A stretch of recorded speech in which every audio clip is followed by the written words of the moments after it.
What's up, folks? I know it's been a couple days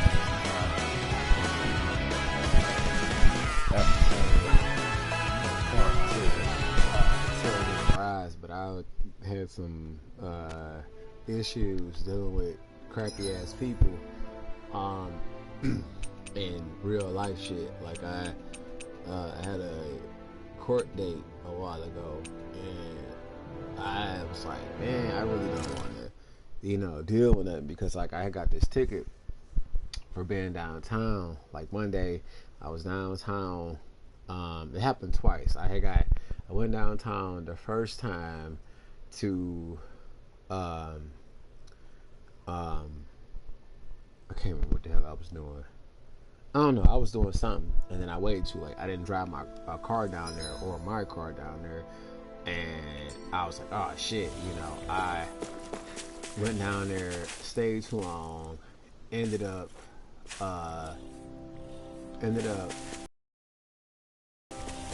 going to the casino, because it was like, damn, I didn't gotta break through. I'll take you all on. Ride down there. I had caught public transportation downtown. If they rush you, you gotta jump for cover, okay? Crowded. And then it was cheaper to do it public transportation than it is to do it. So that's I don't perform as well when I'm observed. Uber or Lyft. Literally, like that's it what I costs like $2 to hear. to catch a bus. All we have to down do there. is get And rid of then that Uber thing, is right? Like 20 or a Lyft. So I was like, what the fuck? I'll just catch the bus. It's like $2. So I did that instead. And then I got stranded down there because I didn't realize that. Is that they the don't Zoogle we were run told after to a certain dispatch? Time. I thought, it was 24 hours because, Let's people dispose got of the do shit. trash. They stop. Stay calm. They don't, I shall provide a midnight, and they start back up at 6. It's a duel of the arts. They don't start back up until 6 in the morning. So I was in the weird. I've got the drill. Okay, Let a so marksman handle it. first time I was like, shit, I was going to the casino, but I had my book package. And I'm like, damn, which These one to little go ones to? are hardly worth our time. I got a book package. Cut to the heart to your heart content. I got a switch in here, I got a laptop in here, I got, a travel bag. No complaints from me. I don't like being caught off guard, not being able to brush my teeth or refresh. So I'm like, my bag is like, like just in case anything happens type of bag. Extra change of clothes and that, you know what I'm saying? Because sometimes when I go downtown, I hate camping out. most of the time when I go downtown, I be having my rollerblades, or I have my rollerblades with me, and you get real sweaty if you really out there rollerblading, especially in the summertime. Which it was like fall, so I'm like, it's hot during the day and cold as fuck when the sun gets ready to set. So I'm like, let me just be prepared, and I caught myself going there suited and booted, and then come to find out, I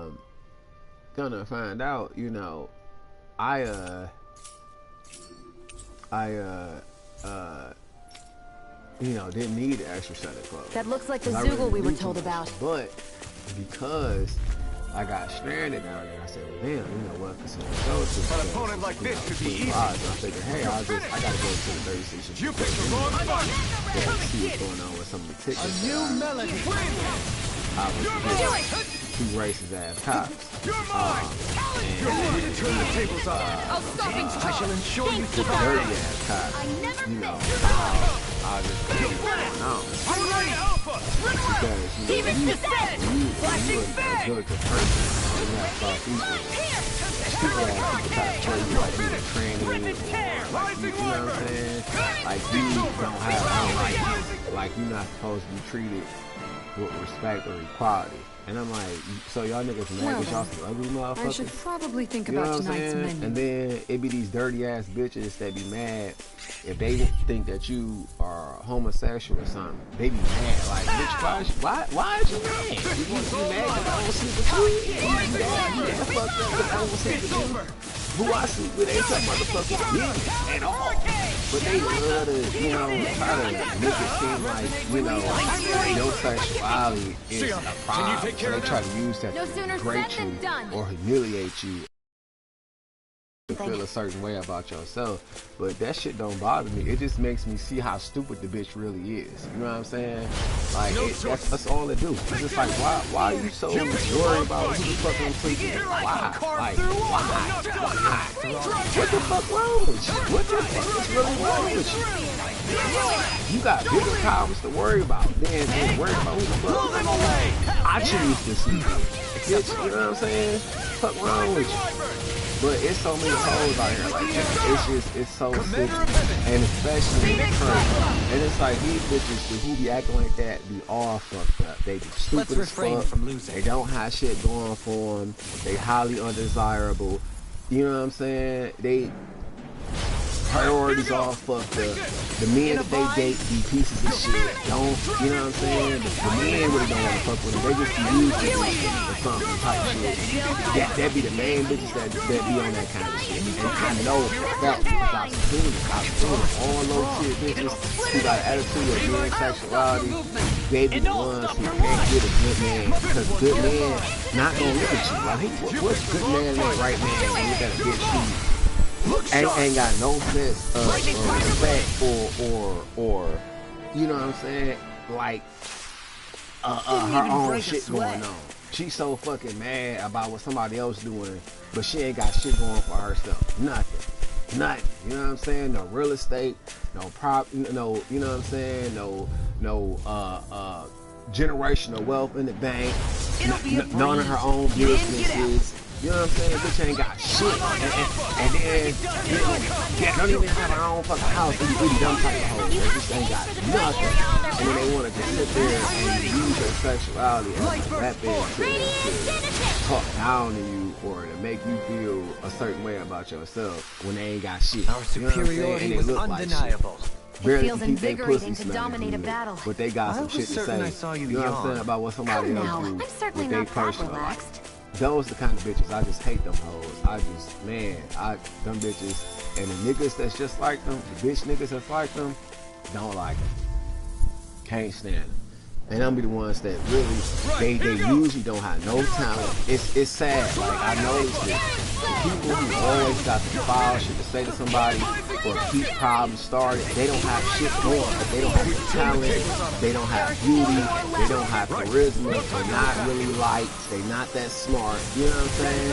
And I just like, damn, Lord, you know, like, I ain't trying to be no jaded person. You know what I'm saying? And a bitter person. Because I'm dealing with all this negativity from motherfuckers that, you know what I'm saying, I don't even fuck. Like, and if, you know what I'm saying, it's like, who the fuck would date you? You know what I'm saying, with an attitude that's that fucking disgusting. We should think about eating soon. Really? But it's so many of them type of women out here. That was one of the reasons I had a problem at the casino, right? Because I'm looking fly as fuck. I was down there and these pants I got from Express, which are like these black, I guess you can call them slacks, but they were skinny jean fit, and I had these boots from ALDO, shoe store that were leather with straps on. And they ran me like $200. They were nasty. You know what I mean? But they still look pretty pretty for people who are making them away. You know what I'm saying? Like, they don't scream super rich. They scream, okay, you know, you got a little, you know what I'm saying? You doing something. Too sentimental? But they nice, you know. They cost me $200. I had 3 pair of them. And I'm like, damn, I'm down here. And I didn't intend on being down here. And I don't, you know, I don't carry a lot of money on me anyway when I'm down here. And I don't like taking my cars and shit because, you know, I lose my shit a lot. So I was like, I'll just take a few dollars, you know, in a pocket, and I should be straight because it only costs $2 to catch the bus. And then I'm like, you know, as far as food's concerned, you know, I had already ate, so I thought I was straight. So I'm like, man, you know, I'm down there at 9, I'm like, fuck, it's so late. I can't get on the bus because they closed. I don't want to spend $10. I'll just, you know, tough out in the morning time so I can just go to 36 District Court, check on some stuff, and, you know, see what's going on, because I was trying to see, like, the tickets I had acquired in Taylor, were they completely taken off my record? Thank goodness. Or are they still pending, holding against it? You know what I'm saying? But were you really that worried about us winning? So I said, okay, cool. And then that following morning, but that night, it was Well, a then, hard ass time. I should 'cause I'm probably like, man, think about tonight's menu. I'm like, I don't gamble because I just don't like to waste money. It's like, why the fuck am I gonna go? You know what I'm saying? I'm not sitting, you know, on billions or hundreds of millions. Is the blazing sword okay? So A little water's not going to hurt it. throwing money away, it's just, it's not. I mean, it's not even conducive to a rational mindset. It's like, what the fuck are you doing, bro? Like, you know what I'm saying? Why is you just wasting money? You know what I'm saying? Especially on something that's not, you know, like Okay, a guaranteed win. You did it. A win. You know what I'm saying? It's like, dude, I gotta, you know, it's like, dude, you know, you, it's a chance you might win, it's a chance you might not. But, you know, once you lose the shit, it's over with. That's your money gone. Down the drain, gone. You know what I'm saying? And I don't like that. So it's like, if I spend money on electronics or clothes or something, at least it's an investment that I can be proud of, because I can you know what I'm saying? I can wear them clothes. The video games or electronics will last unless I break it. You know what I'm saying? So it's like, you know, I try to make sure my money well spent. I don't like to gamble. So I'm like, damn, I'm down here. What should I do? Because, you know, I don't gamble, and because I don't gamble, you know what I'm saying, what am I to do in this situation? So I'm like, fuck it, I'm gonna just, you know, go to the eatery place and hang out and charge my phone. So I get to the eatery place, I'm charging my phone, right? So then I see these ugly ass bitches, and it ain't because they females, it's because that's what the fuck they was. They was just some ugly ass bitches, some bitter, ugly ass, bald head ass bitches. And I'm like, you know, my hair long and it's full, so you know what I'm saying, I got my hair in 2 pigtails that's twisted up, hanging underneath my do-rag, and it's touching past my collarbone. So the 2 bitches see it, because I got these boots on that got wedges on them and these points on it. They want to make these little jokes, like, you know, oh, you know, look at this sissy, look at this fag type shit, you know what I'm saying? And I'm looking at them like, ugh, bitch, y'all mad because y'all ugly as fuck? Literally, every last one of them was ugly as fuck. And then, you know, it's sad when a bitch got weave in her hair, right? And then you still can see that she balding. Like, the size is gone, edges don't even motherfucking exist. You know what I'm saying? And then the face on top of that ugly as fuck too. And then your body all busted up. It's like, damn, bitch, you ain't got shit off nobody. You know what I'm saying? Only thing you got going is some money coming in. But your looks, you know what I'm saying? Dude definitely ain't gonna get you for your looks. They definitely ain't gonna get you for that. You know what I'm saying? That's not type for me ugly to say. bitches. And they know they ugly bitches, because they, you know what I'm saying? You could tell when a bitch knows she ugly, she just naturally miserable, because she know, you know what I'm saying? Ain't no, you know what I'm saying, really good looking man gonna get her no attention. And 2, you know what I'm saying, she can't get any man that she want. So yeah, the bitch is mad. She on fire. You know what I'm saying? Because she living miserable. She gotta wake up and look in the mirror every day and realize that, you know what I'm saying, the only nigga she gonna get is bottom of the barrel type ass niggas. And that's what these bitches was all about. So I'm sitting there, you know, I'm out of my own business. I hear them, but I ain't say shit, because, you know what I'm saying, I'm a gentleman, I'm respectful, and I don't like to stoop to foul hoes level. So I ignore the bitches. And you know, I got my phone on charge, but it was taking so long. I'm like, damn, did I bring the wrong cord or something? Because, you know, when you bring the wrong cord, sometimes it affects the rate of charge you got. And I'm like, my shit charges super slow. I must have grabbed the wrong cord. So I'm like, fuck. And, you know, time passing by. I'm bored as shit, because this day, you know what I'm saying, my laptop was like, man, it was dead, my switch was dead, and I'm like, fuck, you know, somebody already using the other outlet, I need my phone.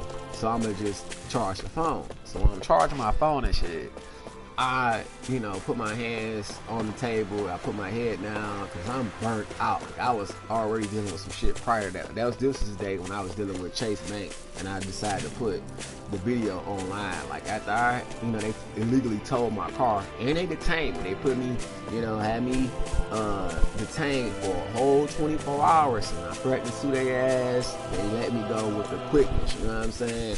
But that's how dirty racist ass police are in Taylor. So I'm, you know what I'm saying? I'm like, damn, they done took my car. So I'm like, let me go downtown and shit and go to the EEOC to file a civil rights complaint, you know, on the police department and the police that illegally took my car. So I go downtown, you know, for that reason alone. But because, you know, that shit took longer than I expected, I ended up, you know, staying there, and then other shit had popped up. So I'm like, damn, I waited too late to catch the bus. Fuck how I do that. Damn, I should have done that. So I ended up in the casino. These bitches do that whole ass shit. They sitting there talking shit. I ignore them. So they get pissed, you know what I'm saying? They want, that's what I don't understand. Like, it's a lot of foul ass bitches out here, fake ass bitches out here. They will provoke a man to knock them the fuck out. And then as soon as you put your hand on these dumb ass bitches, they want to act like a victim, call the police, you know what I'm saying, do all this foul shit. But they don't never tell what they do to trigger you to fuck their ass up. So that's why sometimes when I be seeing domestic situations where men beat the fuck out of women sometimes, I'm like, you know what I'm saying? Like what did she do? What the fuck did she do to catch that ass? You know what I'm saying? Because some bitches do foul shit and the law seems to not, you know, take in consideration what the fuck these bitches do. It's like some bitches, they'll sit there and use a man. They'll have a good man. He'll be working, you know, 9 to 5, or he had a factory job, or you know what I'm saying? He's just a good dude. He providing, making sure the bitch don't need shit. You know what I'm saying? Buy her whatever she wants, and you know, treat her with respect. Don't cheat on her. Nigga, be faithful. You know what I'm saying? Nigga, because he neglected God, neglected intelligence God gave abundantly. You know, because he neglecting his God given intelligence to deal with a user ass bitch like that. And sometimes then, you know, they don't be seeing the red flags in these hoes because they be, you know, really in love with the bitch. And it's like, you know what I'm saying? I can understand that, because when you love somebody, you know what I'm saying, you just try to optimistically see the best in them, and you don't try to harp on the negatives or even entertain the thought of them because you love them so much. You know what I'm saying? But you know, I don't allow you know, stupidity to cloud my judgment. You know what I'm saying? I look at the integrity of a person's soul and what they do. You know what I'm saying? If you doing foul shit and I ain't never do shit to you at all, bitch, I don't fuck with you. I don't fuck with you at all. I ain't got no love for you. I ain't got no respect for you. I ain't got no consideration for you, no empathy. I don't give a fuck about you. Like you just a motherfucker. You an enemy to me because you purposely trying to make my life inconvenient and hard and miserable. You know what I'm saying? And cause pain in my life when I haven't done shit to you. Bitch, I know you evil. I know you a motherfucking devil. You a devil in a dress. That's what the fuck you is. I know that. You know what I'm saying? And it's real bitches out here that do whole ass shit like that. And you know, I try to think that, you know, hey, I try to give people grace, you know what I'm saying? Because people have bad days, so, you know what I'm saying, a person can just lash out on you because they're having a fucked up day. But then I realized it's a choice how you treat people. It's a choice. It's a physical, mental, spiritual choice that you make to treat somebody a certain way. So it don't matter if you having a fucked up day, you in pain, you going through the worst day of your life. It's still a choice to treat somebody with decency. And if you don't, you know what I'm saying, that just show what kind of fucking foul ass motherfucker that you really is. So I'm like, you know what? You ain't got to convince me more than once. You know what I'm saying? You got one time to show me what kind of person you is. And if you a hoe ass motherfucking dirty ass motherfucker, I'm straight on you. Period. I don't want shit to do with you. I ain't showing you no empathy, no mercy, no nothing. Because as an adult, it's your choice. Now, you 18, 17, 16, yeah, you still could be, you know, green. You still might need to be taught, especially depending on who your guardian was as you came up, you know, who your parent is, you know what I'm saying? What kind of, you know what I'm saying, rules were you taught to follow, and what kind of morals was installed in you by the people that was around shaping you, you know what I'm saying? That shit can play a whole role in how you move. But in the end, no matter how you grow up, who the fuck you got to deal with, it's still your choice as far as what kind of person you want to be. So if you want to be a good person, you know what I'm saying, you could do that. If you want to be a foul person, you could do that. But in the end, it's still your choice as to how you interact with other people. So when a motherfucker try to make an excuse, oh, I'm hurting, or I'm sick, or I'm having a bad day, so, and who gives a fuck? Everybody have their bad days. Everybody go through shit. Everybody be having days where they hurt and they sick, you know what I'm saying, from being overworked or you know, being mentally, you know, fatigued because they gotta deal with fuck people all the time, stupid ass people all the time, you know what I'm saying? Like, people go through shit all the time. So it's no reason, it's no real reason to treat somebody or inconvenience somebody that's never done anything to you. It's not. That's just pure evil. So I'm like, you know, fuck these stupid hoes out here. And they go for the hoe ass men too, you know what I'm saying? So I'm just like, man, but these bitches, they was so mad, right? Because they was ugly as fuck. They called the security. I had put my head down. The security guard was like, hey, you can't sleep over here. I was like, dude, I'm not sleeping. I just got my head down. I'm charging my phone. I'm trying to let my phone charge up. You know what I'm saying? I showed the guy the phone and shit. He was like, all right, man. He walked off. He was a fat black guy. He walked off. He leave me the fuck alone. But then these bitches call security again, right? They call this fag ass white guy over here who was an Uncle Tom ass motherfucker. Like he Uncle Tom person is, for those who don't understand, when melanated people call other black folk Uncle Tom. Uncle Tom is a motherfucker that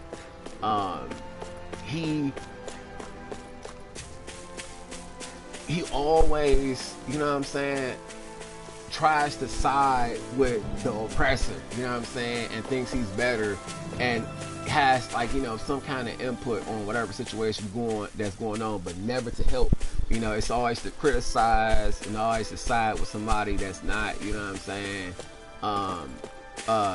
you know, trying to show you any kind of love, and especially another white, a white person, you know what I'm saying? That's what they call black folk who side with white people that mistreat other black folk. Uncle Time ass niggas, those who, like, you know, they subservient to racist ass white folk, and they treat other black folk, you know, less than because they are being favored by a fucked up ass white person, you know what I'm saying? This fucked up white person giving them privileges, so, you know, they go on about mistreating other black folk to impress shitty white folk. That's what they call Uncle Time ass niggas. And that's what the fuck, you know, this white guy was, because the manager on duty at the time, he was a undercover, aka down low, faggot ass Mexican. You know what I'm saying? Like, he after the white security guard came to the table, he was like, you can't sleep. I was like, I just told the last guy I'm not sleeping. I just got my head down. I was like, well, you gotta get up and move. I'm like, okay. So I get up and I move, right? I get up and I move around. So I didn't get the chance to fully charge my phone, but they had charged enough for me to say, okay, let me get the fuck on, you know, and walk around a little bit.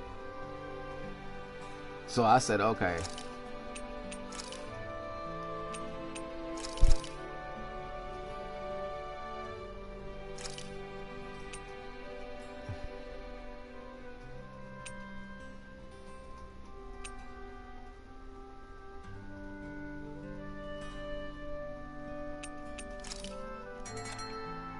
So, you know, I'm like, what's going on?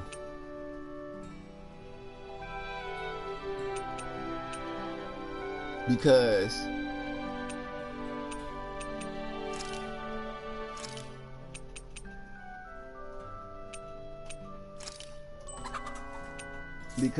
you know, I'm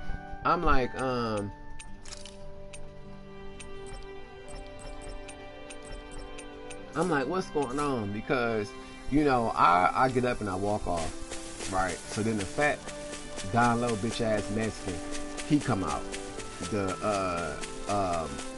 Out where the fuck he was working at, watching me. This is how petty they are at MGM downtown in Detroit in their casino. So I'm like, what the fuck is wrong with this nigga? Because he come down and he's like, he say some slick shit.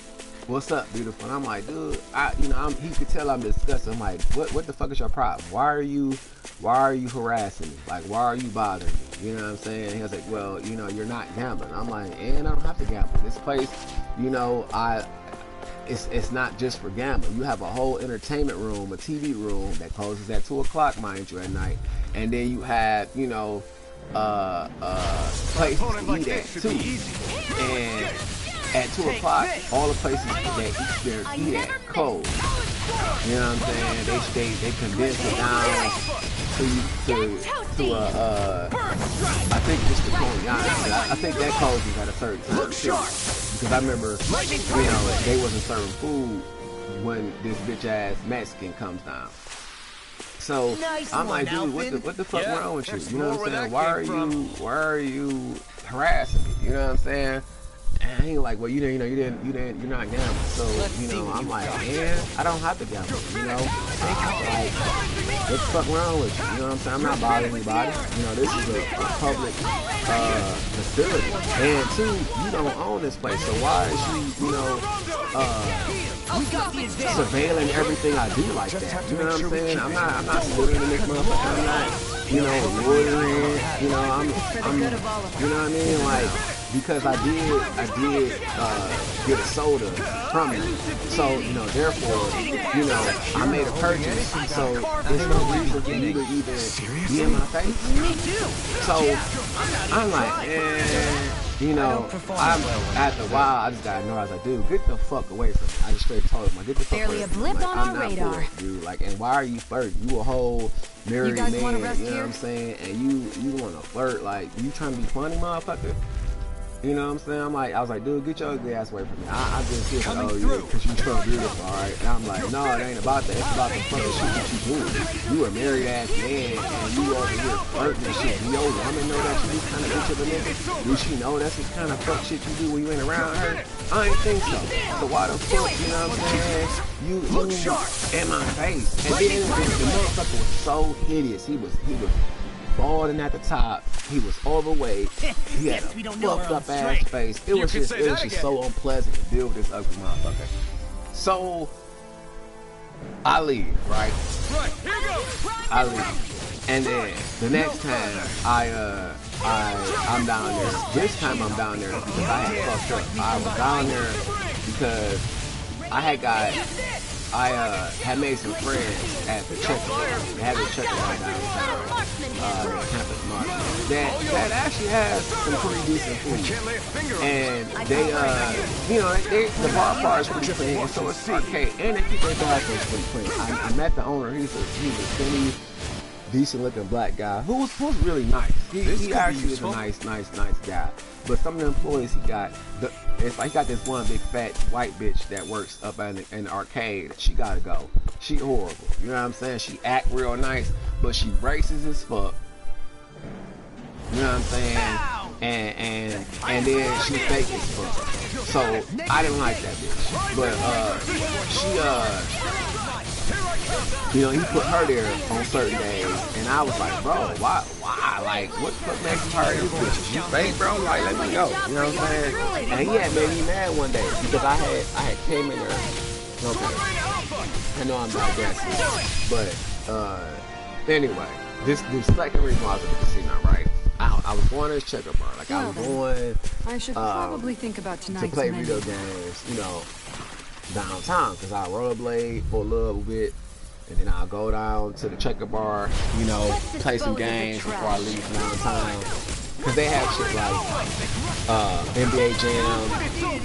They got Mortal Kombat, 1 and 2, Evil Dead, Test Drive, or some racing game. But it's all old stuff. And I said, oh, okay, cool. You know what? I love NBA Jam. I got it on the Sega, so, that was like nostalgia. So I was like, okay, I'm gonna go ahead, and just spend a couple dollars on that. And plus, they have Third Strike Street Fighter, which is my shit. I love Street Fighter. And again, I have it on my channel, but I just haven't uploaded it to my videos. It's in my live, but for some odd reason on certain devices you can't access a person's live videos. That's how fucked up YouTube is. They did it to hide my shit, because you know YouTube is filled with racism. But I'm like, man, what's going on? You know, because I was going down there and I met a couple guys. I met this guy named Chase, and he invited me to play on Wednesdays with his people guys. And I was like, I don't know, bro. You really showing me mad. You say your name is Chase, but I just had this big ass situation with Chase online. Are you shitting? Are you trolling, bro? Like what? And then, you know, he was like, if you beat me, I'll show you my ID. So I beat him, and he showed me his ID, and I felt shit, you know, because that's when I realized the importance of not being jaded. Because when you are jaded, when you are holding on to grudges and stuff, like it's like the Lord just tests you with things to see if you are really ready to ascend. You know what I mean? Because you can't hold on to stuff. You can't hold grudges because it blocks your blessing. And this is kind of how it was with Chase, you know, because Chase was a real nice guy. He was long hair down to middle of his back, really nice looking white guy. And he liked me, you know what I'm saying? He really liked me. He was like, bro, he was like, look, you know, for the first few times, it's free. That's on me. And I was looking at that, you know, it's $7 every Wednesday. And we come between 5 and 7 o'clock. I said, okay, cool, bro. Thanks for letting me know. And we stay until it closed. So I wasn't aware of that. You know, I was like, you know, I was unaware that they really do stay till they close. I just, you know, thought he was just gonna be there for a few hours, whatever. But they actually stay till they close. The part of them staying till they close, he didn't mention that. He just, you know, said we'll be here from 5 to 7. You know what I'm saying? Like that's the time we show up. So I'm thinking, okay, well I don't know how long they're gonna do this, you know. So I don't know if I want to spend my money, no $7 for just a few rounds of third strike. You know what I'm saying? That shit adds up. Like, especially, you know, for one game. You know what I'm saying? That was unlimited access. And then when you played, it's like, it was always 5 people there. But some nights it'll be packed. It'll be like 20 people. Wish they were all that easy. Yeah, crowded. I think we might So be getting I was like, bro, I really don't, you know, I don't really want to spend my money on that because my money tied up, you know, and I'm not working right now. So you know what I'm saying? I don't want my income that I use, you know, for you know, other things like Mary. You know, I gotta pay for her time. You know what I'm saying? And she was like my only therapist. You know, at the time, is my only therapist and will forever be my only therapist because I just don't like how they do you. You know, when you go to therapy, like therapy is very soothing, very relaxing, and you know, it helps you manage and process, you know, traumas and depression and anxiety and other issues that may have developed through the course of life, you know, from you taking on many battles and challenges and shit, you know. But ultimately, let's see what you've got. you know, they can hold what they know against you.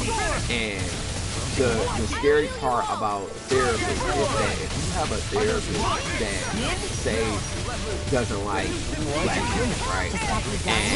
And you're a therapist, and that person is held on, you know, blacks being beneath you. Right, but you don't know that the psychiatrist is racist. You know what I'm saying? The psychiatrist just wants some money. Who's in a bright and shiny mood. And deals with any clients, but treats clients differently. People do this. That's what people don't realize. Like most therapists, you know what I'm saying, have to see other therapists too. Psychiatrists have to go see other psychiatrists just to, you know, process everything that they got going on and help them cope. So, you know what I'm saying? But some of them be so, you know, fucked up. Like some psychiatrists be, you know, rapists, sociopath, you know what I'm saying? Real motherfucking killers. You just never know. Like you never really know who you dealing with. You know what I'm saying? And just because a person has that title and the paperwork to accommodate that, does not mean they are sane of mind or fit to be your therapist. Honest to God, truth. This is shit that people don't tell you. You know what I'm saying? They just want you to put your trust in somebody else's hand. because it's a pay for a service. But truth of it is that they can fuck you up more than what you already are. If they are a fucked up ass therapist and they have a bias towards a certain nationality or creed of people, you may be one of the people that get fucked over by them. You know what I'm saying? So you never know. You just never really know. And then too, they can, if they don't like you, they can overdose you. They can put you on medication that's too extreme for your situation alone, and it can hinder you. It could cause you to be stagnant with your thoughts. You know what I'm saying? It could cause you to be less productive and less, you know, aggressive when it comes to doing shit for yourself, because it'll have you so medicated to where you can't even move. You know what I'm saying? And they do this shit. They do this a lot. Especially racist ass psychiatrists. Like, people don't realize how rigged the system is when it comes to, for melanated people. Like, it really is bad. And this is, you know, coming from a person who comes from a multi, you know, racial family. You know what I'm saying? My grandmother on my mother's side, you know, most of her people is white as snow. So, you know what I'm saying? And yeah, they don't have that kind of mental bias, but it's a lot of people that do have that kind of mental bias, and you know what I'm saying, will move against you sneakily too. That's what a lot of racist ass white folk do in the first place. They move, you know, the ones who got brains moves in the shadows. The ones who stupid as fuck are open and, you know, loud and you know and you know, they put shit on display to let you know that they on that kind of shit. But the ones you gotta watch out for is the ones that don't show you nothing. Them the ones that's the monsters. Them the ones that be politicians and motherfucking, you know what I'm saying, managers and bosses of businesses and shit. And they do that purposely so that they can have leverage over any melanated person or colored person that they have a discrepancy against, to keep them down. They've been doing this for years. That's how the law was created. The law was created to keep people enslaved. Police were made to capture runaway slaves. That's what police were for. So, you know what I'm saying? The shit was rigged from the get-go. But I'm like, man, what's going on? Like, what's going on? Because this the second time, right? I'm at the bar, not drinking, just gaming out. And I had felt bad because I kept getting on Chase, like, bro, why are you trolling with that? And he was like, what do you mean, bro? Like, I don't understand. And I'm like, what? And I thought he was blowing, you know, smoke up my ass for a minute, until I realized that he really was serious. Like, his name was really named Chase. So I was you know, I was shocked. I was really shocked because I didn't, you know, I thought he was bullshit. So, Kisara, let's talk for a bit. I'm having a great time. Me and Chase, you know, we getting along, we vibing and shit. Sorry for he was getting ready to make a dinner at his house, all this kind of shit. You said it. I don't know if these motherfuckers had stole. Hey. You know what I'm saying? Well, because like, Yeah. we During had the a previous big ass crown audience of contest. people that show up, but they was been so motherfucking jealous, think you know, because I had people that's laughing why I and shit. tried to was ignore making what jokes Miguel was about some of the telling me for characters, like so when we was long. playing Third Strike, they had this guy named Because I Yuri. was afraid of And I going was back like, oh to god, such a... oh god, I please don't wanted want to to kill me, believe. you know what I I'm don't saying? blame. Because his name was It's Yuri, straight. and most We're of talking the to- players You that might be play right. with him, because he was Maybe it was a heavy hitting mistake with character, Menencia. and he can box you in the corner. No. You know what I'm saying? But that shit didn't work on me. See you tomorrow. And I had won. So they started feeling a certain way. You know, it was being a little fucked up because I had Rise went and through the shine. whole roster of We're people almost there, ready to leave. when I had got my hold of my controller, and you know, they was talking about the L's. So I'm like, what's going on? So once they had lost, they was like, oh well, real, you know, you been coming here Retreat for a if you long know time. what's good for you. this time, you know, you start paying. I'm like, for what? You know what I'm saying? Like, it was, you know, like, dude, like, you know what I'm saying? Well, everybody pays, bro. You're not the only person that pays. But I'm like, what though? What am I really paying for? Because I don't really, you know, I don't play that much. Here, I literally, I only play when somebody asks me for a round. You know what I'm saying? Or if it's somebody I want to play. And the main person, you know, that I would attend was Chase. But then I was playing, I forgot his name. But the point is, right, so I stayed there, it got too late, we were having such a good time, everybody was having fun, it got extremely crowded this day, and then next thing you know, here it is, it's like 1 o'clock. Any injuries? I said, oh fuck, I missed the bus, I can't go back, you know, I'm not paying for no lift, I didn't even bring my wallet, you know, I'm hit. So, I said, fuck it, I'll just go back to the casino. Take this! Anyway, until the buses start running, and then I head out. So I'm in the casino. Alright, I'm in the TV room this time. This one's got your I'm name on it. I'm sitting there chilling. There's still more to So go. I go to the back, you know, take the Get calls. toasty. I got my book back. Book back. Like I said, I carry stuff that, you know, so I can refresh myself when I'm out in public. You know, a little bit of oil, AK, lotion. Probably think about tonight's menu. You know, a little bit of hair oil. Well, the oils are both for the hair, but one is like it's like thick like a lard, but it's not a lard. It's just herbs, you know. You can combine it together with some oils that solidify, so that way you could just, you know, it's not runny and, Out of our way. you know, all over the place. It's solid, so you know, use your finger to get some out. You just grab a little bit and rub it on the line of the braid, the oil scat. Or, you know, if your hair is down, In an instant! that is We work well together. like a fine telephone. And it keeps it, you know, moisture locked in. It keeps, you know, oil in your hair shaft. No complaints from me. And you know, I keep that stuff on me because you just never know. Like, I'm, you know what I'm saying? I might throw a bottle of water on my head and I might want to tighten it up.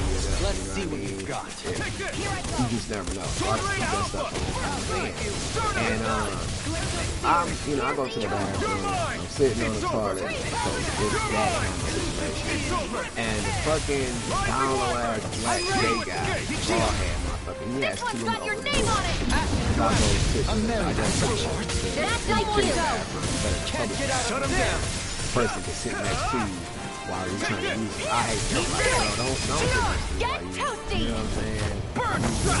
You know, I just hate that. And then they be so nasty in the bathrooms. That's quite the have technique. the toilets next to each other. They piss all on the floor, piss on the toilet seat. You know, it just be disgusting.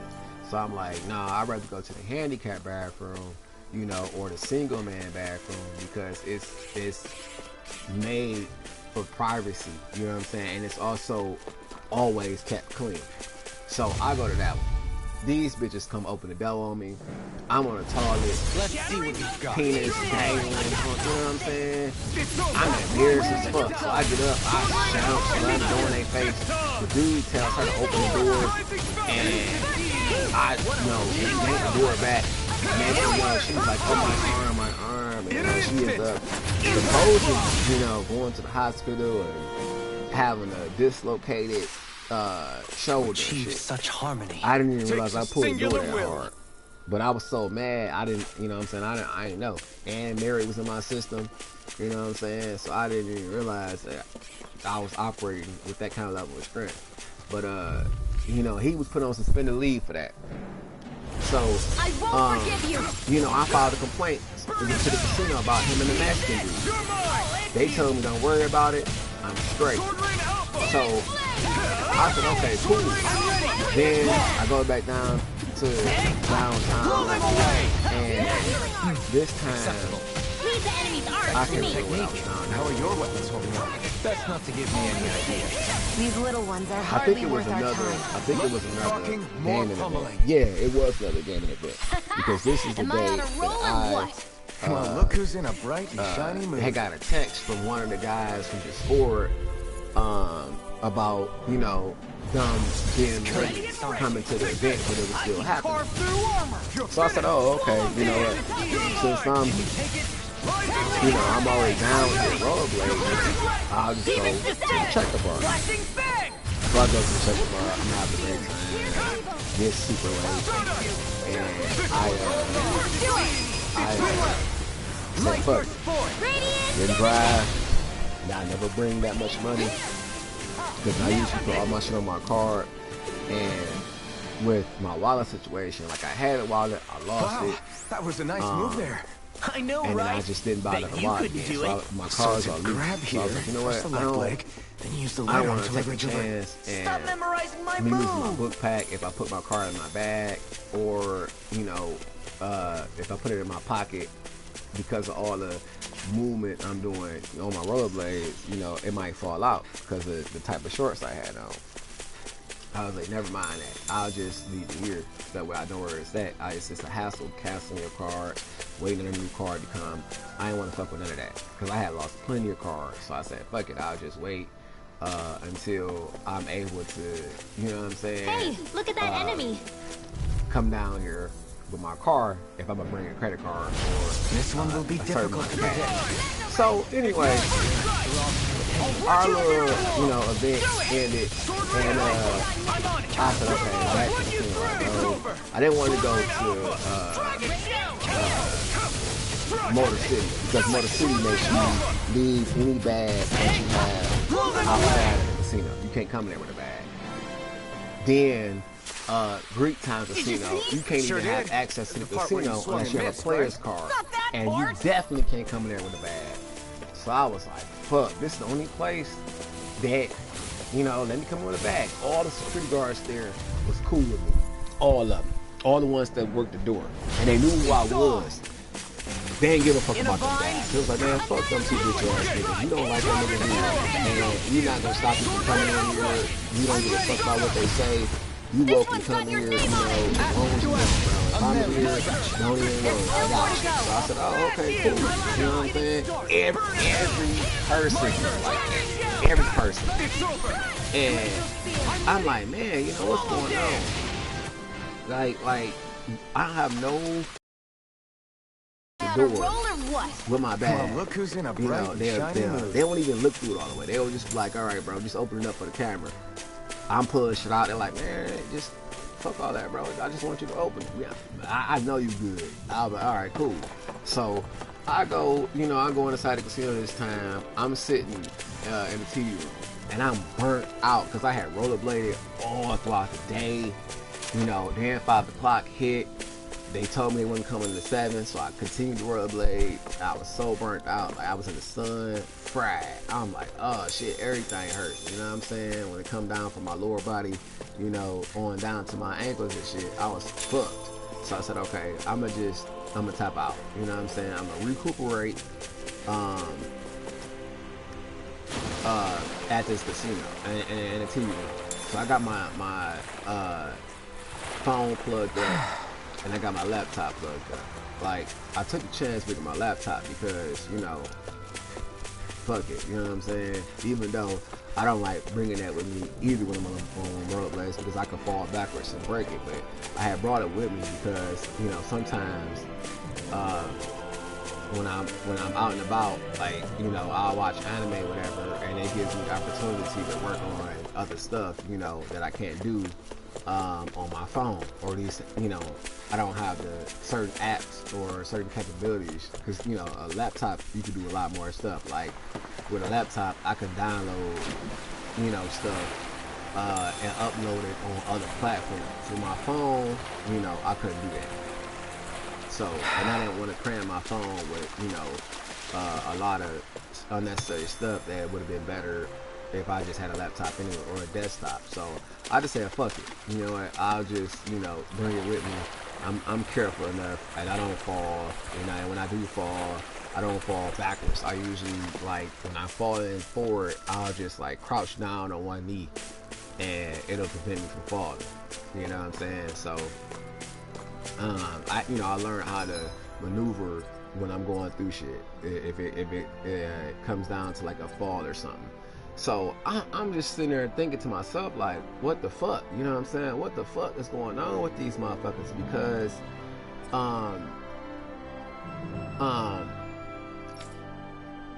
you know, I'm not bothering nobody. So I'm nodding off because I'm that tired. And here come the bitch ass Mexican. He come out of nowhere. He tapped me on the shoulder. I'm like, bro, why are you touching me? Why the fuck is you touching me? Why the fuck is you even, you know what I'm saying? Like keeping tabs on me. Like, it's so many people here. It's so many people out here. And you couldn't even tell it was me because I had this big ass Timberland coat on that go from, you know, I mean, it's huge. Like, it goes past your kneecaps, you know what I'm saying? And it's like bubbly, you know, it's really thick and huge, and I think it's I safe got to the rest hood here on, now. so you can't even see my face. So, you know, I'm burning up because they got the heat on. Hell, you know, because this is like winter is blue here. Like fall, when it's like going towards the winter, it's blue, you know, in Michigan. So they got the heat on, and so I take the coat off. As soon as I take the coat off, I sense a poor soul who is in dire need. So he tapped me on the shoulders. I cussed him out like, bro, okay? don't. You know, I ain't say it, bro, but I was like, dude, don't touch me. Don't fucking touch me. I don't, you know what I'm saying? I didn't touch you. Don't touch me. I don't want you touching me. Chill out. You know, you can whatever you need to say, however you need to communicate. You know what I'm saying? You can do without touching me. And Sorry. but he was like, oh, okay, well, you know, with that attitude, I'm gonna have to call the authorities. I don't give a fuck what you do, just don't You touch okay? me, you know. And I'm like, what the fuck they gonna do? So he calls the cops. They get this bitch ass, hoe ass. I don't know if he was white, Italian, or Mexican, but his name was Tody, and he gives me a ticket. Then the motherfucker was like, oh, well, he's trespassed from here. I'm like, what? Get the fuck out of here, man. Get the fuck out of here. I ain't even do shit. So that was the reason why, you know, like, I got this ticket. I thought the ticket was over with because I had sent the judge some paperwork a long time ago. But some shit had came up that, you know, I had forgot all about this ticket. And, you know, I'm like, what's going on? Because I'm trying to renew my license, you know, so I can move around. And they're like, well, and, you know, I want to,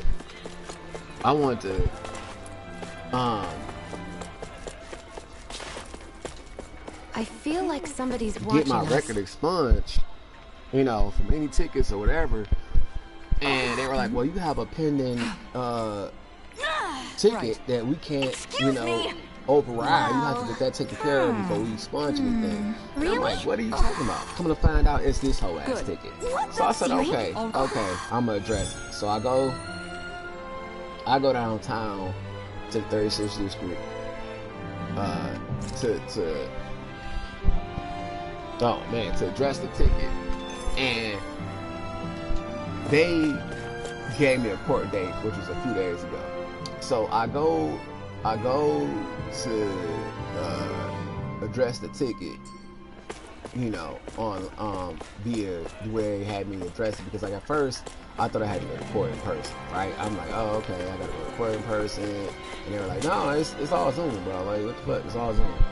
You know, you can call in or you can do it on your laptop or computer. Or How's this? You know, you got that's a mobile device that allows you to communicate via online or, you know, whatever. So I said, okay, cool. I realized I didn't have to go to court. I mean, you know, physically, all I had to do was just call in.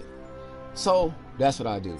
I call in, but because of how they set the court date up, like they made it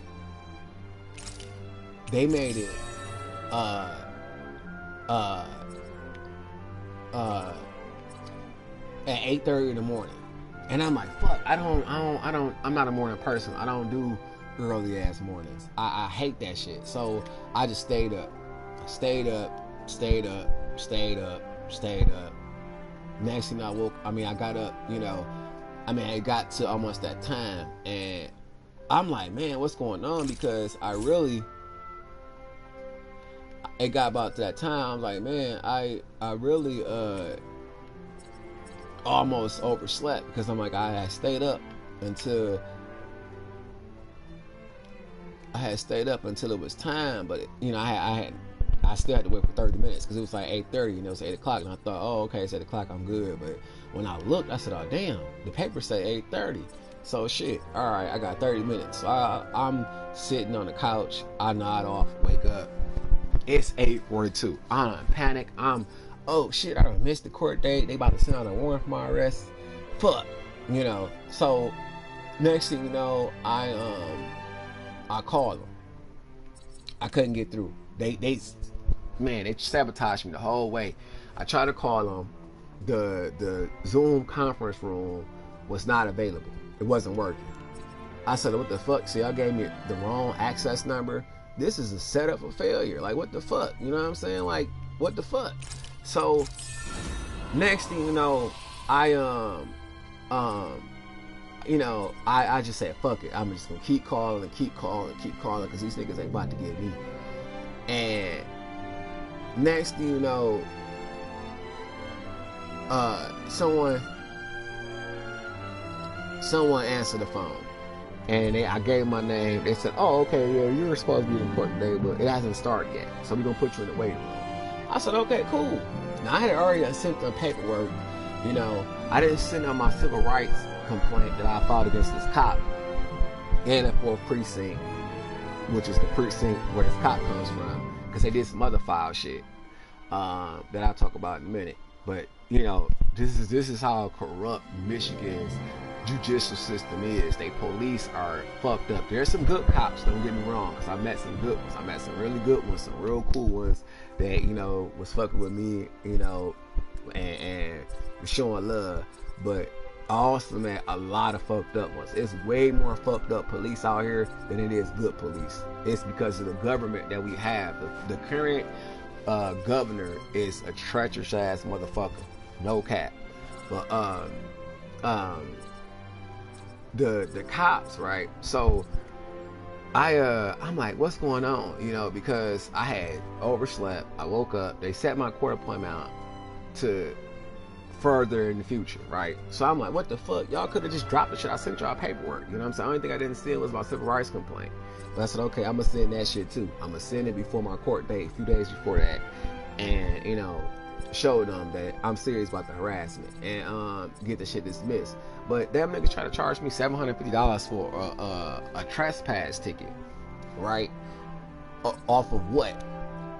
You know what I'm saying? Off of what? Like, off of what? Like, off of what? I wasn't disturbing the peace. I wasn't loitering. I wasn't stealing. I wasn't fighting. You know what I'm saying? I wasn't absurdly obnoxious. You know what I'm saying? I wasn't vulgar. I wasn't doing anything. That's how dirty these motherfuckers is. So I'm like, okay, I'll go to court. But then this dirty ass bitch who got in my business, right? Who knew about my business, she gonna throw this shit in my face and say, oh, I hope you get locked up. Bitch, fuck you. You know what I'm saying? Like, fuck you. And then from that point on, that's when I knew ain't no going back. Ain't no going back.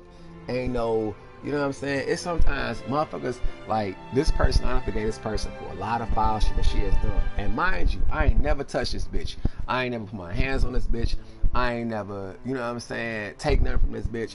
I ain't never mistreat this bitch. Never done nothing to this bitch in her life. Nothing. And then I helped the bitch. I done sat there, put money in this bitch pocket. I done sat there, you know what I'm saying, done favors for this bitch. Then this bitch, because this stupid ass bitch, she want to go and talk to my piece of shit ass ex. And my piece of shit ass ex, right, has been so bitter and miserable since I put the bitch out. Like, I put this stupid bitch out, like, you gotta get the fuck out of my crib. Because what happened was, right, we had got out of high school. Like, I had already had a girlfriend. and I loved her. I was so in love with her, but I didn't like her mama. So I said, fuck it. You not gonna, you know what I'm saying, stop moving without, you know, your mama's approval. Like, you're a grown-ass woman. And granted, I know that she wants, you know, the best for you. She don't want you to be pregnant out of wedlock, you know, and then stuck with a bunch of kids.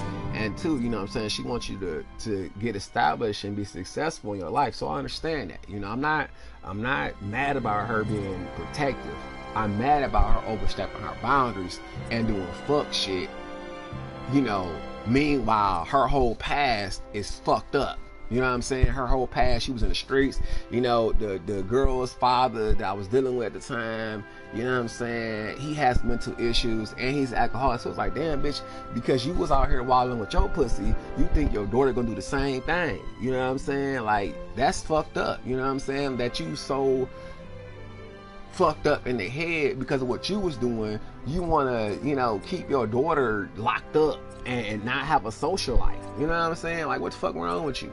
And then she had the nerve to think that my family was beneath her. Like, bitch, my family ain't never had no power, no lights and gas cut out. We ain't never had to go without no food. And you know what I'm saying? And I get name brand shit every Christmas, every birthday. Guess, motherfucking Jordans, you know, motherfucking Gap clothes, you know, Levi's. Like, and while your daughter went, you know what I'm saying, Shoppers World, Kmart shit. The fuck is you on? You know what I'm saying? She ain't even had no video game. She had nothing. I let her borrow a whole my 64 shit because her mama couldn't afford it. You know what I'm saying? But you so quick to criticize and say some shit about, you know what I'm saying, somebody else. So I didn't really want to fuck with her mom. And then you know, her mom ended up dating a nigga off the line who was a whole married man, who also, you know what I'm saying, lied to her about everything. It's like, bitch, how you not know about this nigga? But you all up in our relationship. Yeah, you dating a whole scamming ass nigga. He a whole pastor with a whole family that she didn't even know about, and lying to her online to get her all buttered up so the bitch fell for it. Married the nigga while he was still married in a whole nother part of the world with another bitch. You know what I'm saying? Then he get mad because she was moving so far in her career as a head teacher that they paid for her trip to Las Vegas. When she left, he cut all the power off, gas, left everything shut off, sold some of her property, and got the fuck on. But that's the kind of niggas that she dated, right?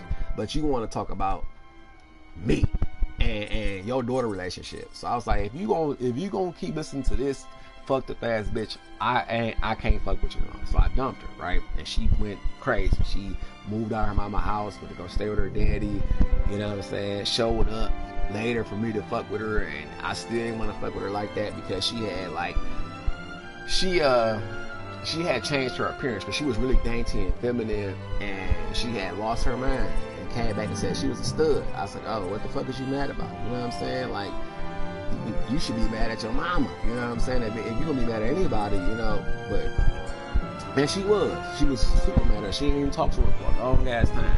And we made up and still kicked it and became sister and brother, you know, after that. But her mama ruined that relationship. You know what I'm saying? And I was like, fuck it. But the piece of shit that came after that was a result of me just trying to give somebody a chance. Like, this person was never my type, and I never get this person the time of day. I was in this class, my teacher, her name was Miss Daniels. It was a journalism class, I'll never forget this. And this piece of shit just kept on sending me love letters and sending me love letters day after day after day after day, non-stop, like every day for 2 years straight.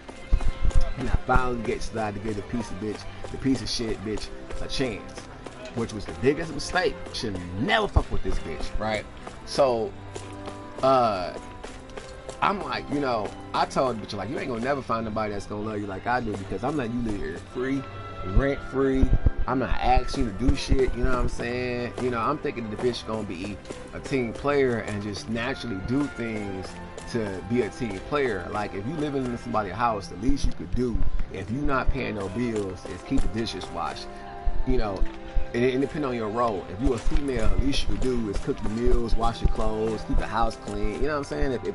If your man ain't charging no rent, that's the least you could do. So, you know what I'm saying? That's the least you can do. Cook a meal, keep the house clean. That's not hard. Especially if it's just y'all two, y'all ain't got no kids.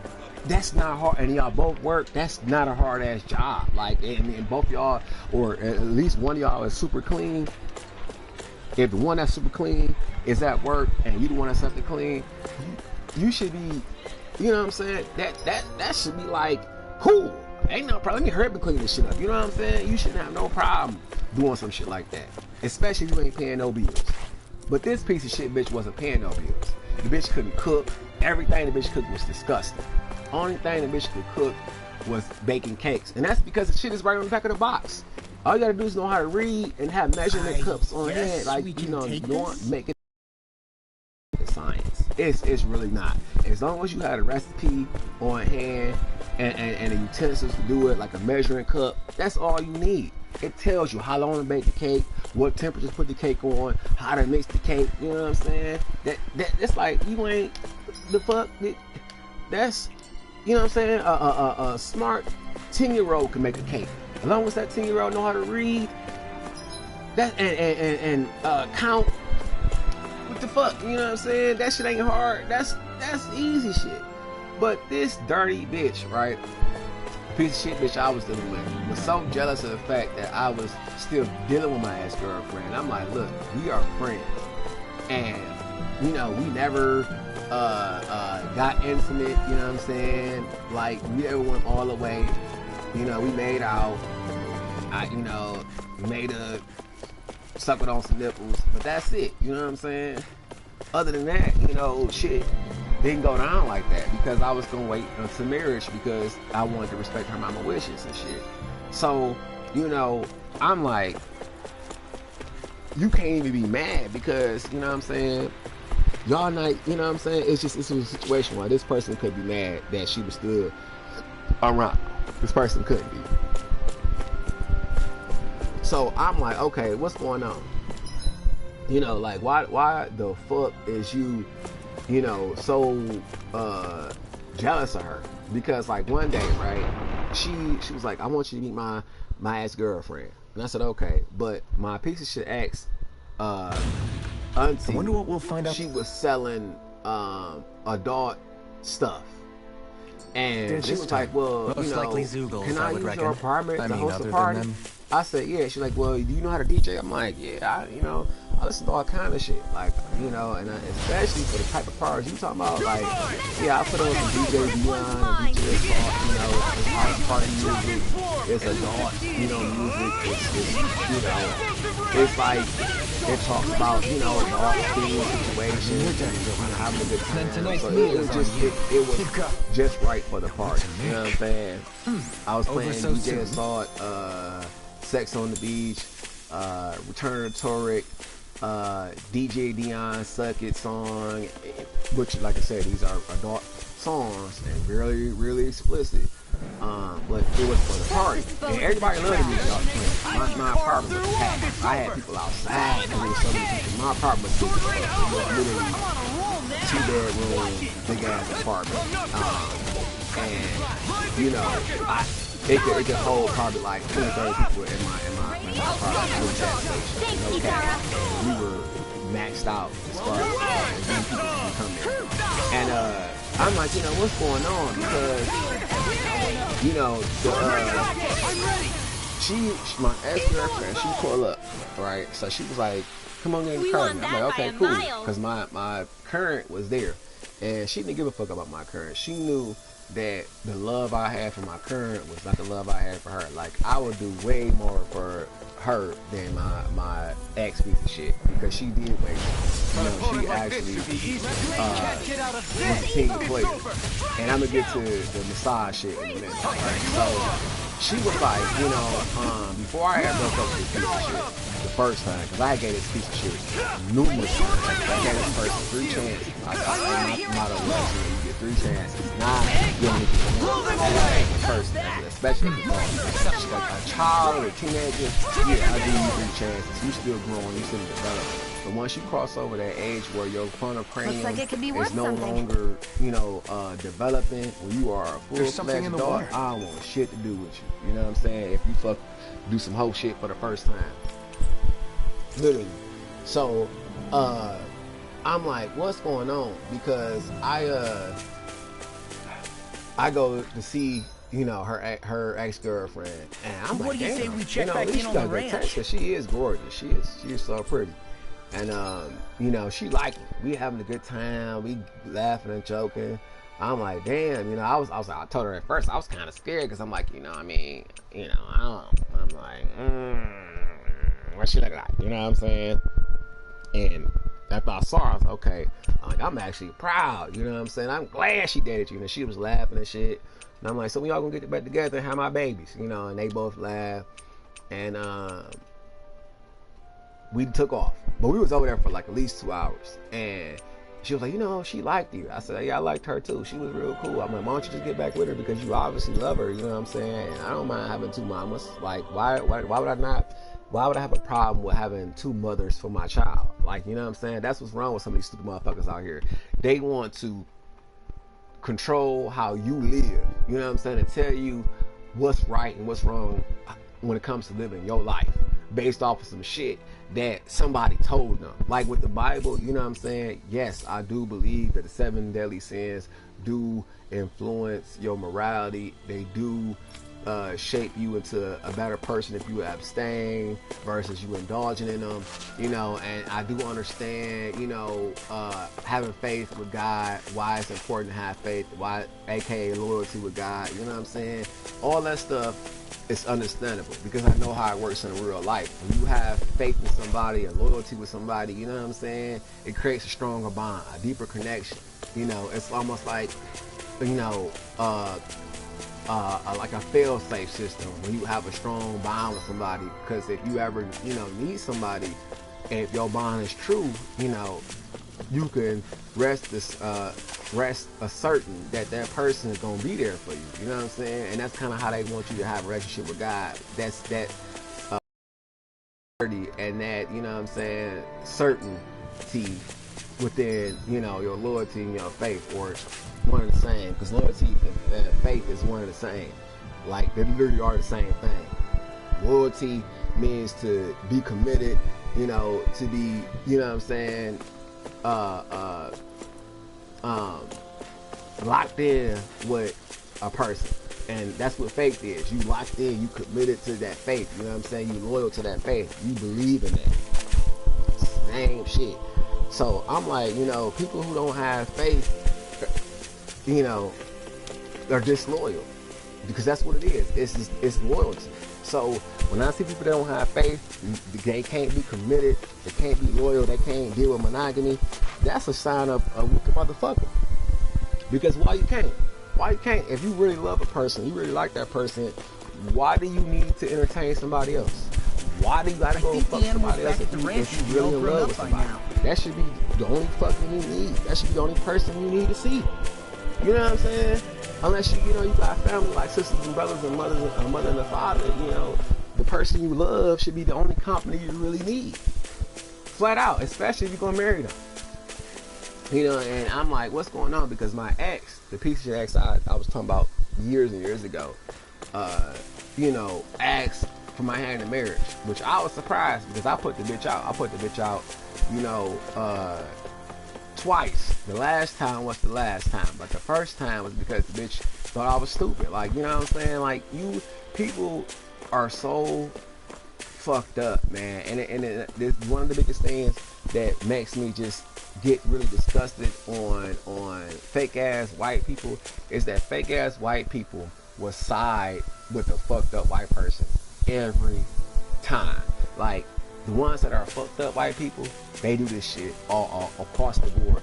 They'll know this white person is dead wrong, foul as fuck. Just like with the current shit with reparations, right? They sitting there, our current president is funding, you know, white supremacy, but won't give out reparations.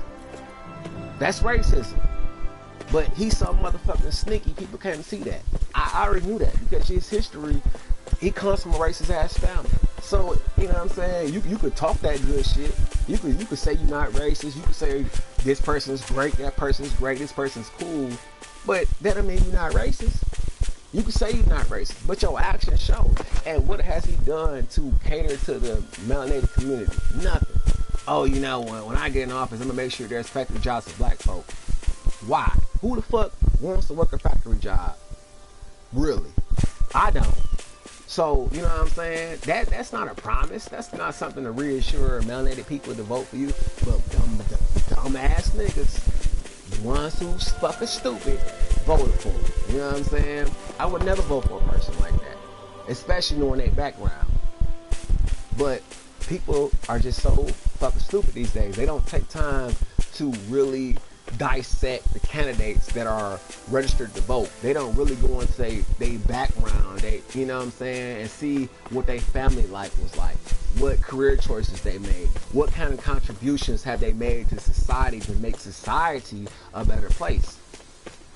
You know what I'm saying? If you don't see this person working on equality throughout their career, or you know, working on affordable housing throughout their career, where they don't help get apartments established for Section 8 or government funding, you know what I'm saying? If they haven't done anything in their career that reflects what they are running for, that should be a telltale sign not to fucking vote for them, because they just lying. They saying shit to get your attention to make you vote for them.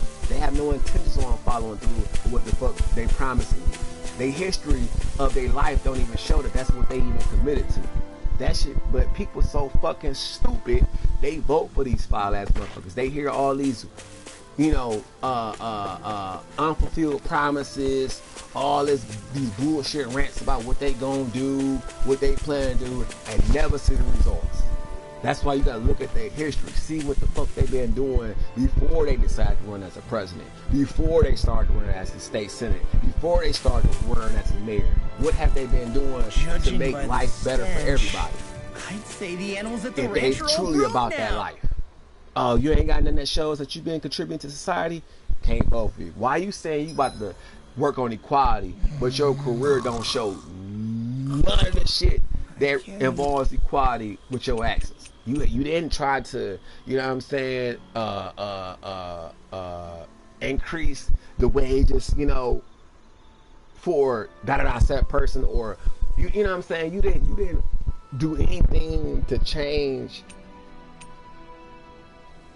the dynamic of certain things. You know what I'm saying? Like, oh, you preaching affordable housing with your candidacy, you know what I'm saying, with your debut of your candidacy, but your history don't show you contribute to any of that shit. Not one time have you tried to petition the law for that shit, or not one time that you helped build places for people to stay, you know what I'm saying, that was affordable. Like, you didn't, nothing that you do reflects what you stand for.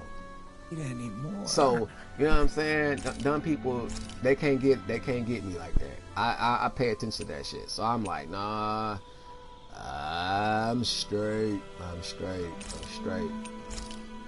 But back to this foul ass bitch, right? So I go and so I go with her, right? So I go with her. And that was one of the issues that this person had, and kept acting real stank. But the first issue where the first time I put the bitch out is because we had got our first apartment, right? Everything was my name, and it was in River Rouge. And I said, okay, what's going on? Because I was only 18 at the time, or 19 at the time. And I'm like, what's going on? Because I'm dealing with this person, right? This person, stepmom, Rinwell, mind if we chat a little? Arabic, not Lebanese, you know what I'm saying? Not Pakistani. I can't remember what Arabic type person was, but she was a racist Arabic bitch. And Poodle, then she let was me the know if you foulest sense type anything. of racist Arabic bitch you could find, because most good Arabics are, you know, Muslim, you know what I'm saying? And Another day, another when you gold. read the Quran is very, very, very strong about adultery, and, you know, about women, and fornication, you know what I'm saying? Like, they shun up on that shit. And they push abstinence, you know what I'm saying, until marriage. And they may condone multiple wives, but that was, you know, during the time when procreation was necessary. And Be on your you know guard. what I'm saying? But What do you say we they check back still, in on the ranch? you know, allowed it. But they still push that women, you know, be very respectful and you know, not to covet another woman's husband, you know what I'm saying, unless the husband chooses her to be a second wife, you know what I'm saying. But this bitch, she knew the piece of shit ex I had, the piece of shit ex I had, stepmother, knew that the piece of shit ex I had, the mother, was still married, you know, to my piece of shit ex. She knew. And she used alcohol, you know, to play, you know what I'm saying, on him. Like, she caught the motherfucker at a bar. She enticed him, seduced him, knowing he married. Then the bitch was so dirty, she threw the fact that she was fucking with a married man and my piece of shit ex's mother's face. Fucked her up. She was severely depressed. She didn't want to fuck with her child and mother because this is how phony the child is. This is how phony my piece of shit ex is. This is why I don't fuck with fake ass bitches to this day. This is why. Now, you know, your mama, you know what I'm saying, gave you life. She gave you life, right? She gave you fucking life.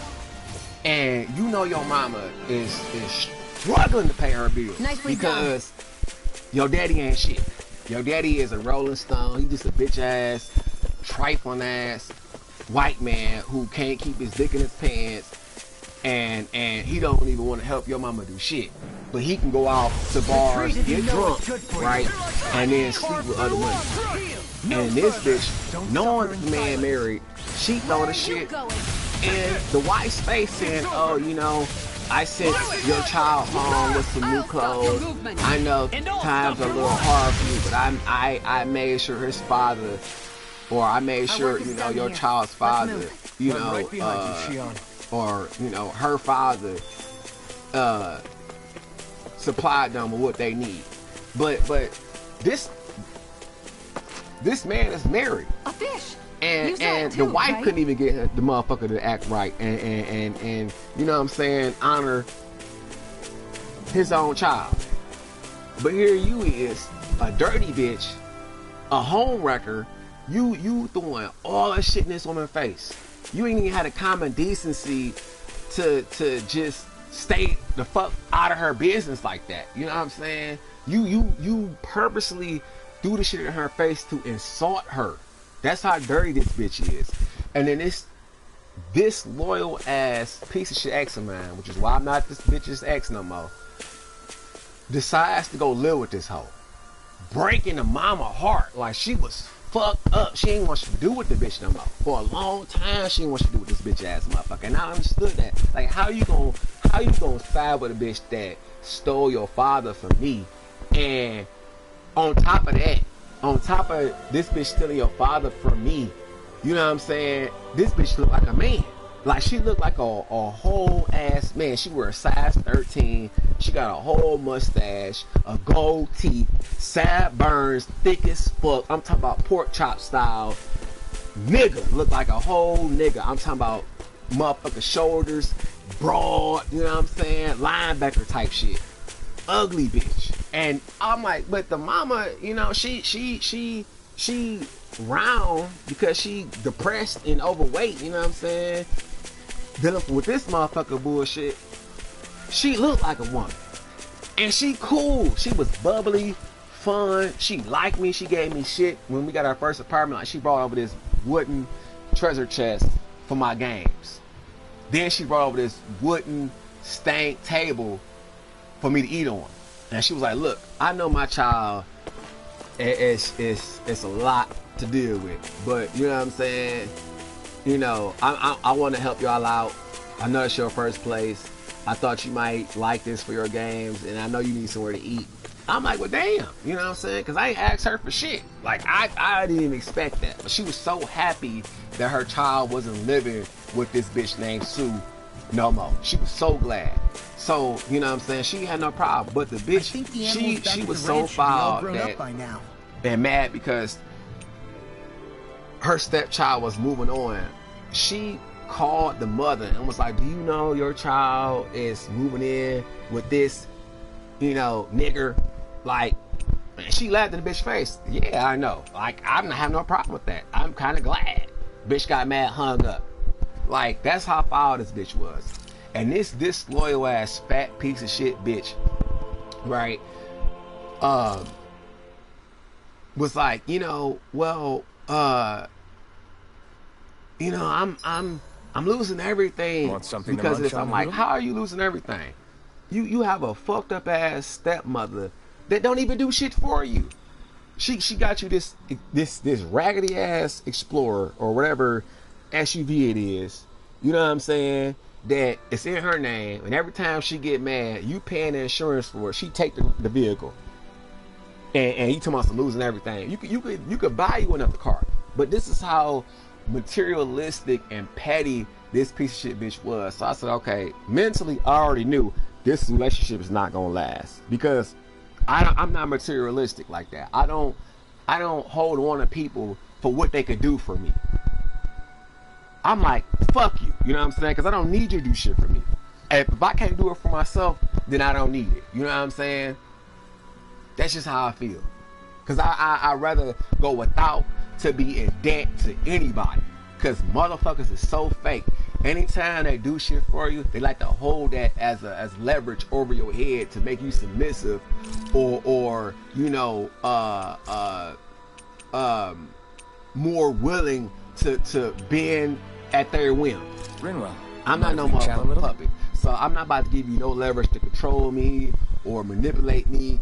I'd rather not even, you know what I'm saying, get no favors off you if I know it's gonna come with some stipulations. Another but day, this another piece of shit bitch was so weak in her mind that, oh, you know, this bitch broke down. It's like, oh, you know, my stepmom is gonna take my car. She actually did take my car. I'm like, so catch the bus to work. You know what I'm saying? Fuck. You know, like, what the fuck? Like, this is before Lyft and Uber was big at the time. So I'm like, you know, why are you making excuses? Why are you so fucking weak? You ain't paying no bills, so you can save your money up and get you another ride. But this piece of shit bitch tried to use that, and once I heard that shit come out of his mouth, I immediately just got burnt out. And we ended up getting into an argument, right? Because this is how fucked up this fake ass bitch was, right? This fake bitch had friends, and one of the friends' name was Christopher Brown, and the other friend name was this fat, depressing ass, yuck ass, stinking pussy bitch. That name was. You know what? I'm not gonna put her name out there because she didn't go online and say no fuck shit. But she knows who she is. You know what I'm saying? But this stinking pussy bitch, you know, she had a lot of nerve. My piece of shit ex didn't really hang out with them in the first place. You know what I'm saying? My piece of shit ex only gets cool with people to use stuff for shit. Coming out of this piece of shit ass person's mouth. Because I was like, you know what? Me, I'm not a new person when it comes to attention or people around me. Like, I have a huge family, you know, both sides. On my father's side, he got like shit. Come now, I'm certainly not that relaxed. 3, 4, 5 siblings, and they all got kids, and they kids got kids, you know, and they live close by. So I grew up with them. And then on my mother's side, you know, she got like Get lost. 1, 2, 3, 4 siblings, 3 from the same mom and 1 from somebody else. You know what I'm saying? From the same day, and they got kids. You know, and I grew up with their kids, some of them, and you know what I'm saying? And hung out with some of her siblings coming up. So me and company is like, I don't need it. You know what I'm saying? I'm like completely fine without someone in my presence. And I you know, like, I need that shit because I have to have my me time. Like I don't like being around people all the time because people, you know what I'm saying, are people, and people do fuck shit sometimes. Like people get envious, you know, when they really see how much talent you got, or if you're a really good looking person and you get more attention than them, or you could do things better than them, they get really envious and they do spiteful ass shit. So I'm like, you know, let me keep niggas at a distance because those are my niggas. Anytime you do some envious, jealous ass shit, you a nigga. You know what I'm saying? You neglect the intelligence God gave abundantly because, you know, God creates everybody and gives everybody their own, you know what I'm saying, pros and cons. You just have to find your own pros, you know, and understand your cons and overcome them. But people don't want to work on themselves. They just want to control somebody else's life, dictate somebody else's life, you know, and spread fucking misery when they not happy. That's the most human population. Fucked up. So I'm like, I'm straight. You know, if I fuck with you, that's because I know you good people. If I don't fuck with you, that's because I know you got on some fuck shit. All in all, you know, I keep my company to a minimum. But I have friends. I have a lot of friends on Facebook that I don't have open public because I don't want people to know who my friends is because this piece of shit X was going behind my back like with my friend that's in the military, right? I'm gonna get to why I put this bitch out, right? So this is leading to the reason, right? So Crystal, I actually like her. Her name is Crystal Brown. And when she knew we were dating, because this is my like second high school situation, she was like, don't be silly, wrap your willy. I'm like, what are you talking about? And I'm like, you know, she's like, you know, when you know, do stuff, I'm like, oh, duh. But I'm like, you know, why are you saying that if that person is your best friend? You know what I'm saying? She was out the gate telling me that this piece of shit bitch was a cheater. You know what I'm saying? And I said, oh, okay, now I peep what you saying. And how I found out was, right, we had gotten into an argument one day. Right, because I was like, you know what? I'm sick of your fake ass shit. I really am, because here it is. You know, you just act so motherfucker two-faced. All the friends you got, I done sat here and watch you talk all this shit about them. The first shit this bitch talked about was Kai. This is the bitch who I was talking about. Fuck her name. Fuck her. I don't fuck with her no way anyway. But her name was Kai, and you know she had a foul smelling vagina, and everybody knew. Everybody would talk about her. Crystal Brown would talk about her. You know, the piece of the Axe Man would talk about her, but they would never say shit to her face. That's how fake these people was. You know what I'm saying? And I'm like, oh, I can't hang around people like this. I just can't do it. Like, what the fuck is wrong with some of these people out here? Why do you hang around fake ass folk? You know what I'm saying? Like, if you can't be you, if you can't say what you feel about somebody to their face, you a coward, you a bitch ass motherfucker. Why would I hang out with you? So I was just like on thin ice with my patience with this person. And I'm like, man, I'm sick of this bitch ass motherfucker, because here it is, you know, I got friends that come over. They came over, my friend, you know, what they want their, I'm not gonna put their name out there because I don't know if they want their name out there, but I'm gonna just, you know, abbreviate their names, because people here would never, I mean, you listening, you would never know unless you someone close to me and you know what I'm talking about. But one guy named was K, another guy named was T, one guy named was S, and then they would bring their friends over. You know what I'm saying? Like, K would bring over his friend Terrence, and E, and Ty or T would bring over his cousin, you know, female cousin sometimes, and we would all game out. I have a house full. These are the only people, you know, when it came to T, S, and K, them the three I trusted around my shit. And K, you know, even though he did shit I did not like bring people over my house that I did not like, I still trusted him enough to be at my place if I wasn't there. If I was to go out of town for 2 days, he could stay in my place, because he good people like that. He just do, judging by the, you know, he type of person where he wants everybody to get along, no matter what differences they have. And that's the reason why I like him. But he don't understand sometimes that, you know, certain people just don't mix. And that's how it was with E. I couldn't stand E because he was so pessimistic and such a Debbie Downer that I'm like, I don't want your energy around me. I don't want your mentality around me. And then he would do shit, you know, purposely. Like, he'll do little shit like insult the things that you like purposely to get underneath your skin to make you want to fire on his ass. I'm like, look, dude, don't bring him around me because if I go off on him, you know what I'm saying, it's going to be your fault. And, you know, he got the picture, but that only, he only got the picture after I had fought one of the people that he brought over to my place.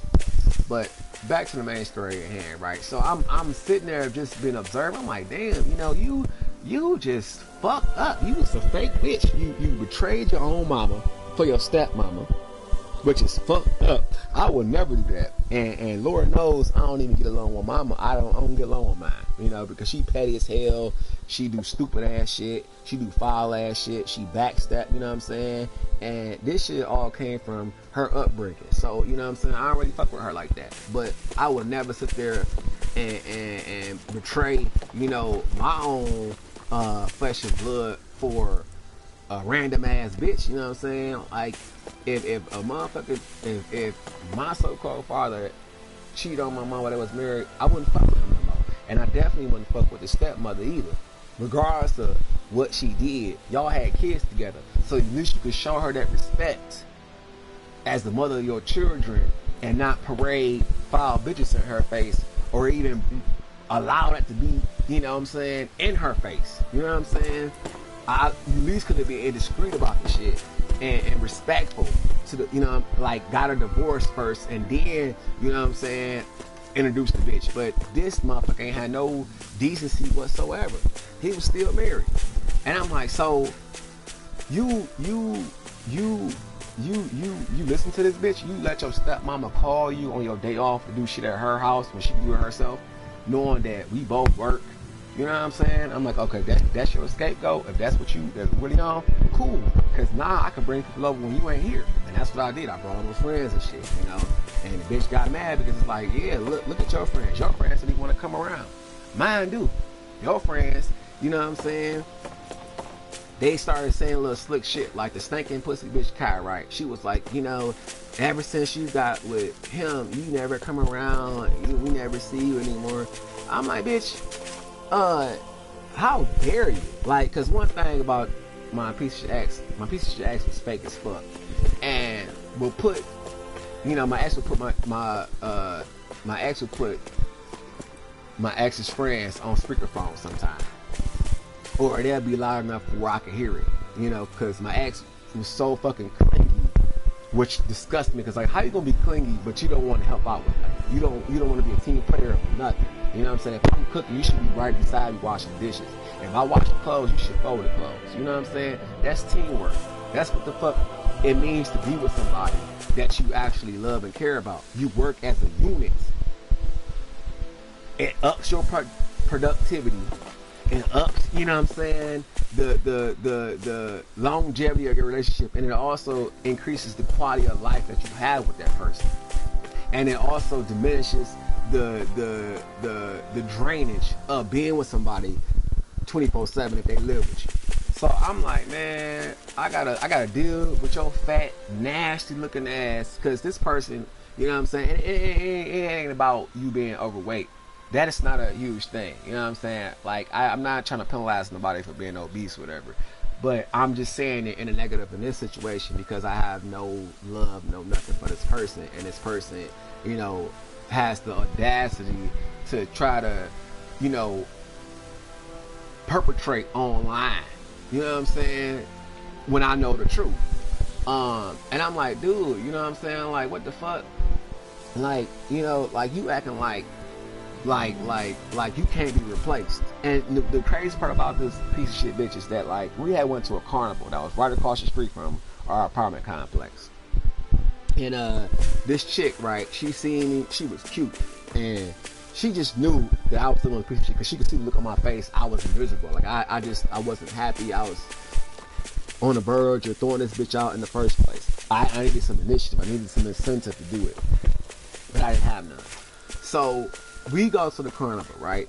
And our mutual friend Robert, which I feel bad for because I actually like Robert. Robert was a good person to me. Like Robert was really good to me. He never played the dozens with me. He never played sides. He was actually more on my side than the friend, because my ex and Robert was best friends. They grew up together.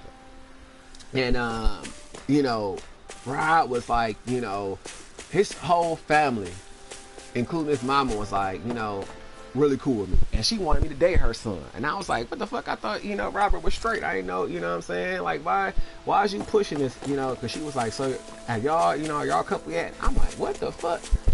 And I'm like, no, Miss Norris, we not a couple yet. This is just, you know, my bro. Like, we really cool. You know, I respect him. I like him. He got a good heart. He lie a lot, but he, you know what I'm saying? He good to me, you know? So, but, you know what I'm saying? I'm not gonna judge him for, you know, being a fibber. It's not a great quality to have, but at least when it comes to him treating people right, he know how to do that. You know what I'm saying? So I was just like, oh man, why, you know, why does she want with her son so much? But he went to the military. So when we went to the park, he showed up.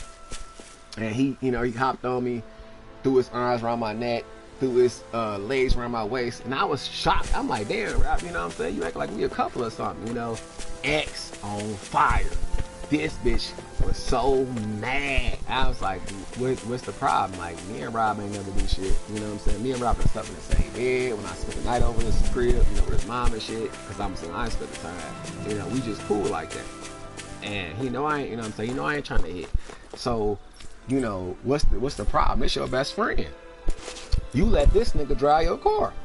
So, you know what I'm saying? What you mad about?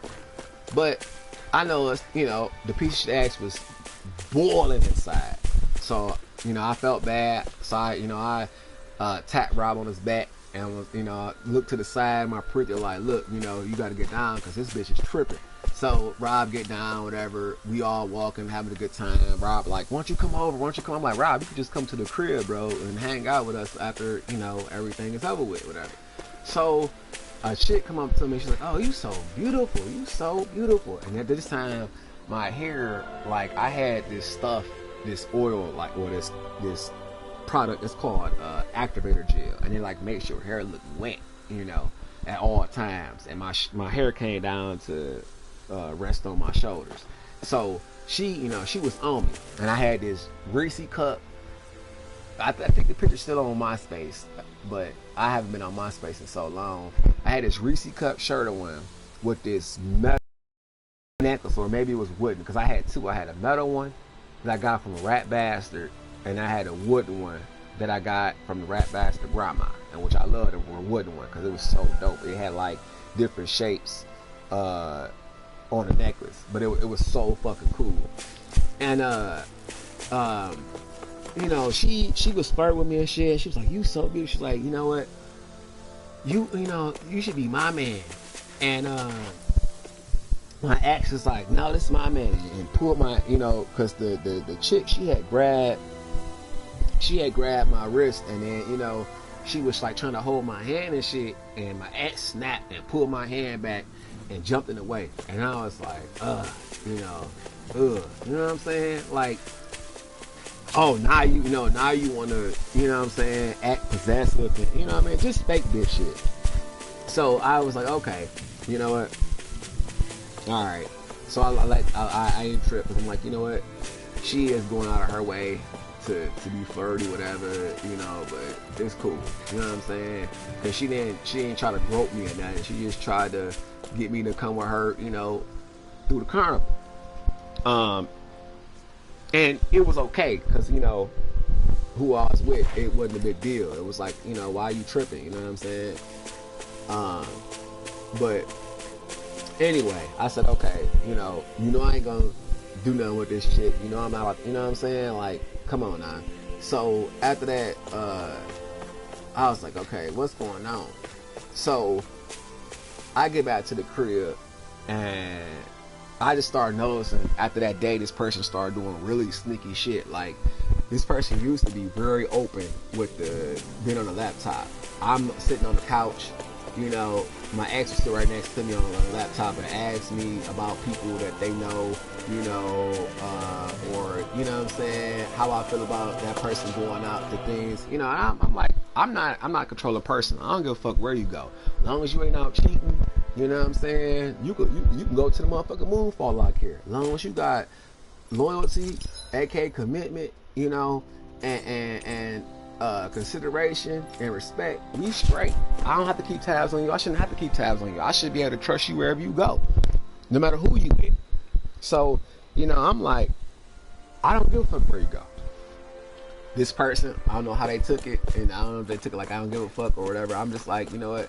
Have fun. Go out there, hang out with your friends. This is what I'm telling this piece of shit bitch. I'm like, go hang out with your friends because I'm tired of them saying slick shit. I heard what the fuck they were saying on the phone. You know, I ain't say shit. I could have cut into them and let them know why you ain't hanging out with them. But to save face, I decided not to say nothing. You know, because my ex, like, I don't like hanging out with them because they're fake. They don't, only time they want to come around me is when I throw a party or when I have something, you know, then they want to show up. But when, you know what I'm saying, when I'm down and out, I never see them. So I said, oh, okay, all right, whatever, you know. Why you got friends like that? That show how fake you is, because if you know they like that, why keep them around? You know what I'm saying? So I'm like, all right, whatever. So I leave it alone, right? So some days go by. I'm irritated because I'm like, man, I can't do fake ass energy. You know, I can't do it. It's just, it bothers me so much. And me and my ex-girlfriend, we not like that. You know what I'm saying? Me and her, we was honest about everything. You know, she told me she liked women. I told her what was going on, you know, my situation. You know, she said, okay, cool. Like, you know, I don't give a fuck if you want to date a guy, you know what I'm saying? That's cool. You know, we can have babies, you know, because she's like, I see myself with a woman long term. I said, okay, cool. And she's like, if you ever see yourself with a dude, you know, that's fine with me. I don't care. You know, as long as we have babies together, we straight. You know. And she's like, I'm gonna show you the bitch I want to have my babies with. So I said, okay, cool.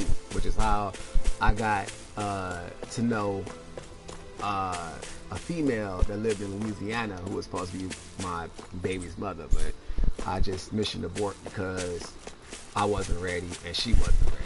So,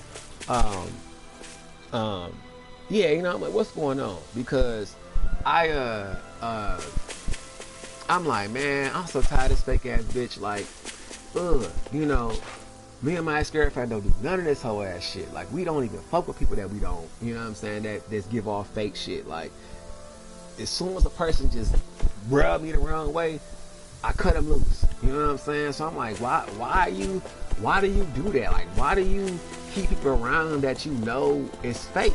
Like, you know they don't really fuck with you like that, and you know what I'm saying? And then you talk poorly about them. Why keep them around? So I was like, nah, I can't fuck with you. You know what I mean? And my mind had already made up my mind. I did not want to be in a relationship no more. But the icing on the cake was, right, we had guys to argue. This piece of shit had made me this bracelet that had our names on it, and I had got fed up with this bitch because I'm like, dude, you know, I told you you didn't have to pay no bills, right? But what the fuck do you do when I'm not here? I was working at Blockbuster at this time, and I would go to Blockbusters from you know, sometimes 10 in the morning to 10 at night. I was really popular there. I was the top salesman, you know, within the district. Not only was I the top salesman within the district, but I also had the most hours at my store location. I was only 18, getting 40 hours a week, you know what I'm saying, when they was supposed to only hire part-time there. I was literally, and you know, I was killing it. My checks was fat as hell.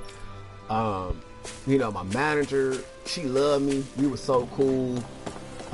Both of them. Until the one who hired me, she went to AAA, which I hate that Andrea left. Like, she was the best thing that happened to that Blockbuster. She was doing so much for that Blockbuster that was located in Lincoln Park, Michigan.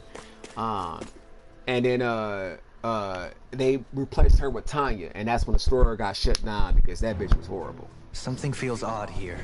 But be on your guard. Long story short, right? So I'm just like, what's going on? because you know, I'm burnt out. I'm at the point to where I just don't want to fuck with this person no more. I don't like seeing this person in my space. I don't like having this person in my space because of the fake shit that's going on. So I go and you know, I had got pissed off because I got tired of having to do everything. You know what I'm saying? I'm like, yeah, I know you don't know how to cook that well, but bitch, you know what I'm saying? You got Google at your disposal. You got motherfucking Yahoo, you know what I'm saying? You got Food Network, and you know, like you could ask somebody what they like to eat, and then try to make the shit, you know, and keep practicing until you get good at it. But this lazy piece of shit didn't want to do shit, and then always look at me fucking like, why? Every time, you know what I'm saying? You got a day off, or you know, I'm relaxing. You want me to beat up your walls, but you know what I'm saying? You don't do shit. And to me, that's so unattractive to me. Like, I don't like no lazy ass bitch. I don't like no, you know what I'm saying, user ass bitch. I don't like that shit because I work super hard for my shit. So, you know what I'm saying? And then you're gonna be up in my space and you don't want to contribute. I don't want you around me, cause that's what users do. So I'm just like, man, how the fuck did I fuck up with this bitch like this? Like, how did I do this to myself? So, you know, I'm mad as fuck, and I got tired of it, because what happened was I come into the kitchen, all right, and this is right after I had a big ass fight. Like hey. He brings over this guy named Terrence to my crib, and I'm like, hey, like, dude, what the fuck is you doing, bro? You know what I'm saying? What's going on with you? Because you know I don't like Terrence. You know I don't like him, and you know he's jealous as fuck. So, you know,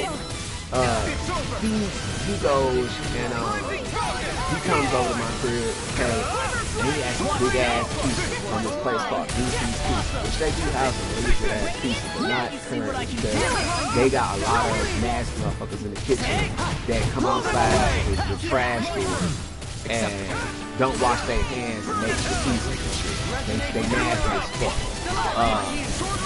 And I'm like, I'm straight on that. I don't want shit from y'all, because I literally, now you go to this day, if you go up to BC's Pizza and just park your car and sit in the parking lot, no scratches on my shield or my armor, you can watch the chefs come outside, they throw trash away, they smoke cigarettes, and they'll go right inside and do not wash their hands. I'm like, I'm straight on BC's Pizza. You know what I'm saying? I ain't fucking with it. So, and then they don't wear gloves on top of that. You know what I'm saying? So I'm like, nah.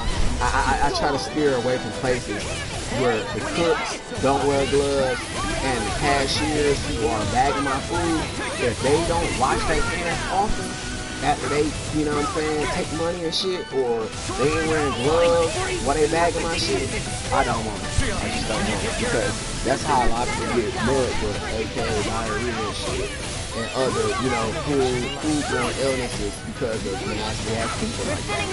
But anyway, back to the main topic again.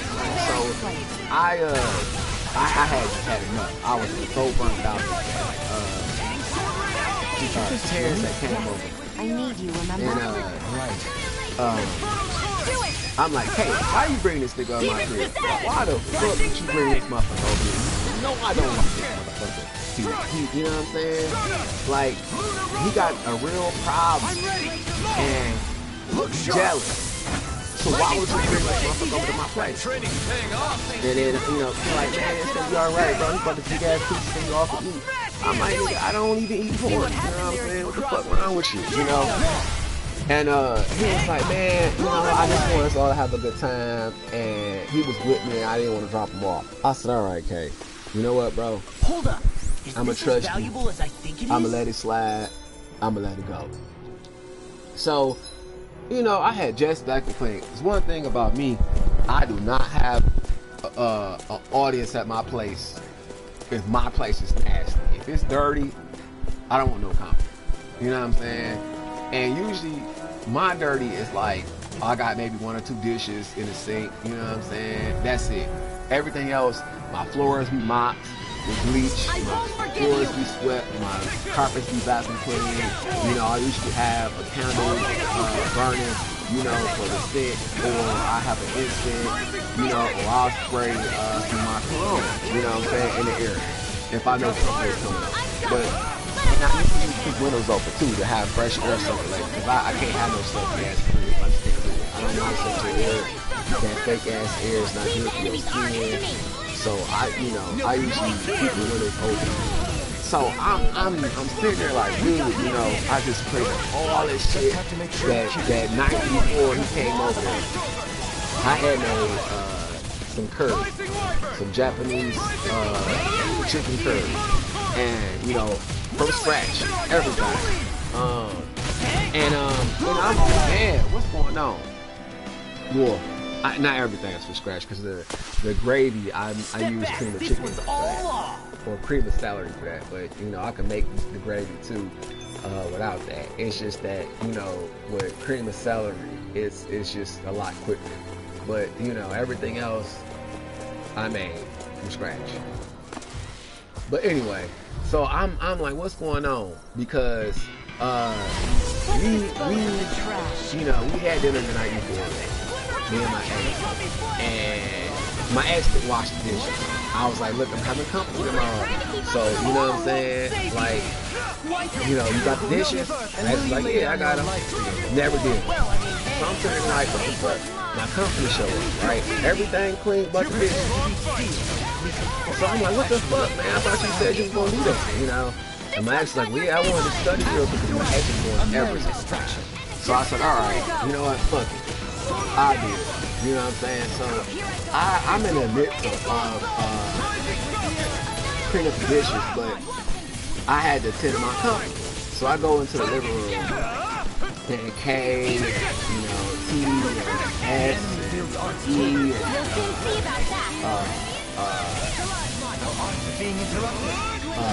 Terrence, the motherfucker that I don't like, all in my living room eating. It's peaceful.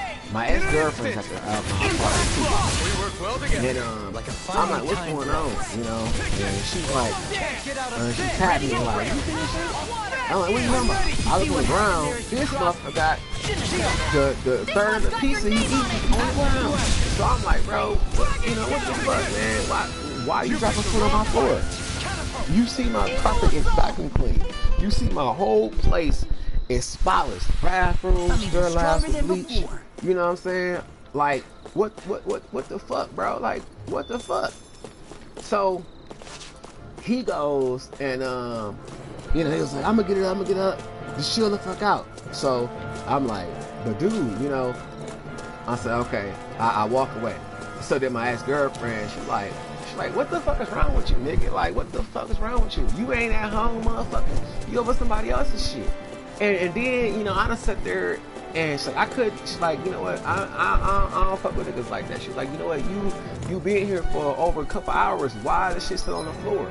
You know, and I come in there and I'm like, what's going on? And he was like, fuck what y'all talking about, fuck that bitch. You know, I ain't gotta do shit.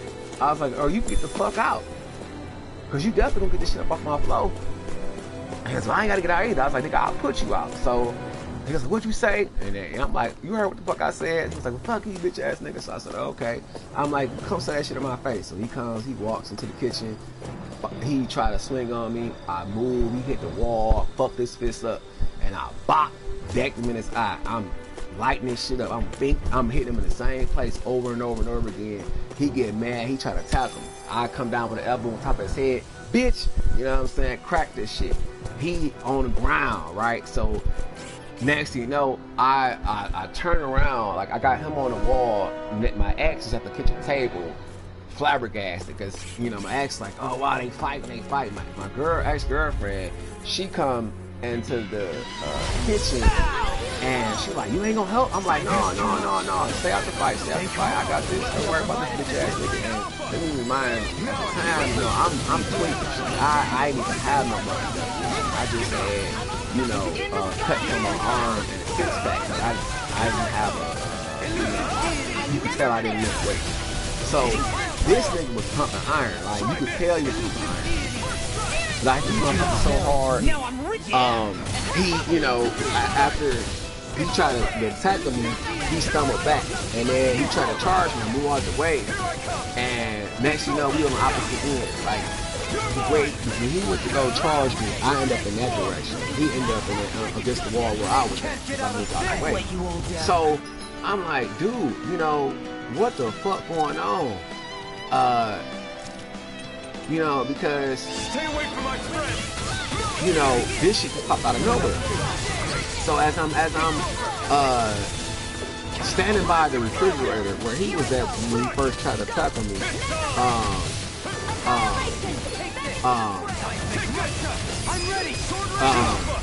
This one's got your name on it. he comes to try to tackle me again, but I move out the way. There's still more to go.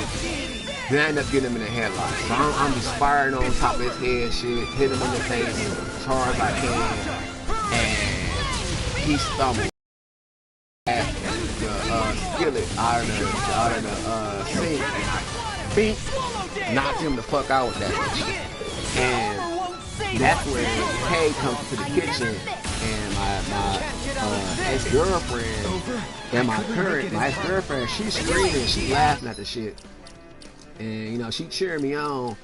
And she's like, I bet you won't drop shit else in this motherfucker. Now will you, nigga? You know, she had me slobbing. And my ex is sitting there like, you know, flabbergasted because my ex never seen me get in no fight with nobody.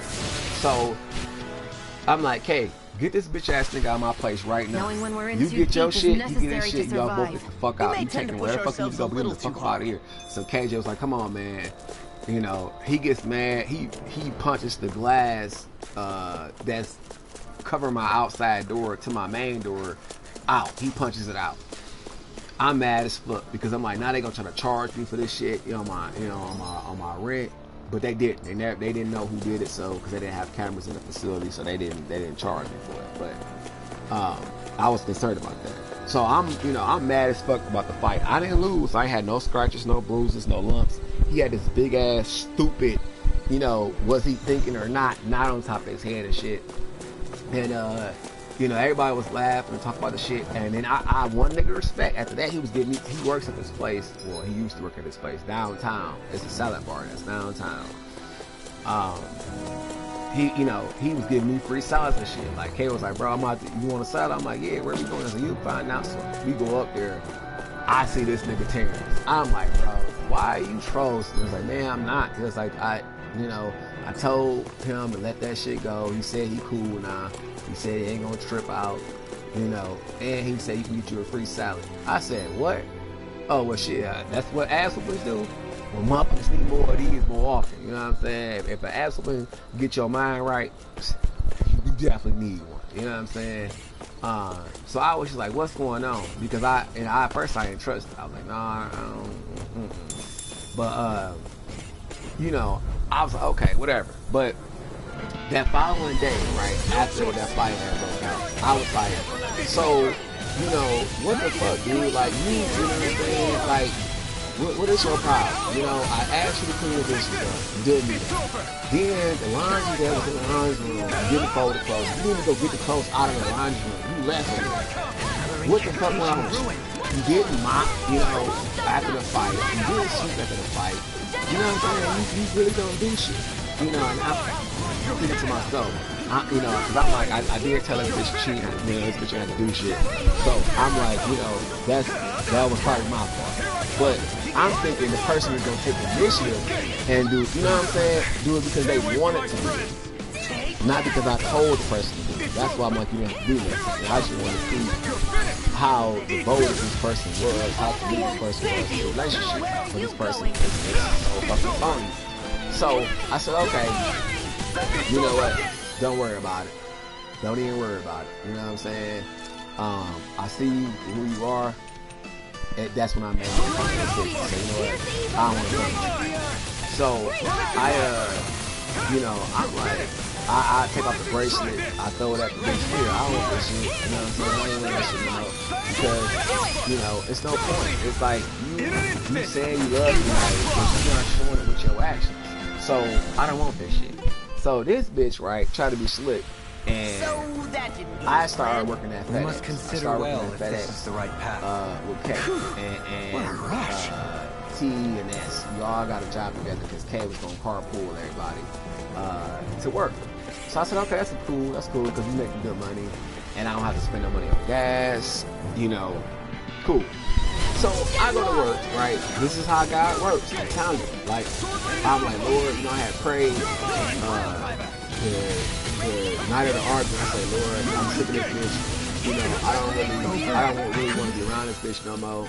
And you know, I'm not trying to be, you know, facetious to this person or vindictive or spiteful or, you know what I'm saying, be petty. So, you know, what do I do, Lord? And I'm like, really, this is my prayer. I'm like, so, you know, God, you know, I'm feeling like I can't trust this person. I've been noticing this person's been dishonest with certain things. Show me the truth. Right? Show me the truth about what's really going on with this person. So, this dumb bitch, right, I go to work to FedEx on Newburgh Road and I come home, you know, and I see the laptop is open. Now, I know I wasn't knowing that. I know my piece of shit X goes to Everest, and I know my piece of shit X was using it for school because I bought it. I bought the laptop. So I'm like, okay. Don't forget to heal your wounds. You know what I'm saying? What's going on? You know, what's really good with you? Because, you know, why are you all of a sudden online when I'm not around? But at first, you were, you know, asking my opinions on things and, you know, showing me. That's how you can tell when a person is not being honest, because they behavior patterns change up. When they trying to be sneaky or avoid you for some odd reason, it's because they get you. And I said, okay, you know, I didn't want to jump to any conclusions or superstitions without having, you know, evidence to validate what I'm saying. So I started, you know what, because I was already on game about the person's behavior being dishonest and shit with the whole internet shit. I'm like, you know what, in due time, God gonna show me what I need to know. And sure enough, I made that prayer about asking God to show me the truth. I came home, it was like 7:30 in the morning. I was tired as fuck from loading 3 trucks by myself at FedEx during the peak season, which is Christmas season. And next thing you know, the laptop was flashing. So I go to the laptop, and I'm like, what the fuck is going on with this laptop? You know what I'm saying? Why is it making this notification? And I see it's this Armenian motherfucker named Robert. The same Robert. I'm impressed you managed to keep as our mutual friend. But it wasn't that Robert. So, you know, I look at the text messages and shit that was sent between them. This bitch was trying to hook up with this motherfucker for sex. I said, oh, so you gonna play with my health, bitch? You gonna play with my health because, you know what I'm saying, when you take the chance to lay down with somebody, you can contract herpes, syphilis, and gonorrhea just through kissing. Just through kissing. You don't even have to be swapping spit. If you brush your teeth too hard and your teeth are bleeding and you kiss somebody that has the virus, their saliva will transmit the virus through your bloodstream through kissing. So I'm like, if you out here living like that, I know you won't give a fuck about me. You know what I'm saying? Because I'm not promiscuous like that. And I'm very cautious about my overall health. So, you know what I'm saying? Because I don't want to be burnt. I don't want to be stuck with some shit I can't get rid of. So I'm sitting there like, oh, okay. So this is what you do? This is what you do? You go out of your way. You know what I'm saying? You living with somebody, right? You living with somebody that you depend on, and you want to cheat. Where are you gonna cheat at? Because if I catch you in my apartment with this nigga, I'm gonna fuck both y'all up. So, you know, I'm like, okay, what's going on? So I don't say nothing. I wait till the bitch come home. You know, I show the bitch the little text message and shit. Put the bitch out. Everything the bitch on. I put all that shit on the street. Some people one person stole the bike. Somebody else stole some of the other shit. I ain't getting no fuck. If you want me to keep healing you, I'm gonna need to rest up. Rent free, and you had a audacity to try to go and cheat with a motherfucker that's not only on powder, aka cocaine, but also an alcoholic. Right? So you just try to expose me to all kind of shit. So I was like, oh nah, you gotta get the fuck out. Put the bitch out same day.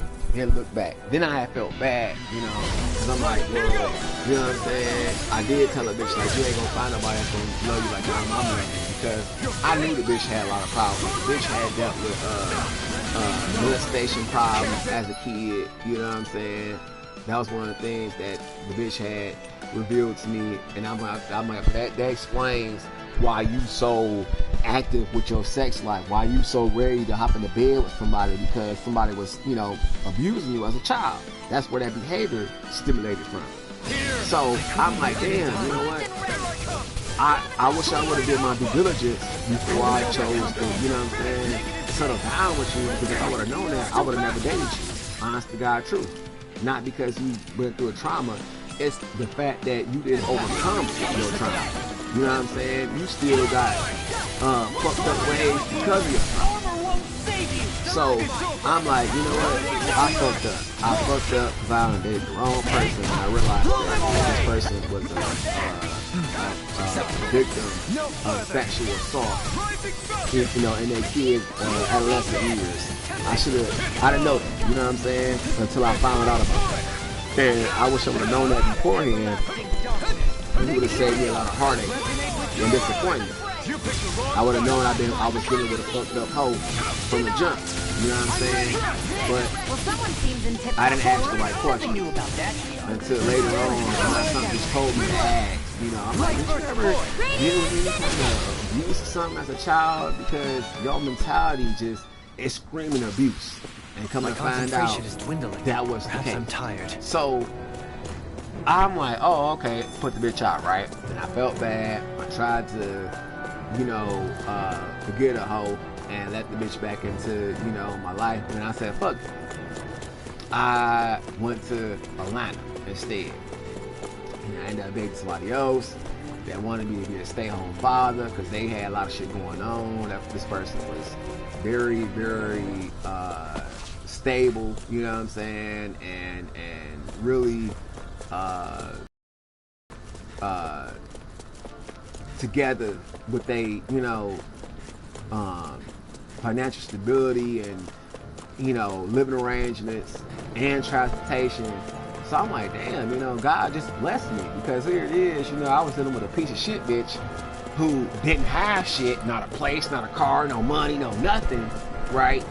To someone who wants to, you know, like, give me the life that I gave this person, free of charge. And I said, oh, okay, you know, and this person was such a team player. Like, when I went down there, what happened was I was with my ex-girlfriend. So I know I got my fuck ups too. I've done some, I made some mistakes. I ain't gonna say, because I didn't intentionally wreck her car. I just got into a bad car accident and I totaled her shit. And you know, the one I'm cool with, one is my sister, and we're still friends to this day. That's the one I'm talking about as a sister. The other ex, I don't have to do with this piece of shit. I don't even want to see the piece of shit ever in life, for no reason. Even if the bitch is on their deathbed, I wouldn't want to see this bitch, because I just don't fuck with this bitch. I just don't.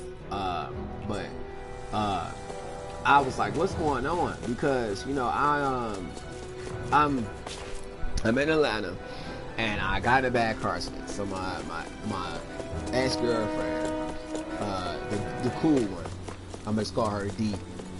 She was like, man, you know, she's fan moving.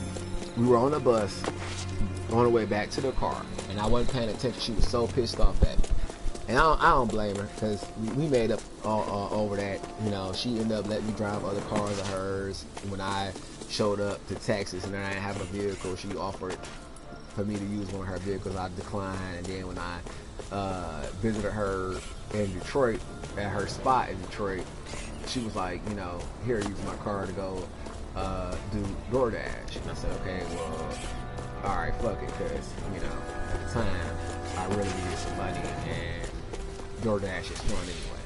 So I said, okay, cool.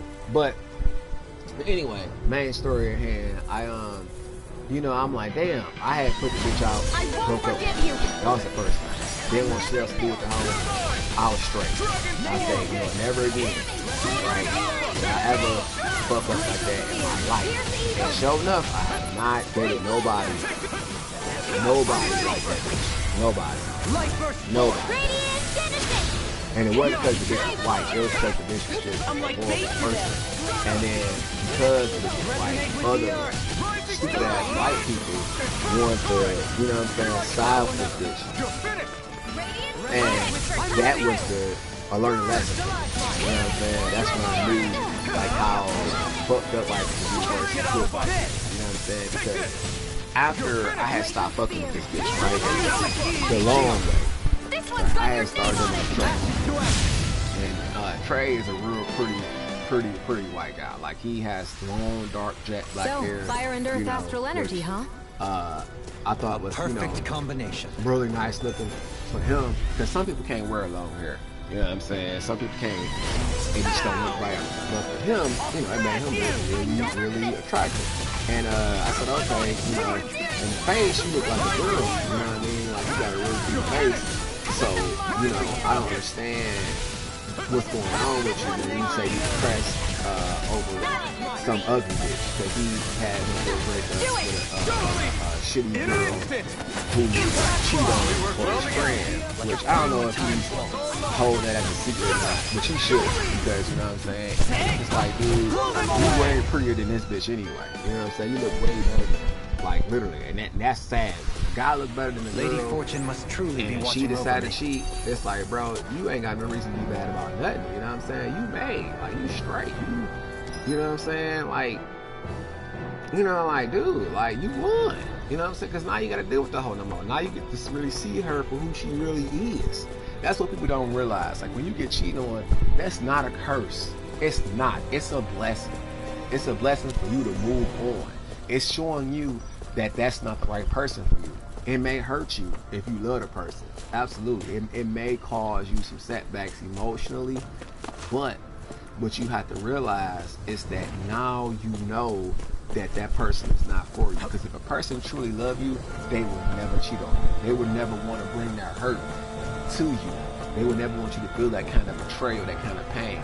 You know what I'm saying? If they truly love you. So never get it twisted. Never get confused about you know, how to feel about a person if they cheat on you. That's your sign to get rid of their ass. You know what I'm saying? Or God got rid of them for you. God showed you what you needed to know, so that way you wouldn't hold on to them. And you know, I was like, OMG, because me personally, you know what I'm saying, I didn't, at first, I didn't see things. You know, I felt dumb. You know what I'm saying? For investing my time and my money into somebody that, number one, is not attractive. When you see this bitch, it's like, damn, you know what I mean? It's like, you know, like, fuck, like, what the fuck? You know what I'm saying? Like, what the fuck? When you on practice and when you dating that bitch, and I'm like, I might have been on drugs, because when I look back at the pictures, you know what I'm saying? Like, this bitch is always, you know what I'm saying? Like, you know, like, why you with this ugly ass? You know what I'm saying? It ain't about the looks, it's about the spirit. Like, when I call people ugly, I don't mean physically ugly. You know what I mean? Some of them do be physically ugly. In this case, this bitch is physically ugly and spiritually ugly. You know what I'm saying? But the reason why I dated the bitch is because I didn't want to be that person. Like, I'm always kind of individual that thinks about, like, okay, how I want to bearing fruit. You know what I'm saying? If I like somebody, I really like somebody, would I want them to give me a chance? You know what I'm saying? Would I want them to give me the benefit of the doubt if they were, you know, with the mindset that maybe, you know what I'm saying, I'm this way or that way. You know what I mean? Like, I always thought about that kind of stuff. So I didn't want to basically jinx myself, meaning that I didn't want to you know what I'm saying, be like, oh, you know, because I had this biased outlook on somebody, that shit happens to me. You know what I'm saying? I was trying to make sure that I cover my karma back, you know, so karma wouldn't come back and spike me, because I chose to, you know, discriminate against somebody for a dumbass reason, you know, like, oh, well, this person doesn't look my type, you know what I mean? Like, because you can meet somebody that may not be your type mentally or you know, appearance wise, meaning like, you know, they may wear baggy clothes, maybe you prefer tight clothes, you know what I mean? But they could actually be really, really compatible with you and be a good, you know what I'm saying, addition to your life, because they're so different from you, you know what I mean? Or because they're not what you typically go for. So I said, okay, I'm gonna give that a chance, you know what I'm saying? Because I don't want to be that person that misses out, you know, on somebody that may actually really like me, you know, because this person was trying for 2 years. But really, the only reason why this person was trying so hard was because I was extremely popular at River Rouge High School, and I was, you know, considered one of the prettiest guys there. So that's the reason why this person wanted my attention. That it was all to increase this person's popularity, literally.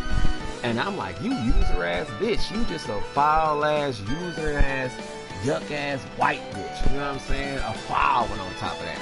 And I said, okay, that's my fault. I should have never let a person who, you know, entice me by, you know, giving me fellatio be my spouse. You know what I'm saying? I should just let that hoe be a hoe and consider that was a moment this person was being a hoe. You know what I'm saying? Left it at that. And not try to settle down with her. Right? I thought this person, you know, was like, oh, I really like you, so I'm trying to show you that I like you, you know, and I'm trying to go hard with you. But really, this is how this person manipulates people. This person will sleep with people to get them to do favors for them, or have them in the back pocket. You know, as a you know, on-call type of situation. Meanwhile, dating somebody else. You know what I'm saying? This is how dirty this person is. So I was like, oh shit, you know, I fucked up because, you know, I didn't know this person was really cut like that. And that's what taught me a valuable lesson when it comes to picking spouses. You know, don't allow your lust to convince you into settling down with somebody. You know what I'm saying? Because that's never the way to go. You never want to shack up somebody because of nothing your I lust. can't fix. You want to shack up with them because of how they value and appreciate you. You know what I'm saying? How they accommodate you, you know, when they're around you. And that's what you have to look for. And my cool ass girlfriend, my sister, she showed me these things, you know, because she really loved me. And she would do things to let me know that she loved me, like the long way. And, you know, I felt so bad because it took me a long time to really peep what she was trying to relate to me. I guess I was slow, you know what I'm saying, with picking up on social cues and on her attention, you know, because I didn't, like, me personally, I always try to go out of my way for my friends. If I call you a friend, and if I call you a bro especially, I try to go out of my way for you. I try to show you nothing but love and respect, sincerity, you know what I'm saying? I try to be 100% cool with you because, you know, I call you a bro. You family, you know what I mean? I always wanted a brother. So if I call you a bro, you know, I that means, you know, I got love and respect for you. But if you know, I'm like, oh, I don't fuck with that nigga, or, you know, I really don't keep with this type of dude, you know what I'm saying? That's what it is. I really fuck with you like that. But anyway, you know what I'm saying? So I'm just like, what's going on? Because you know, I'm like, I don't sense any more enemies. I'm in Atlanta, I'm in Atlanta, and you know, I didn't have to ask the new person I was dating. You know what I'm saying? Like, you know, like, not. I don't ask none of my sponsors for anything, but you know, it was like, how can I explain this? It was like, you know, I didn't have to ask this person about our plans, you know, when we gonna hang out, no, nothing. You know what I'm saying? Like, I didn't have to, it wasn't hard to network with this person. Like, this person was like, oh, you know, they would make all the initiative. You know what I'm saying? Like, oh, you gotta work today? No. All right, well, look, meet me at my job, you know, because this person worked at J. Christopher and the Noodle, which is in Midtown, and J. Christopher is in Decatur. So I'm like, you know, fuck, I don't have a car out here. You know, I got left stranded back to that girlfriend, right? I was in her Cadillac. I got into an accident, towed that bitch. We got on the bus to go back to the car, and I turned my head, like, I didn't want to sit next to her because she was heated. Like, she tried to choke me up and everything. Like, she was really pissed. And I actually didn't even mind. Like, I was actually kind of like, you know, enticed and turned on by her putting her hands around my throat, and like, you know, like, she didn't squeeze to choke the life out of me. She just put her hand like, I can just choke you right now.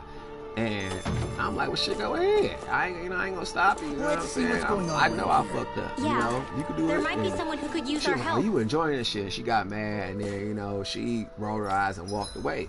But, you know, she could have fired on me. You know what I'm saying? And I would have been like, all right, I deserve that shit. You know what I'm saying? I deserve that little uppercut because I did wreck your shit. You know, fuck it. You know what I'm saying? Get your lick in. But she didn't do that. So I was like, oh man, it made me feel so much worse because she didn't do that. And when we got on the bus, she just hopped off that bitch. I'm like, the buses in Atlanta, they have TVs on, and they're clean. They're super clean. Right. And they have a MAR system which connects to the train. And when you have the MAR card, you just swipe your card after you load money on it, right? Aboard the train. And you know, you get a free bus ride every time you get off the train.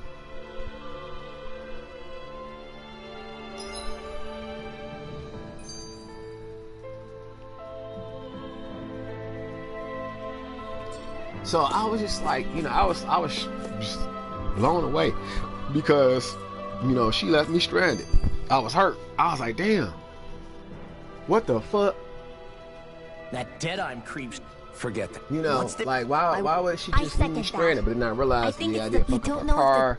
She didn't want to be around me right now. Fine, damn. Our job is I was hurt for now. But I realized I had family there. Decide to do, though, I go to the we should Noodle, take some and time then to that was rest when first. the person I was dating in barely Atlanta stopped shows since up Menancia. and was like, hey, you know, you're a beautiful guy. Like, what? You single? What's going on with you? And I'm like, oh man. I'm like, yeah, I'm single. And then that person was like, let me see your phone. So this person took my phone, put their information in there, called themselves off my phone. And then from that point on, was like, do you need a place to stay or something? I was like, damn, you definitely know how to read, you know, a person's energy. I'm like, I don't know, because I don't really know you like that. You know what I mean? So I ain't trying to go stay with nobody. I don't know. Fuck Where all are you that. going? But I called my family up. Alvin. Yeah, I was like, well, my sister down there, you know, you should get go some stay rest. with her. Which was a good What's got and you bad up at this idea hour? because she was fucking so Just jealous. let me be for a man. minute, okay? That's one thing I do Why not don't you like. go back I to do the not inn? like jealous ass bitches. Whether they males or females, I do not like I jealous will ass when bitches. you do. I was like, what's going on? Because I go and you know, exchange my information. Have it your way. And this person was like, you know, well, hey, if you need anything, just let me know. I said, okay, but like, I'm all right. The Find out my Lord's auntie days here. I are called her. numbered. She came and get I me. haven't So now forgotten I'm our living promise. I was living in Norcross You can trust me, you know. when I was dealing with my ex-girlfriend. If you want to. And D. And then after And that, if I say I after will, we had that will little you fight, finally give she it a left me rest? stranded, and I ended up in Mableton, Georgia, Yeah, in a townhouse. of course. with my auntie. Try to and get some then, rest. I started dating the person that took my information down, and I'm like, damn, this person's like, so What are you was all working? I'm that like, well, about? I put in some applications, but I haven't got a response yet. All of a sudden, Blockbusters called me and was like, hey, you want to work? I'm like, yeah. So this person was like, oh, come with me. I'm like, where are we going? So we go to the store. So we're I'm just like, going to check things out, right? The person's like, I'm pretty certain you don't have any clothes on you right now, right? I'm like, nah, I don't. All my Whatever shit that forest is called. is left Estalula in my Forest. ex-girlfriend's Next time, pay spot, attention. but she's mad at me because I wrecked her car. So this person was like, well, look, don't worry about it. So this person bought me 2 pair of pants, 2 work shirts, a belt, some socks. I was like, wow, didn't ask for shit. But that's what I mean. Like when a person is naturally or sincerely or genuinely rocking with you, they gonna look out for you. You know what I'm saying? Without no favors, required. No, you know what I'm saying? No demanding of you. They just want you to be straight. The winds are you know strong what I'm here. saying? Mind yourselves. Even So the inside of my I mouth was just is like all... so like, wow, I don't even get this kind of treatment from my ex piece of shit. So, which that shit's name starts with an A, but that ain't important because I don't fuck with this person no more. Yes. So some time I went by after the first breakup and me traveling a little bit, stayed in Atlanta for a whole year, dated for like a few months, and then I got homesick, so I came back. That person was still in love with me, but I stopped communication because I didn't like that person like that. And I felt bad, but that person even came and visited me from Atlanta. Drove all the way from Atlanta just to come see me.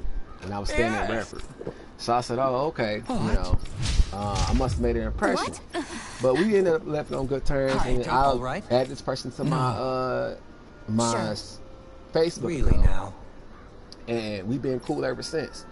But we don't talk, you know what I'm saying? I don't be like, hey, what are you doing? What's going on? How is, life treating me? I just was like, well, shit, this person didn't, give me a bad experience, nor did this person, do anything foul against me. So, it's no reason not to be this person's friend. That would have been very disrespectful for me to just, not be considered of this person's kindness. So I was like, fuck it, we could be friends, you know what I'm saying? Because I'm not about this, I'm not sleeping with you. I ain't gonna sleep with you. So, that, why can't I be your friend? You know what I'm saying? So we just end up being friends. And the communication stopped there after their friend request. But I was just so disgusted with the situation because I was homesick, and me and my the piece of shit ex A was talking even while I was dating this person. We were still going back and forth via text messages, but I didn't want to fuck with this person no more. And then I had another friend who, which I hate when they do this. Like I hate when people, they that's why I kind of like keep people at a distance, because a person will play the friend role until they have feelings for you, and then when they realize they got feelings for you and you don't reciprocate them feelings, then they turn to petty ass bitches, and that shit I do not like. You know what I'm saying? I do not like when people do that shit. Like, don't turn fake because you can't get what you want out of somebody.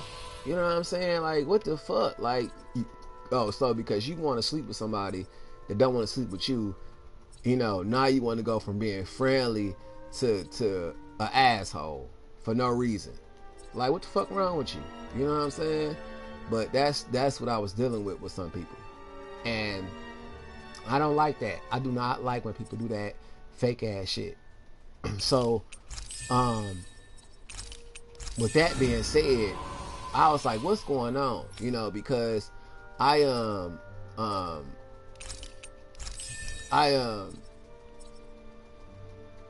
was really blown away by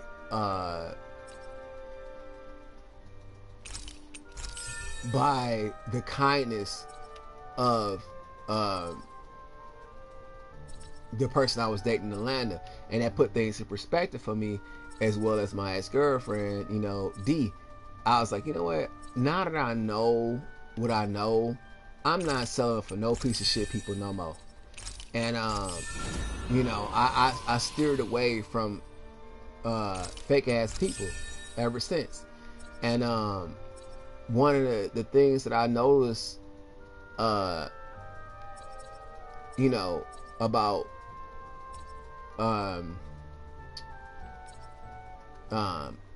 having confidence in oneself and independence in oneself, it helps you avoid a lot of unnecessary heartache and drama and, you know, ridiculous shit from people, because you don't have that codependency mentality. So you don't need people in your space. You don't need to be around people, so they can't play you with that. You know what I mean? It's like, once you learn to love your independence, you will understand how more powerful you are and how much better it is to love being solo dolo sometimes. You know what I'm saying? Like, it be times where I'm like, okay, yeah, I'm gonna have some company now, you know, and I'll hang out with people, right?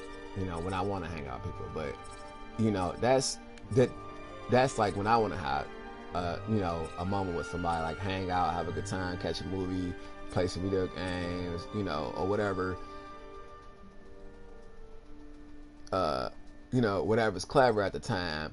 But you know, I'm like, I'm straight on the on keeping people around, you know, 24/7. Like, nah, because people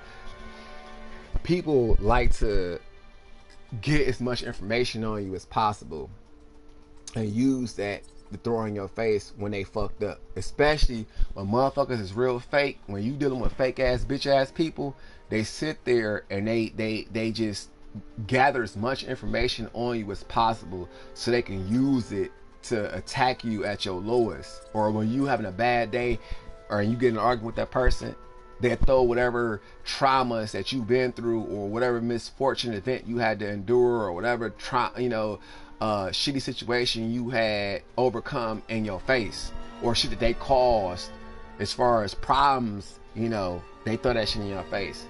And, you know, I'm like, I don't fuck with them kind of people. And I try to stay clear up from them people because, you know,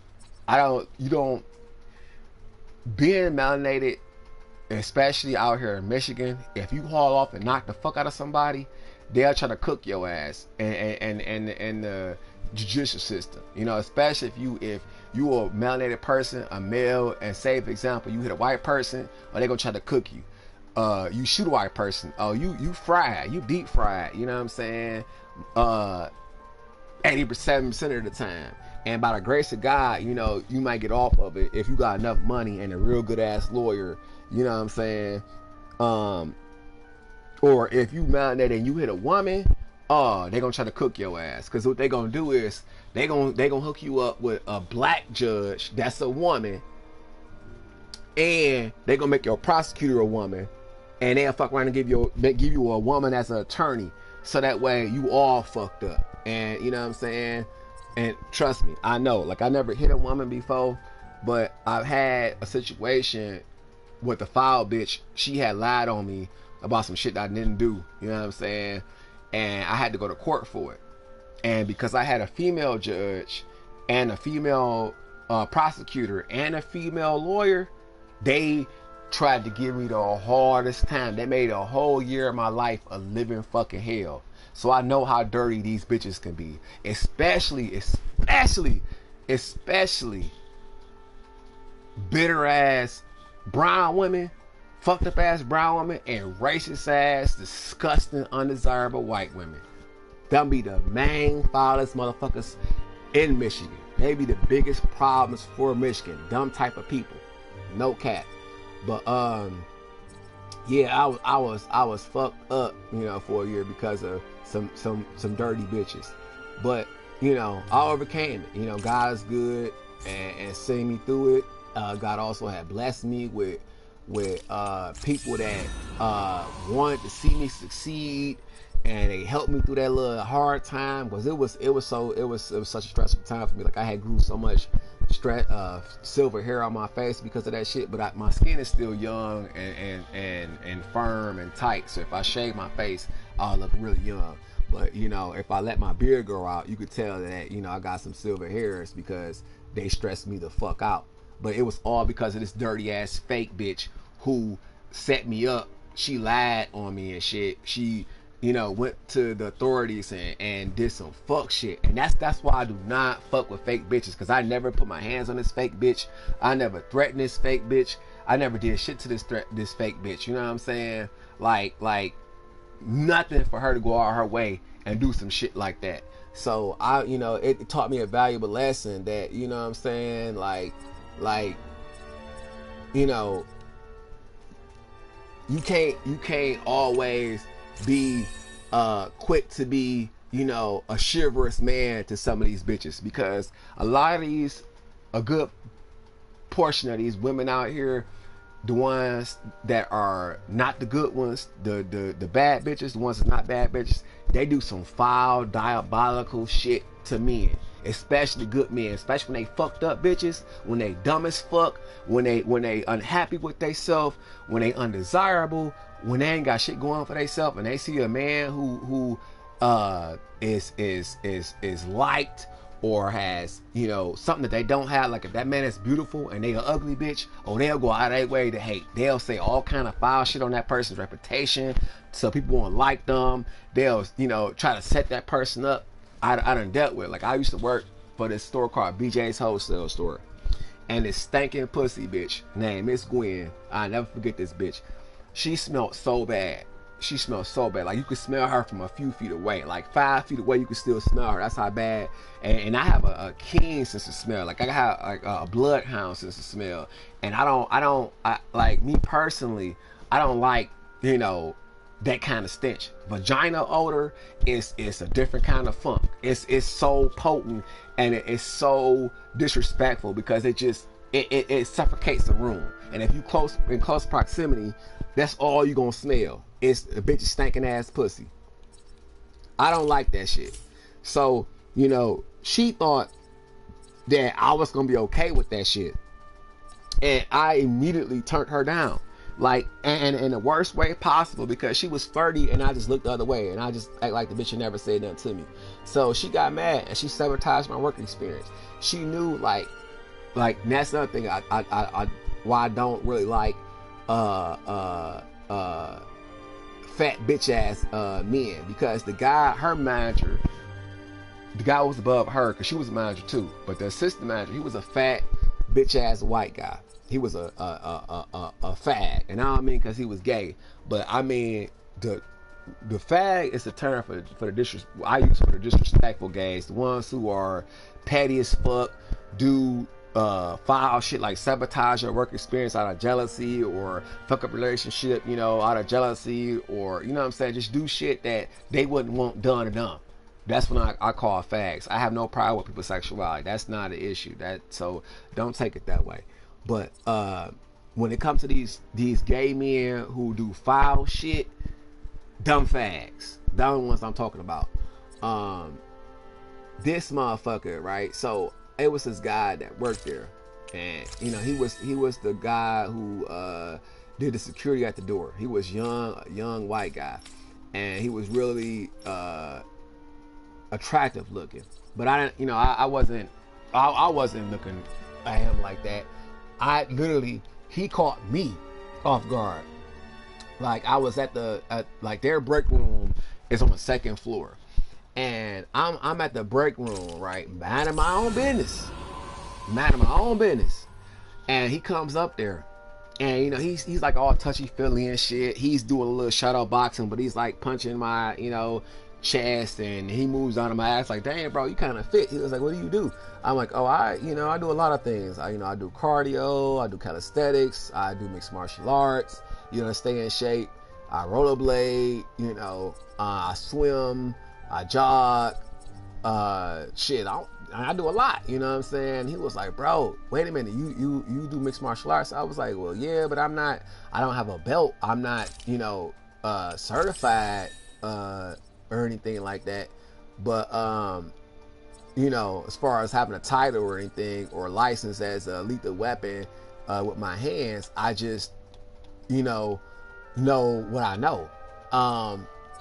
And he was like, I get that. He was like, same. It's like, I go to this gym that's not too far from here on Eureka Road in Taylor. Do you want to come with me sometime? And I'm like, what? I'm like, bro, that's fraternizing. I don't really fuck with people like that. You know what I'm saying? But you know what? I always wanted to go to a gym that teaches martial arts. Why the fuck not? So I was like, all right. And he gave me his number, gave me his YouTube page, and it was cool. But the fat bitch ass white guy, he liked him. He was crushing on him. Every time he seen him, he run up in his face. He, you know, chatty as shit, glowing. Yet you drained your just glass all the same. And Zach was like, I looked at him when the fat dude walked over to him, and I just laughed and I turned my head, and he shook his head like, bro, like, man, you know, he knew I knew that he was tired of that safe to rest here now. because he just kept on trying to flirt with him and shit. He just did not like him. So I'm like, man, you know, I ain't say shit. I just turned my head and was like, hey, he on your ass. And then the motherfucker started jocking me, right? That's what I don't Looks like we about get to sleep with a roof over our heads. Like they be so motherfucking envious of who you are that they'll even copy what you say. They'll copy what you do. You know, they'll copy trace of your personality, but then they'll bash you. They'll try to say you a liar. They'll try to say that you this and that. You know what I'm saying? They'll go all of their way to tarnish your good character because they can't do shit like you. And I'm like, oh my God, you know what I'm saying? What the fuck is wrong with niggas? But that's how this motherfucker was. Like,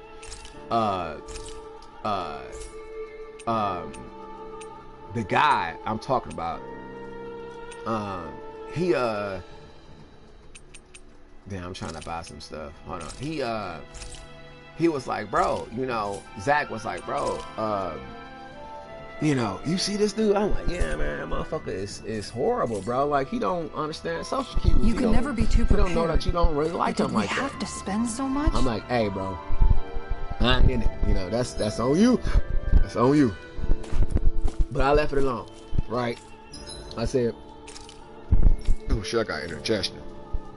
I said, fuck it. You know, I'm not trying to get involved in none of that shit. I don't want to, you know, get on that nigga's bad. I don't want to get on that nigga's bad side. I don't even want to look at my direction. But sure enough, when he seen me and Zach cutting the shit the last time I was working there, motherfucking Miss Gwen, she was a dirty bitch. Like, she knew what to do, and she knew that fat motherfucker was jealous of me because, like, at first he was wearing baggy khakis, right?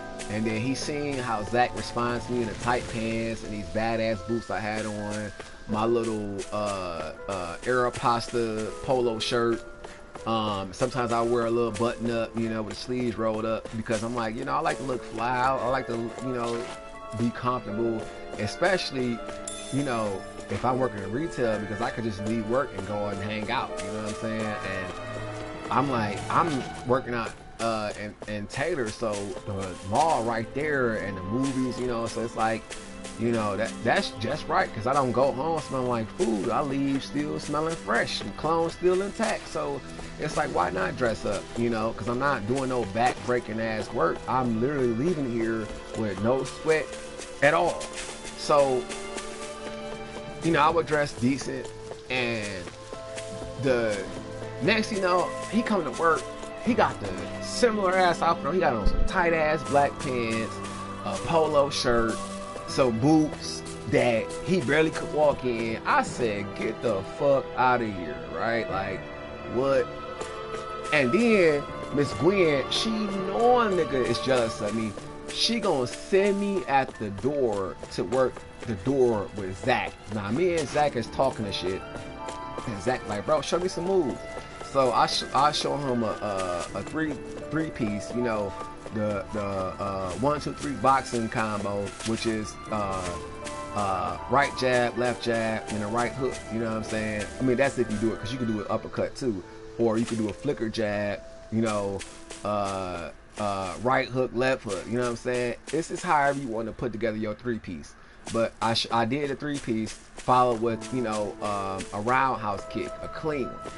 And he was like, oh shit, bro, your kick is clean and smooth. He's like, I have a problem with lifting my leg. I was like, how you doing that with tight ass pants on? And I just laughed and said, bro, you know, it ain't about the pants you have on. You know, if they're comfortable, you can do whatever. And like, they may look tight, but these, you know, they stretch. They actually stretch. And I pulled them, and he was like, oh, they are stretching. I'm like, yeah, you think I'm gonna be in this motherfucker and my balls can't breathe? Hell no. So, you know, he laughing and turning red in the face. He having a great ass time while I'm, you know, working the door with him. So Zach see this shit, and he's like, why are you at your position?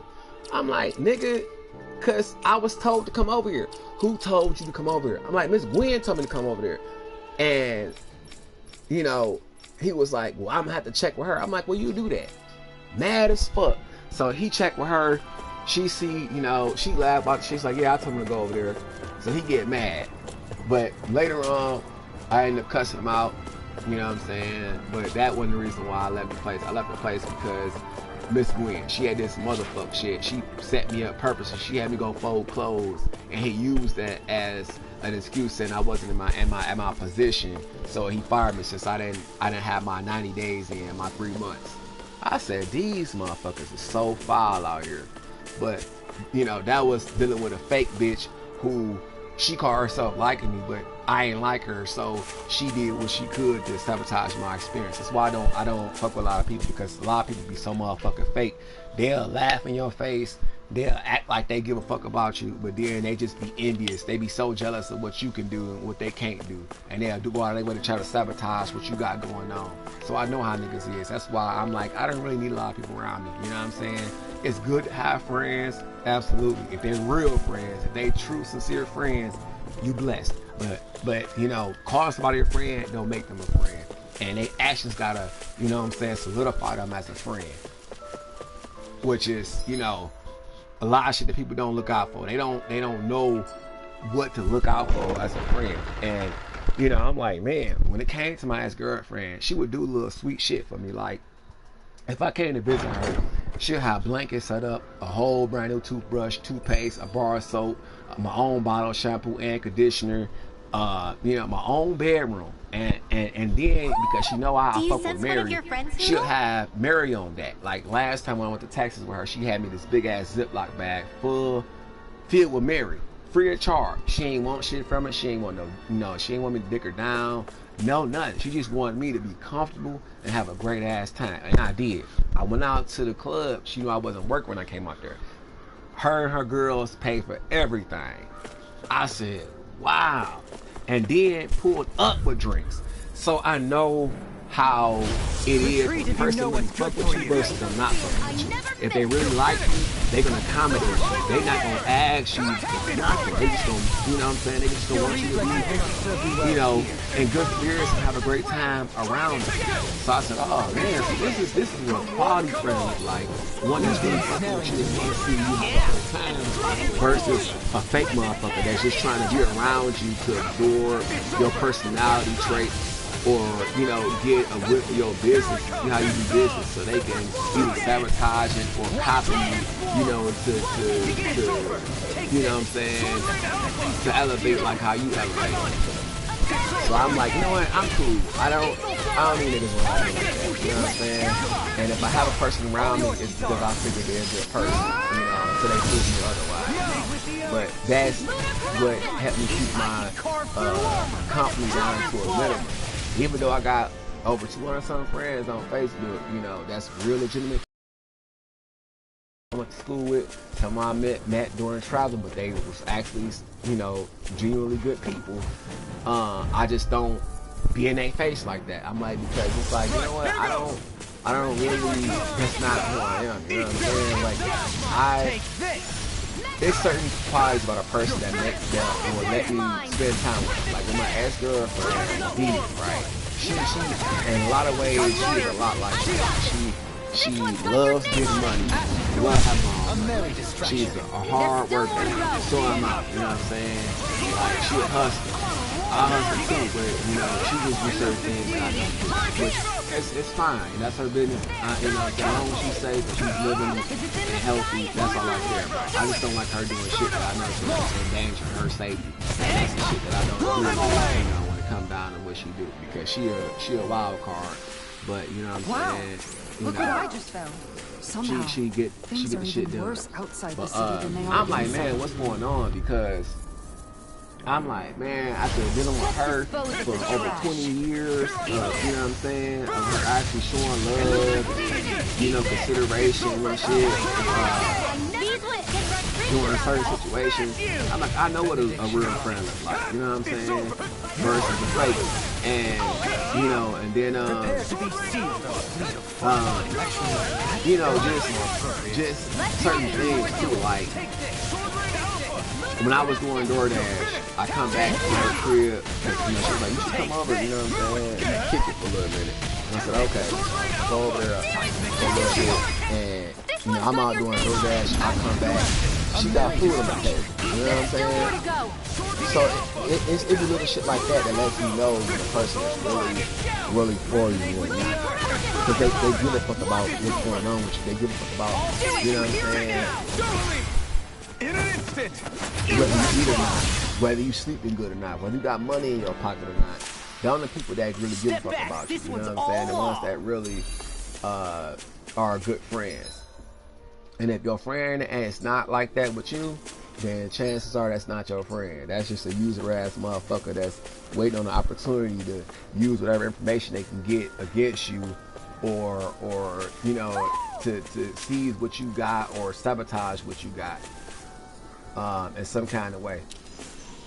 But anyway, you know, I was like, damn, what's going on? Because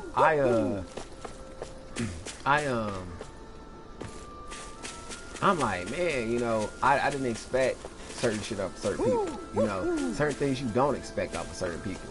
They just surprise you with their bullshit. And, you know, it's like, it's on you, because if a person fucks you over, it's because you let them. You know what I'm saying? You expose yourself. You put yourself in harm's way by even dealing with them. So to avoid them having an impact on my life in a negative, We have to catch up to the Lord first. I don't fuck with a lot of people, because I realize that's one of the traits that humankind possess. It's what humans do. Like my buddy Trey. Like, I'm not, you know, I don't have nothing bad to say about him.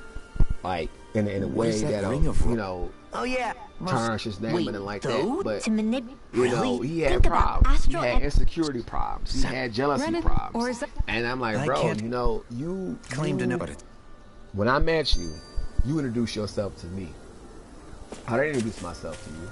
I you know, had no intentions on even getting to know you. Only the reason why we exchanged conversation is because you turned around and said something to me in my stocks and bonds something's class. going on in the forest. And, you know, I just, you know, obliged you, and then we became friends.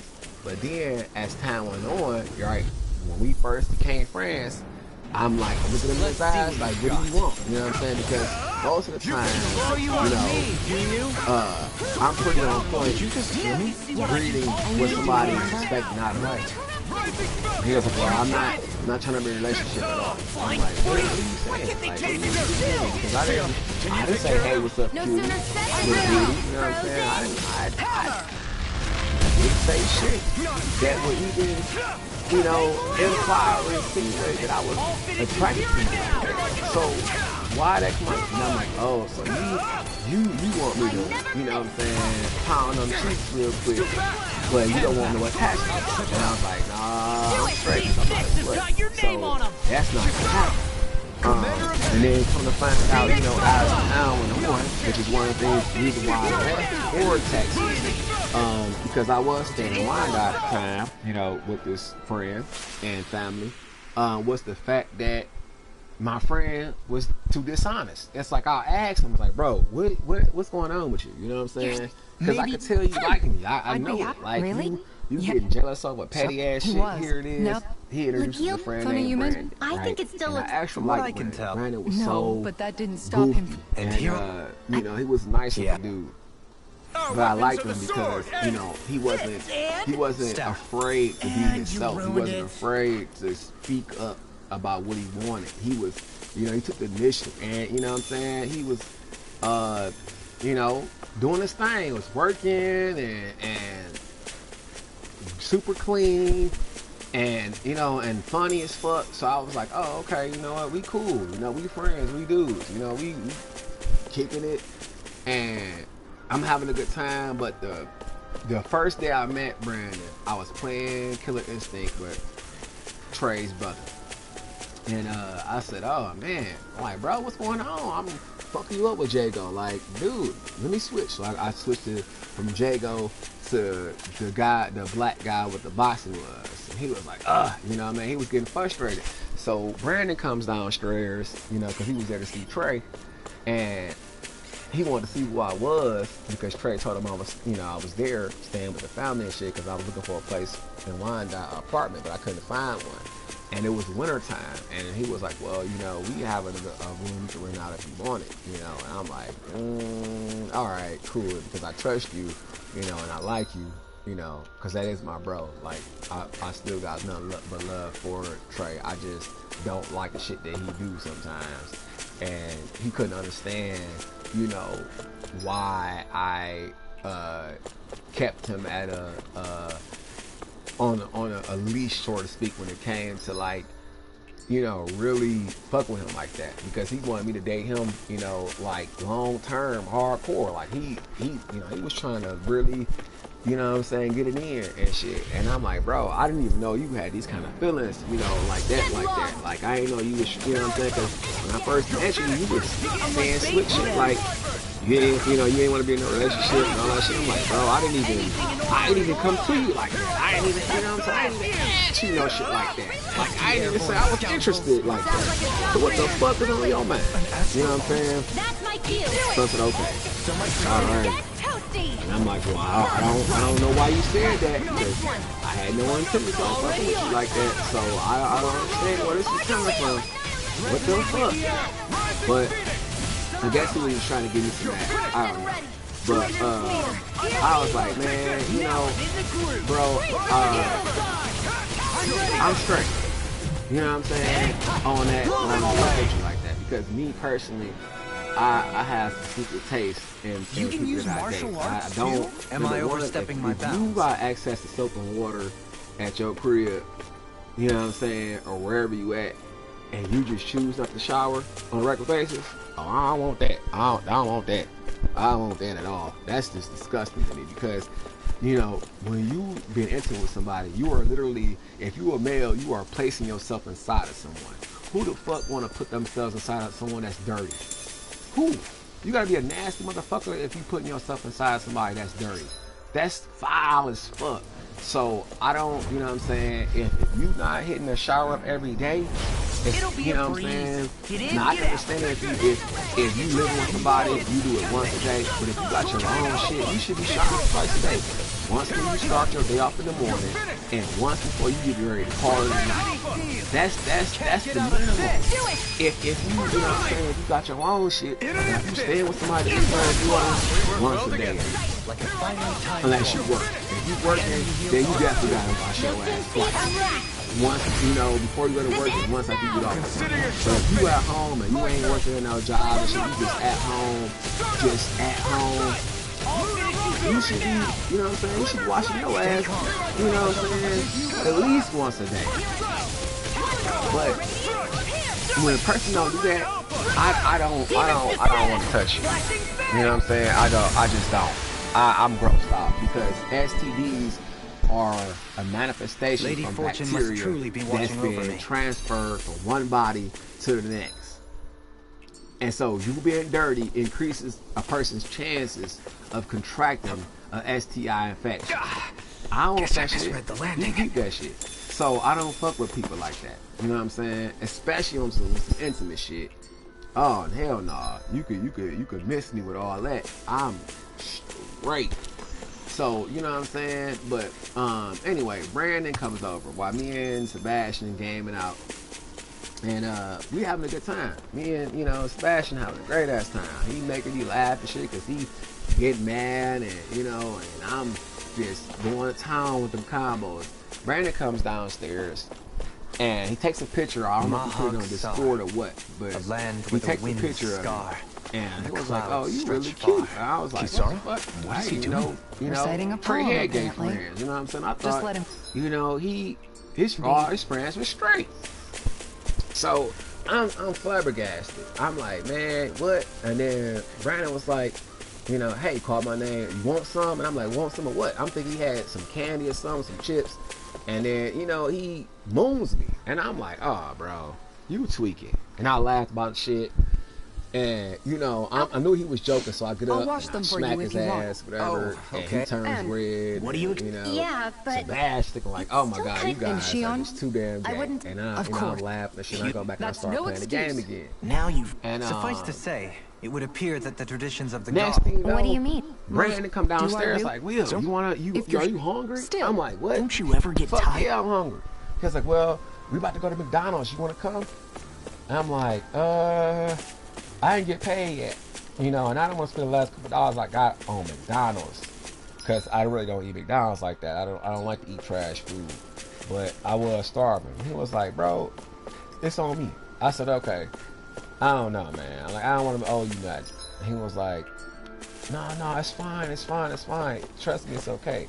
I want to do this. It's like, you guys are cool. I like hanging out with you guys. I know you're hungry. You know, just come with us. And I was like, all right. So I go with them. And he's flirting and shit.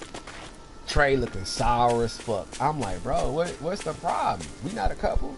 You know what I'm saying? We not a couple at all. Why are you mad? What the fuck? Why are you mad? I don't get it. Why are you mad? You know what I'm saying? So that was one of the things that turned me off with Trey's personality. It's like, bro, you know, we are friends, bro. I consider you my bro. So why are you not being transparent with your feelings? You know, a whole adult. You're not 19, you're not 18, you're not 17, you're not 16, you're not 15, you're not 14, you're not 13. You are damn near, you know, in your late 20s. So it's just no reason for you to act like this. So I just got turned off with that shit. I said, nah, man. And that's why I keep people at a distance, because, you know, you could befriend somebody and they can fall in love with you.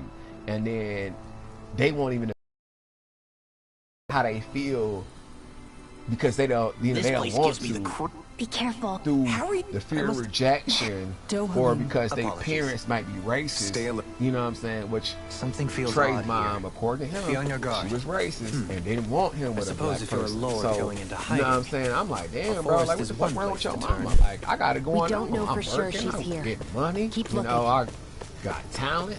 You know, sing, rap, dance. You know what I'm saying? Draw. She even gave me compliments on my singing and my drawing, because I was singing in the shower. His grandma was like, oh, wow, you have a beautiful voice. So I'm like, you know what I'm saying? What's wrong with your mama? Your grandma wanted me to fuck with you more than your mama. You know, his grandma kept saying, oh, you know, Trey really likes you, you know, and, you know, he's glad to have you around, glad that you make him happy. And I'm like, yay, grandma, you know what I'm saying? Because I'm like, my buddy was so depressed at the time when I met him, you know, and I felt bad. I couldn't figure out what was going on until he told me about the, you know, shitty ass ex-girlfriend situation. And I'm like, bro, man, don't worry about that bitch. Fuck that bitch. You know what I'm saying? Because I met her. I met what she looked like, and I wasn't even impressed. Like, she literally was nothing to be fretting over. Like, she wasn't a bad bitch. You know, she wasn't really, you know what I'm saying, cute. Like, she was like, it's like, bro, you a pretty ass white dude, and you got a beautiful home, you know what I'm saying, to come home to entertain. If you bring home a chick, you know, your mama done blessed you with expensive ass shit. Why can't you get you a better bitch? Because this bitch ain't it. She is not it. You know what I'm saying? She is no reason to be depressed over. But, you know, I was like, man, what's going on? So as we go into McDonald's and shit, Brandon just flirting and Finally, you know, some open I'm space laughing again. and shit, and you know, I'm not like uncomfortable because he wasn't rude about it. You know what I'm saying? He was just like being nice, like, you know, you got a nice sense of style, and you know, you really attractive and nice looking, and you know, so what's going on with you? I'm like, oh, I'm single. You know what I'm saying? I mean, I had somebody in mind. Which, you know, I've been talking to this person for a little while, for years. But, you know, I'm not married right now, and, you know what I'm saying, I'm still trying to see where it's going to go.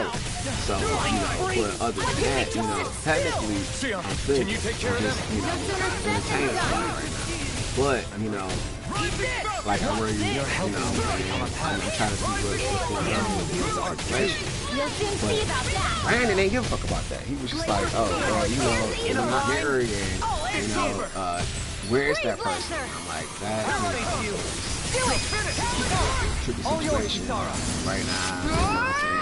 I'm just, you know, filling things out. And he was like, I'm here. I'm like, true that. But I can feel my precision improving. I was like, you know what? I'm not, you know what I'm saying? I ain't say no thank you. I didn't say no. I just listened to what he had to say. And Trey was mad as fuck. I'm like, bro, what's wrong with you? Like, what the fuck is wrong with you? Like, you know what I'm saying? You acting like a real bitch right now. You know, you being secluded, untalkative, you know, disengaging, you know, in every little situation, because I was cool with Trey's brother. You know, they really fun guys. They, you know, had a time with Mary, and they gang out, and they work. You know what I'm saying? They real fun dudes. So I was like, oh man, you know, what's going on? And Sebastian was picking this one out of all of them. So, and I'm like, mainly most of the time when Trey wasn't, you know, in the house, or if I was annoyed by Trey, I would just hang out with Sebastian. Singular will. You know, we would just sit back and smoke until his other brother showed up, who I actually, you know, had a good time with, because his other brother is really funny. And I was like, well, damn, man, I wish I would have met him first, you know what I'm saying? Because I would have been his friend first, because we just get along better. We make each other laugh and shit, and we have similar taste in video games. So, you know, it would have been better, and he's older. It would have been better if I did meet your brother first, you know, because your brother, you know, he is not afraid to say what the fuck he wants. At all. But you know what I'm saying, you want to be passive aggressive, and I ain't got time for that dumb ass shit. So, you know, but I didn't penalize my buddy for that, because, you know, he was still, you know, trying to figure out, you know, what was going on with him, what he wanted out of life. So I was like, you know what, bro, I'm not mad at you about, you know what I'm saying, you protecting me or afraid of rejection. I'm just not, you know what I'm saying, interested with your bullshit. Because, you know what I'm saying, that's petty Care shit. to put that claim And when you insecure about that kind of to the shit, test? you know what I'm saying, I'd love to, but I got this you're not ready thing. for a relationship, at least a serious one. That shit shouldn't even be an issue. If you are in a mindset of entertaining a relationship, being with someone long term or serious term for that matter, you have to already have your I think mind Poodle together. senses You have to something. already know within your heart, you know what I'm saying, that that's what you want, and you're gonna do whatever you need to do to maintain, to strengthen, you know what I'm saying, to nurture the relationship, if that's something you really want. But if you're not certain what you want, or if you living to impress your parents, you know what I'm saying, and their expectations, you ain't gonna never be happy. So, you know what I'm saying, knowing that she was embracing this shit, I was like, oh man, you let your mother dictate who you can and can't date. And then, you know, he felt fucked up. He felt fucked up about that shit. After telling me, like, after I like first got I'll take you all on. we were walking to Wyandotte from where we were at, and you know, from the movie theater, and Now I'm real mad. my ex got wind of me dealing with Trey, the piece of shit ass. So I'm like, I knew it. My, you know, 'cause one thing about, you know, spirituality, when you and God establish a connection, God will reveal things to you. God will trigger your discernment, or what they call your intuition about The things. heavens must You be would just, smiling. you know, you would sense it deep down within that something is either What's this extremely good or extremely wrong with a person, a situation, or a thing, you know, before you get too involved. And that's kind of like God's way of letting you know, I see plenty of ruins you around know, here too. whether you're going in the Must right have been a direction big or not. town bustling with. And I was like, bro, you know, I don't get you. I don't understand why you let your mother dictate everything that you do. You know what I'm saying? And then I understood that, hey, you know, you live in her house, so I get that. But that should be the reason why you get off your ass and go get you your own shit. You know what I'm saying? That should be more motivation for you to get you a job and get shit for yourself instead of being at her mercy all the time. And that's the initiative that he didn't have. So I'm like, bro, if I was to date a dude, right? What the fuck, you know what I'm saying? What could we possibly do? You know what I'm saying? Like, because not working. Right, so, you know, couldn't get a place together unless I pay for everything. And I ain't doing that. I definitely ain't paying for everything. For, Our superiority was undeniable. Fucked up. It feels invigorating to dominate a You know what I'm battle. saying? If I want to be able to do, it definitely got at least 50-50. At least. So, I'm like, you know, you not, you know what I'm saying? Not saying that I'm holding that against you. It's just the fact that bills is real. And you can't live nowhere, you know what I'm saying, independently, that you can call your own without no money. To pay the bills, the electricity, the water, the gas, you know what I'm saying? What the fuck? Food costs. So I'm like, dude, you know what I'm saying? Because you want you know, a serious ass relationship with somebody, but you don't want to admit that. And then on top of that, you know what I'm saying? You let your mama just control everything about you. I don't let my parents dictate anything about what I do. You know what I'm saying? Nothing. Because it's my life. You know what I'm saying? And you know, it's my happiness. And I know that just because a person is your parents don't mean they always right. And it definitely don't mean that, you know what I'm saying, they always know what the fuck they talking about. Because what people don't realize is that your parents' experiences are their time, their experience in life. And things may not be the same when it is your time to live your life. Things could be better or worse. And still, each experience that you have is different from anybody else's because it's you. It's how you think. It's what your spirit is like, which controls how you respond to situations. So no matter who your parent is, they still don't know, you know what I'm saying, the best for you. Only you and God can decide what's the best for you because you know yourself and God knows you best. So really can't nobody really, you know what I'm saying, give you the best advice. They can give you advice, but the best advice comes from the Most High and your intuition. But you know what I'm saying? I'm like, man, like, bro, like, and then the mom, you know, she had her own problems. You know what I'm saying? Yeah, she human, but she had a lot of other fucked up issues on top of her being human. You know, including racism. So I was like, oh no, I don't think I'm man, going to like, be able bro, to do any more healing for now.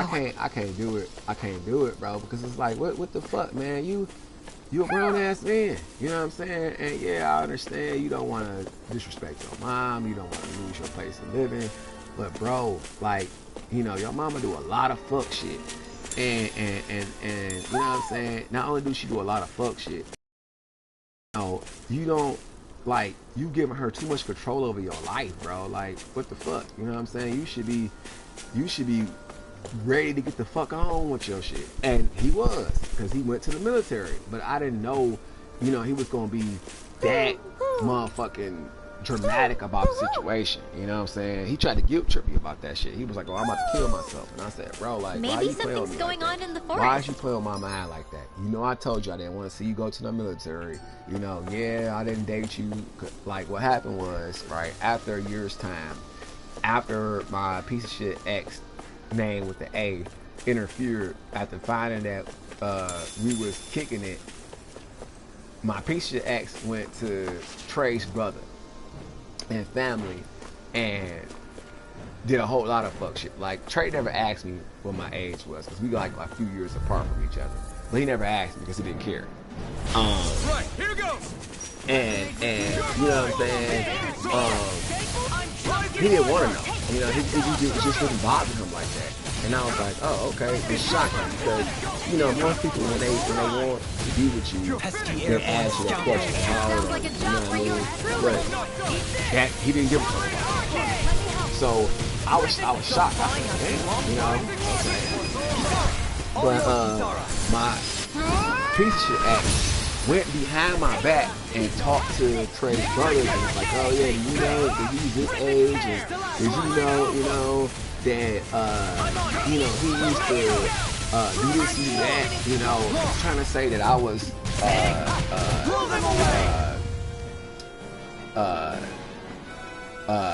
giving happy Well, ending then, massages I and should shit, probably think about implying tonight's menu. that I'm some kind of hoe or something out here, That which enemy I looks never strong. did. You know what I'm I saying? bet it'll be worth our while to fight I it. had put up an ad before, and I had let my ex-girlfriend control my ads for massages, and you know,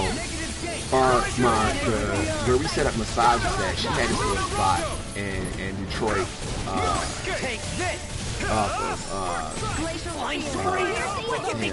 Grand River, where we switched off. I would do a massage, my clients, her clients would come when she did a massage. But we were there to support each other and to make sure that no one did some crazy shit. So when I was doing a massage, she would be upstairs, she would be, you know, monitoring what's going on. Via by sitting in the kitchen, because when you sit in the kitchen, you can get everything from the basement.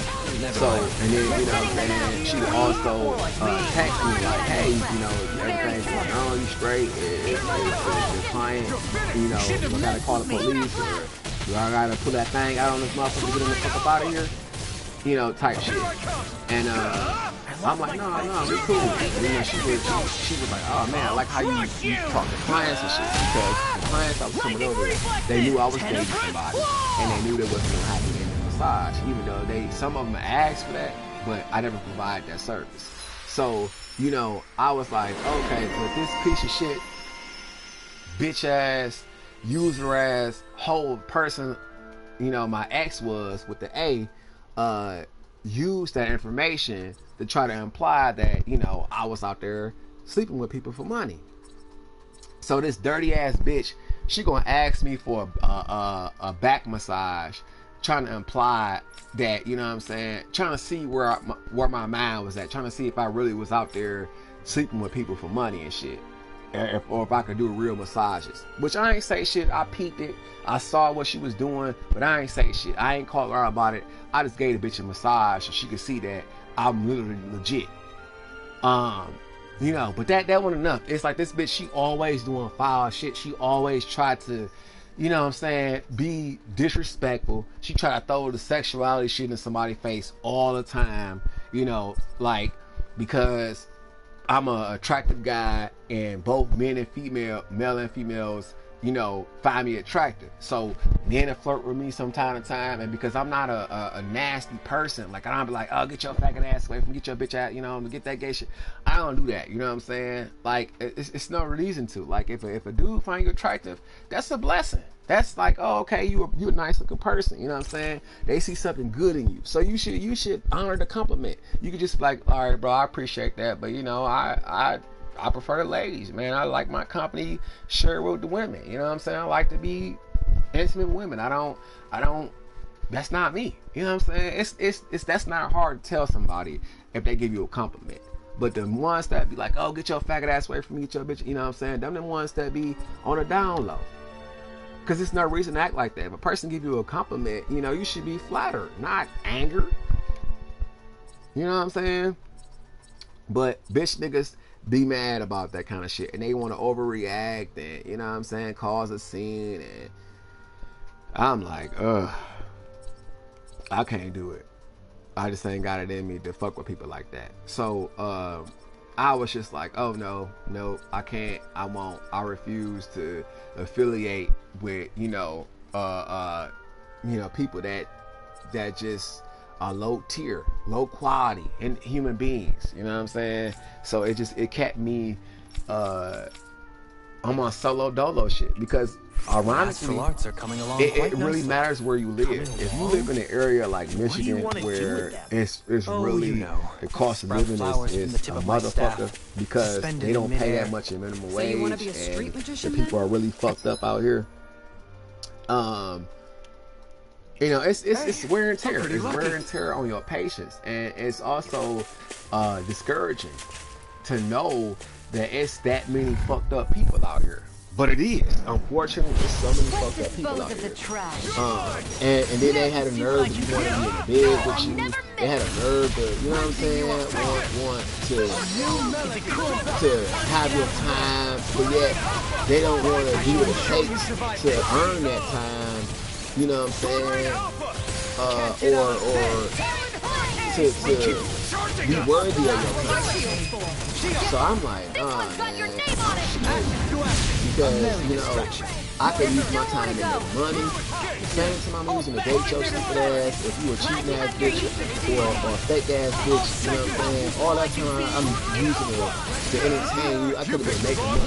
I could have been trapping. I could have been writing a rap. I could have been writing a song. I could have been making a beat. I could have been playing a game I like. I could have been traveling. I could have, you know what I'm saying? I could have been doing all kind of shit that I like to do, that I actually enjoy, I love to do.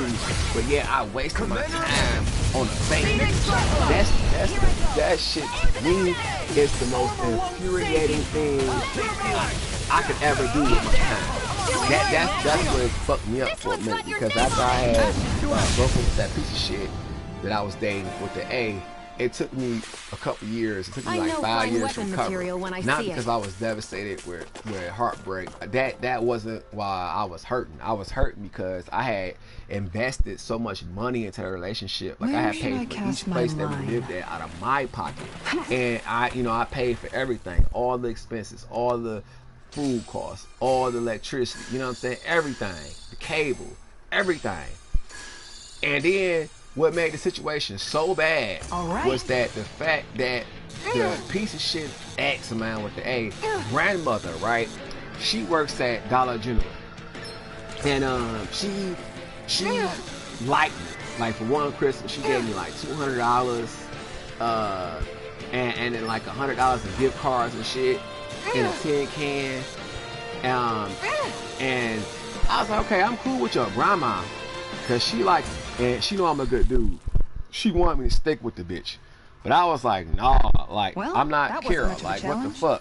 I don't, important to stay you calm. know, I do not fuck with your grandchild. You know I don't. Because, you know what I'm saying? How long has it been since you seen me? You know what I'm saying? You see that I'm actually happy. Like, I'm not looking depressed. I'm not looking like, I'm fatigued. I actually got a smile on my face. Yet? So she took a picture of me. She took a picture of me in this fire ass outfit I had on at the store. And then her grandchild got mad as fuck and told her not to hire me because I had applied there, right, for a little part-time gig. I don't like warehouse jobs, and I don't like fast food. I don't like maintenance job. I damn sure ain't gonna be no motherfucking janitor. And yeah, I can fix things, but I don't like fucking with that kind of shit. So, you know what I'm saying? Retail is cool because I can stock if I need to. I can be a cashier if I need to be. You know what I'm saying? Or I could be in customer services if I need to be. I want to be, or do electronics. It's not so bad, I fuck with. Could have been worse. At least you caught something. retail. And I'm like, what's going on? Because this bitch, you know, she stopped me. I didn't even know she worked there. I would have never went into the store if I knew she worked there. Honest to God, I would never went in the store. But when I found out she worked there, I said, oh fuck, man, what the fuck? You know, I'm like, damn, I didn't want this bitch, you know what I'm saying, to see me, because I was avoiding her. Like, I would see her, I'll be riding my bike. I'll see her, I'll be walking. Like, I used to work at Panera Bread. And every time I walked to work, I would see her. And she would stop me, she'd roll down her window, and be like, hey, how you doing? You okay? I'm like, yeah, I'm good. She's like, well, you know, what's going on with you? And I'm like, bitch, none of your business. I hooked a pretty you know rare what I'm saying? fish. I'm not telling you shit Wow, about what an me. So you go awesome back and fish tell you your caught. grandchild what I got going on. Get the fuck out of here. Like, why are you even stopping me? Why are you even saying hello? We are not cool. I don't fuck with you, your family, none of them niggas. So why the fuck is you speaking to me? You know what I'm saying? So I've got a good I feeling was about just this so one. blown away that, you know, she was doing that shit. And every time she saw me, she would tell that bitch ass nigga, because she see me in my Panera Bread uniform. And then next, you know, I go to work, I'm having problems because this bitch done told my ex where I work at. I'm like, bitch, why is you keeping tabs on me? Why is you telling this motherfucker everything about me? When I don't tell this bitch shit, I don't even put it on my social media where I'm working at. So that's how I knew that she was a problem. You know, she didn't mean to be a problem. Like, she wanted us to get back together, but well, This I'm like, fish you is have no way idea bigger what than kind of I was motherfucking expecting. grandchild you got. Your Are we grandchild going to is be able foul to as finish fuck. all that? Like, for real. Dirty ass bitch. So, the last time I had saw her, right, that was going to, no, I wasn't going to Panera Bread. I was on my bike. I was in Lincoln Park on Dix Road, and I was on my bike. I had this friend named Peter Dallas. And, you know, he was a real cool dude. He got mad because he wanted to date me, and he's a pretty ass motherfucking white guy. Like, this guy looks like he literally looks like Alucard off of Castlevania. Literally, like, just likes this guy. And I was like, bro, you know, what's going on? And I kind of felt bad because when he was interested in me, I did not want to fuck with nobody. I was like, fuck a relationship. You know, I'm straight. All that Guess shit. I misread the landing. You know, I don't need no nothing. I ain't trying to have no piece of ad, you know what I'm saying, I could just run to and get, you know, when I want some action. None of that. I'm straight. I'm, you know, literally celibate. I'm abstinent of all that shit. And he, you know, was like, you know, let me know what's up. Let me know he wanted me to date him and shit. I stopped coming around and hanging out. I'm like, bro, I'm just over here to play video games and kick it and, you know, smoke weed and shit and have a good time. What the fuck? But, you know, that's one of the reasons why I do not make a lot of friends, because they like, you know, they try to switch up on you. Like, it's like some people can't just be your friend. They want you to fuck them and be their friend. You know what I'm saying? It's like, dude, like who the fuck, how y'all living like this? Like, who taught y'all to live like this? You know what I'm saying? That's why I'm like, when people say, oh, that's their friend, I'm like, sure it is. You know what I'm saying? Sure it is. Especially if they friend is acting out and jealousy and shit, doing little petty shit on social media, acting like, well, that's why I'm with your man, or, you know, I got your man by my side. It's just like, why the fuck is this nigga acting like that if you ain't fucking him? You know what I'm saying? Like, what's really good with that situation? Why they acting out like that if you not fucking them?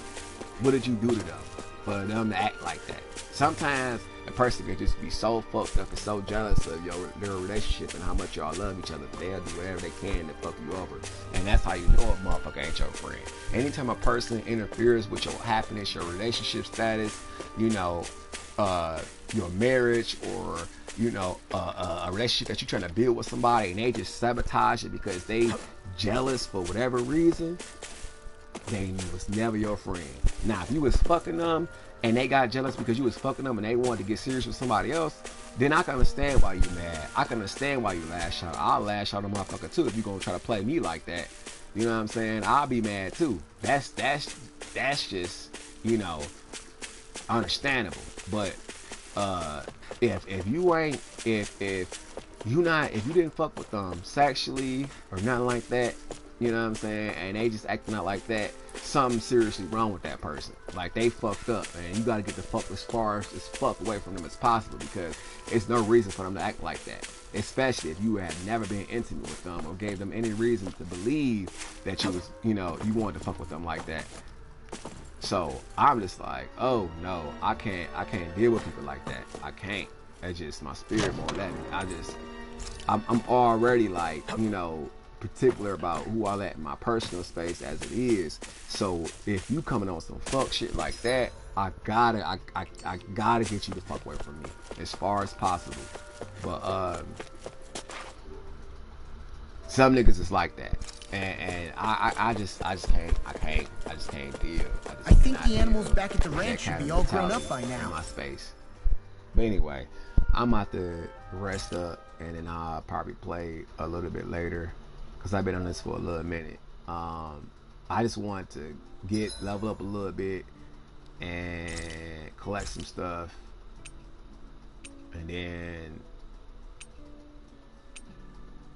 maybe kill some bosses. But I'm gonna take my time, because I still gotta level up, so I'm gonna just do that first, and then I'm gonna go after those monsters, because I'm like, I got 2 bosses left, Come and eat. and then I beat the game. But knowing Tell's games, it's never that easy. It's never that easy. Once you beat the game, Mind if we chat a little? or once you beat the bosses that they say they have, then there's another boss that shows up. Then it's the boss after that boss that shows up. And then there's one more boss noticed you haven't been- on top of Yeah, that he's boss. fine. And then Maybe it has that's to- his way of but pitching it's like in, a whole so you bunch don't of have to do maps everything after for that him. too. So, Yeah, maybe. like with Tales I of guess the at Seer, some point he I thought started I was taking a shine over. to everyone I too. finished Just like everything they did to him. when I fought the last boss, or the boss that saves the last, and then they had Yeah. me going into the sky. More to than fight okay, a really. ton of bosses after that. It until I got to the main feels boss. natural Then having that Poodle boss, and he has everyone another around. transfer. I'm like, damn. I know what you mean. Tells We us all so funny. support and Like, take they have care it of like, each other in our you own know, ways. well, once you It's starting beat to feel like we're almost a Tapiala, family. you know, it's it. Huh. But then they I send you to hadn't thought another of it map like that. with a whole bunch So of does more that new make you places. everybody's dad? And then once you Do finish I that map, really you gotta look go that back to old the to first you? map.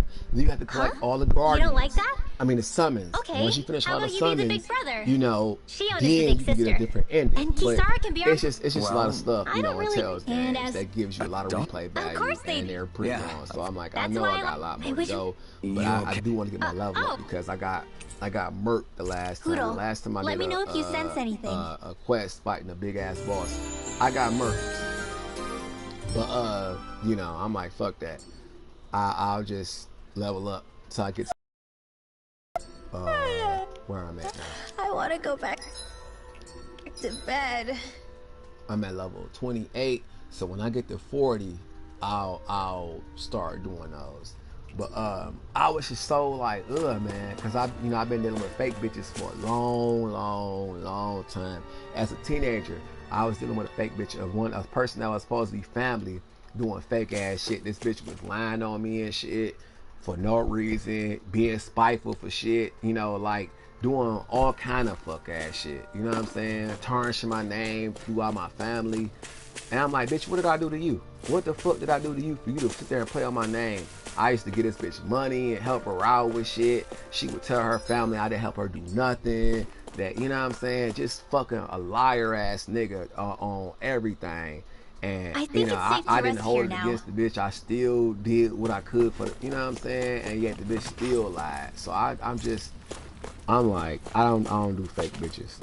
I don't do it. If you come off a little bit of fake, I don't fuck with you. I don't. Because you're not going to waste my time. You're not going to go behind my back and set me up to fuck with my time, you know, my freedom, my peace of mind, my money. Okay, Because off she done, we this go. bitch done all that. She don't fuck with my money. She almost fucked with my freedom. Like, she could have had me. Judging by the I could have been in a stench, situation where I'd I say wouldn't have the been able to do this right now. animals at 'cause the of this ranch are bitch. all grown I now. could have been really in a jam Oh. because of this bitch. You know what I'm saying? She turned family members against me because she a fucking liar. Like I've been through a whole lot of shit cause this bitch. So my so many- company level is like low. Cause if a person that's in your family can do some fucked up shit like that, I know a person that's not your family can do way worse because they ain't got no blood ties to you. So they don't have no fucks given. So I'm like, nah, I'm straight on people. You know what I'm saying? Because I Creatures know we don't how know dirty about. they can be. Have you This been bitch writing showed stuff me down that about you what we cannot found? really trust nobody. For real, for real. Only It's person actually that I'm gonna pretty trust fun is to the observe person I them from marry afar. because I trust myself enough to marry that person. I don't just go and marry motherfuckers, you know, because I like them or I want to use them for something. I don't do that. First of all, I don't even date motherfuckers. I only, you know, Dohalim, your spare bracers partner were up getting. with people that Why, I know thank you, are Kisara. sincere I greatly and appreciate genuine that. and loyal. Maybe it's and just my beautiful on the imagination, inside, meaning but that you they're sure seem to kind fuss over and Dohalim a generous whole and, lot, you know what I'm Kisara. saying, considerate. It is a little and strange. Have empathy for Almost others. like you're still in his and, service. you know, Really? are That's certainly not honest, my you know what I'm intention. saying? Besides, Like he's not I'm the not only saying a one I'm person like has that to with. be Hey, a Law, saint. I saw you your know, for you clothes to were date starting to them, get but, holes in them, you know, so I stitched them back up transparency is for you. must because I ain't got time to play with no wow. head games. I just, Thanks, I'm not for that Kisara. shit. And two, you Point. know, I don't I like no wouldn't go so sneaky far ass, as to say I conniving ass, like it, manipulative but ass, I get anxious if I backstabbing don't. ass bitch. Like I'd I don't always like like that to shit. help. So Back in the day, you Miguel know, and I people used who to are look sneaky, after the younger kids a lot. they about that so kind of that's shit. probably where it comes from. Those are qualities that He you taught look me for everything you I making a know. friend. And Are I they mean sneaky? everything. If they How to fucking cook sneaky, with wild plants, they are how to sew backstabbing, clothes so they'll last. two-faced it, Without him, dirty we never would have motherfucker. been able to survive. Because it's no However, reason to you're be not a sneaky, lord anymore, especially if you're trying to Dohalim. be a friend of somebody. You need to get used to and the if you idea that dating people them, aren't or just you going trying to to wait marry on you them, hand and and you foot. sneaky, Yes, you you're fucking up. absolutely You gotta right. get rid of them with the quick. I'm ashamed because to admit that I felt marriage no is qualms about about her doing all transparency. that for me. As Period. both a Renan and especially So, as a lord, if one you ain't got becomes too accustomed transparency, to those beneath you you tending shouldn't to be your with every that need, person in the first both place. Renans and Danans Like alike. you dating them about to marry Sure, them. that's how And all you you shouldn't Renans be are with, probably have a person raised. as a friend. But just to be if they clear, sneaky we're not and your can't be servants, transparent, Dohalim. because those Got ones that? gonna backstab you in the Absolutely. back and use whatever Moments such information as this against provide you me with ample to opportunity to confront my hinder your unease. progress It is difficult to tend with my or own to set you up for motivations. failure What or do to you mean? sabotage what you got going The on. truth of the matter is that my espousal of So, coexistence in traits you should Menancia look for in a person hardly came from an for either a idealistic place. friend or a That lover instinctive is, unease I number feel one, deep within transparency, serves which as is a reminder honesty. for what it is that Two that all of us here is fight for. loyalty. You know Don't what I'm be saying? so How hard on loyal yourself. are they? No one's going to And abandon you can you if you tell how aren't loyal a always person perfect. is by Looking at her now, their I consistency. think she's more like his Because mom than his consistency servant. means loyalty. That's something that you do faithfully every day. So if they have a consistent routine that's good, then you can say, okay, this person has some loyalty. Because consistency is faith. That's you staying loyal to your regimen, your routine, your ritual, whatever the fuck it is that you're consistent with. That's what that is. So loyalty, honesty, and then also inclusion. If they don't include you in their plans, when they making plans, if they about to go travel to the Bahamas and they don't ask you if you want to come, and you supposed to be marrying them, they ain't for you. If they're a friend and they know you like to travel and they know you got money saved up and they don't ask you, that's not your friend. Especially if they saying you they bestie. You know what I'm saying? Like you gotta peep game on people, because people love to speak good shit, but when their actions come into play, if their actions don't match what they say, they foul as fuck. And off of this bitch that I have been dealing with, I've learned that, because this bitch, she like to use all these excuses, you know, oh, I'm this, I'm that, you know, so you can't trick me like this, or you should be more respectful. It's like, bitch, you done everything you can to somebody. You done lied on me, you done pulled weapons on me, you done sat there and set me up, caused me to lose my unemployment, caused me to, you know, deal with some shit that I should have never had to deal with in my life because of your fucking lies. So it ain't shit you could do. You can't convince me that you a good person. You can't, you know what I'm saying? It's a staple. I know who the fuck you are now. You can't lie to me. You can't fool Mind if me I no join more. you, Law? You can't play me like that no more. You can't use me. And the bitch get mad when I call take her out guard about her duty whole tonight. ass It's shit. fine. She like to be spiteful and do foul shit to make my life complicated. But it ain't working because God sees everything, and every time You this guys bitch ready go to out hit her the way road? to inconvenience I know me, I am. her health just keep going declining, and she gonna keep doing this shit until she no longer existing. And then I ain't about to worry about that shit no more, because if you ain't here, that means you ain't no problem to me no more, right?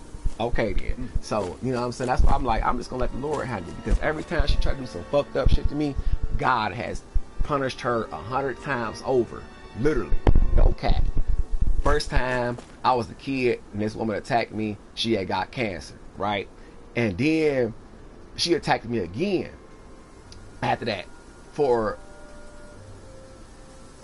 first time was for, I got in a situation where my sister got in a little fight. She tried to fuck me up, so I gave her a taste of her own medicine, but she lied. She played the victim role. Oh, he stumped me. She played the dozens. She literally tried to get me fucked up, and she did, because I didn't even hurt her. We go to the doctor. She had no broken ribs. She told this person that I had broke her ribs and shit, I think it's safe to and rest fucked here. her up.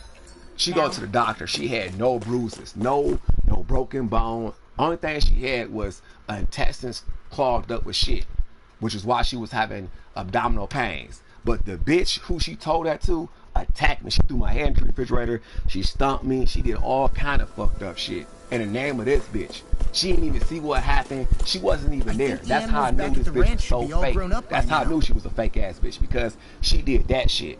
Then We somebody should had be able lied to on cook me here. because they had something going on in their household and they needed a scapegoat. So somebody lied on me. And I was hurt, because I was like, what the fuck? I don't even know what the fuck is going on. I don't even know what the fuck I'm talking about. Like, what did I do? I got severely attacked for that shit.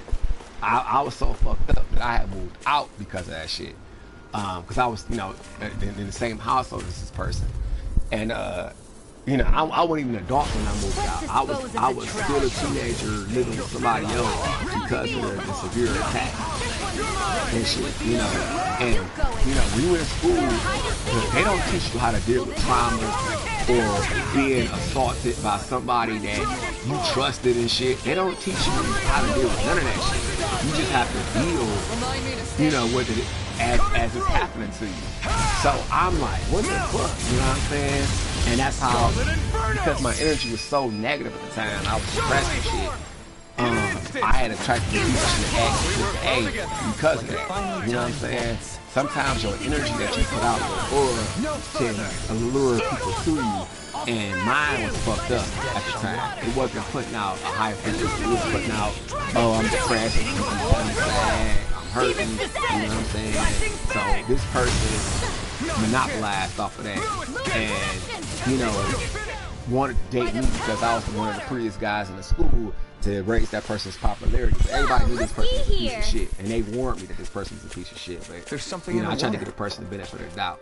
But now that I know better, I'm like, I see why they was calling this person a piece of shit. This person's best friend, Krista Brown, told me nice that this breeze person here. was a hoe, and I didn't even know. I did not know, what she meant until now. You know what I'm saying? I'm like, oh wow, I've got something. like, but this person is your best friend though, so that says a lot. But yeah, I don't deal with fake bitches. I just don't. Whether they male or female, I don't deal with them. That's why I'm like, I'm keeping my company level to the minimum, because people do whole ass shit and they make you want to whoop their ass, and then when you fuck them up, now you gotta deal with possible jail time, and if you fuck them up too bad, you might have to do some prison time. I'm not trying to go that route. I'll I let still you go got this plans. I time. still want to travel. I still want to go to Cape Paris. I still want to go to Hong Kong and learn Shaolin Kung Fu for a year. I still want to go to Miami and, live out there in the sun a little bit, live on a beach, party. I still want to go to Arizona and swim in There we go. forest, that flood. It's so much shit I want to do. And I'm not trying to lose, my ability to travel with the felony. Because if you become a felon in the state of Michigan, I'll let you you can't go this travel time. nowhere. You cannot go across international waters. So I'm like, I ain't trying to get caught up with nothing. But this dirty bitch, she almost got me having a Reel it felony. in. You know what I'm saying? For some shit I didn't even do. So hell no, I don't have no love for this bitch no more. You know what I'm saying? I try to pray on it. I ask the Lord to take that kind of hate out of my soul, that kind of feeling out of my spirit. But every time I try to let that shit go, this dirty bitch throw shit that she done to me in my face. So at this point, I don't fuck with no fake hoes, no fake bitches, no more. I ain't showing no more mercy, no more sympathy to them type of bitches. Like I see why God punishes those type of bitches a lot. Like this person be having a lot of health problems, and I'm like, I understand why. I see why God fucking you up, because you just will not let good people alone. You always doing some whole shit to fuck up somebody's life that haven't done nothing to you, and then you want to laugh about the shit. You want to put a smile on your ugly ass face. You want to sit there and boast about it. Then the bitch, she want to get on the phone, and then she'll go and talk to her siblings about, oh, I'm not doing nothing for this person. I'm done. If this person needs something, it's like, bitch, fuck you. Because you know what I'm saying? I done so much shit for you when I ain't had shit, and this is how you gonna act because I cussed your ass out about some shit that you did. Bitch, I don't need your help. If this is the type of motherfucker you is, I don't need your help, because it's fake. Boy, you don't want to see me succeed. You don't want to see me do better than you. And you let a person know that all the time with your motherfucking, the shit that you say and the shit that you do. This bitch thinks she's so much better than me when she ain't got shit. She don't own her own house. She don't own no car. You know what I'm saying? The property that she stand on is from her abusive ass father. But yet she swear up and down she's so much better than me. That she got so much more than me. You know what I'm saying? And the only reason why she got money coming in is because the bitch is handicapped. She fucked up, so she get a disability check. But it's like, so you proud of that little chunk change that you get? You proud of the fact that you living in your father's house who used to abuse you as a kid? You know what I'm saying? You proud of that shit, bitch? Fuck wrong with you? But, you know what I'm saying? I'm just like, you know what, Lord, please give me the strength to let me just She's got a good size keep my cool long enough. I can't believe you caught you know that what with I'm saying? a To my next stage in life, because some shit had happened that set me back. Like, because of her fuck shit that she did, I got cheated out a lot of money from unemployment. Like, it's so dirty out here in Michigan that bitches, you know, and I don't say bitches because they males. I mean females. I mean bitches because they, you know, this includes males and females. They get mad when you better than them. When you can do shit that a person can't do, they get so fucking envious. That's why envy is one of the 7 deadly sins, because it literally kills people. Like, gotta know when to quit. They tweak out and they do fuck shit, you know, when they are consumed with envy.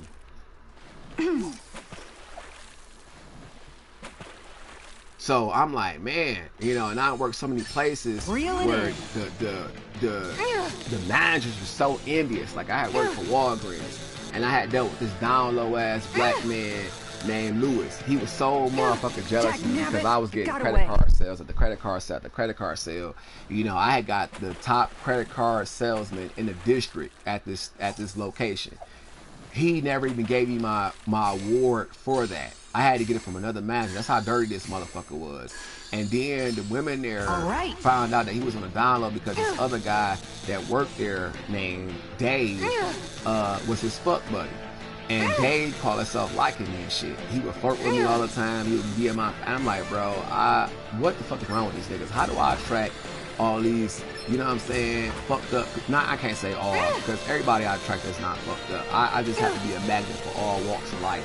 But this motherfucker, I'm like, dude, like, if you didn't want to marry a woman, you should never marry a woman. If you didn't see yourself living the rest of your life with a woman faithfully, why did you marry one?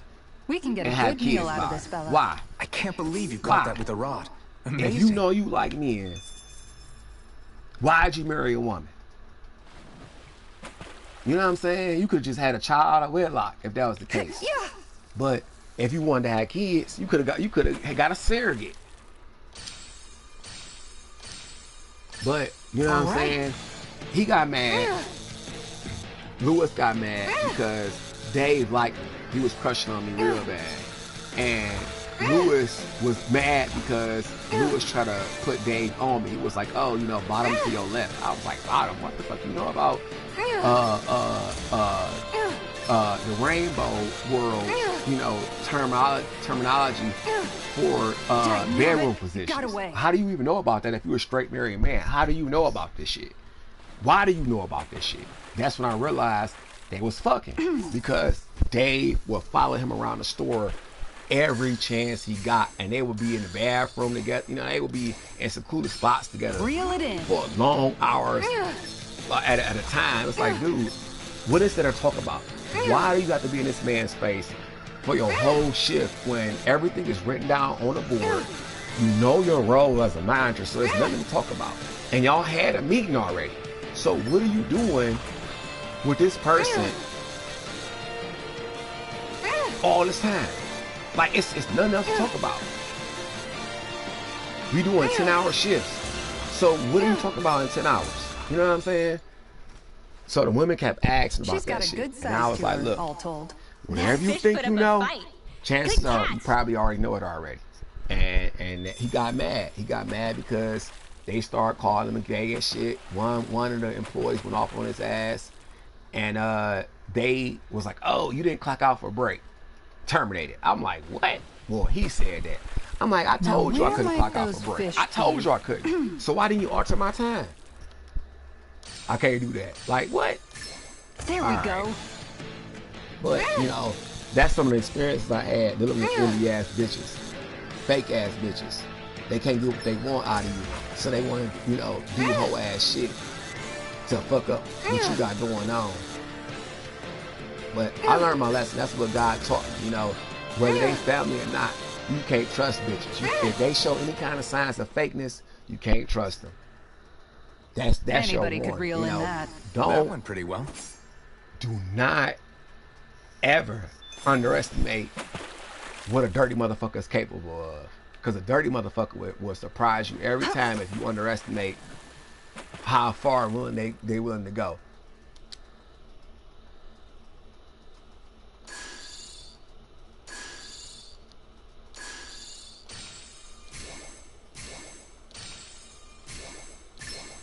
Reel it in.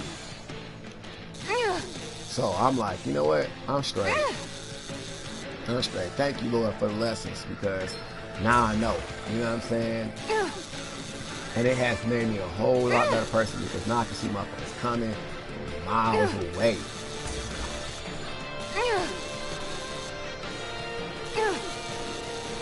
Especially with identifying women.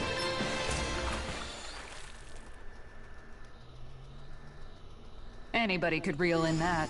Guess But, it's important to stay You know, calm. that being said, I'm tapped out because I done got mad thinking about the shit, and you know what I'm saying, and I'm a little burnt out anyway. I haven't had my Mary today, so I'm on the edge. I'm a little cranky. I didn't really get a lot of sleep last night. I really didn't have a lot of sleep this whole week because my court date, I had stayed up the whole night. I sat the whole night waiting on that shit. Then they told me I had to wait until a couple of weeks to go back. I'm like, what the fuck? I could have just, all right. But, you know what I'm saying? So my speaking schedule has been off. And I tried to work it off by like rollerblading and doing this martial arts. Like recently, I've been learning Shaolin Kung Fu. It's been fun, but the workout, oh, that shit is a motherfucker. Like We're a Shaolin pretty Kung lethal Fu combination, aren't really we? is the shit. I love it. Like can I it really works out every.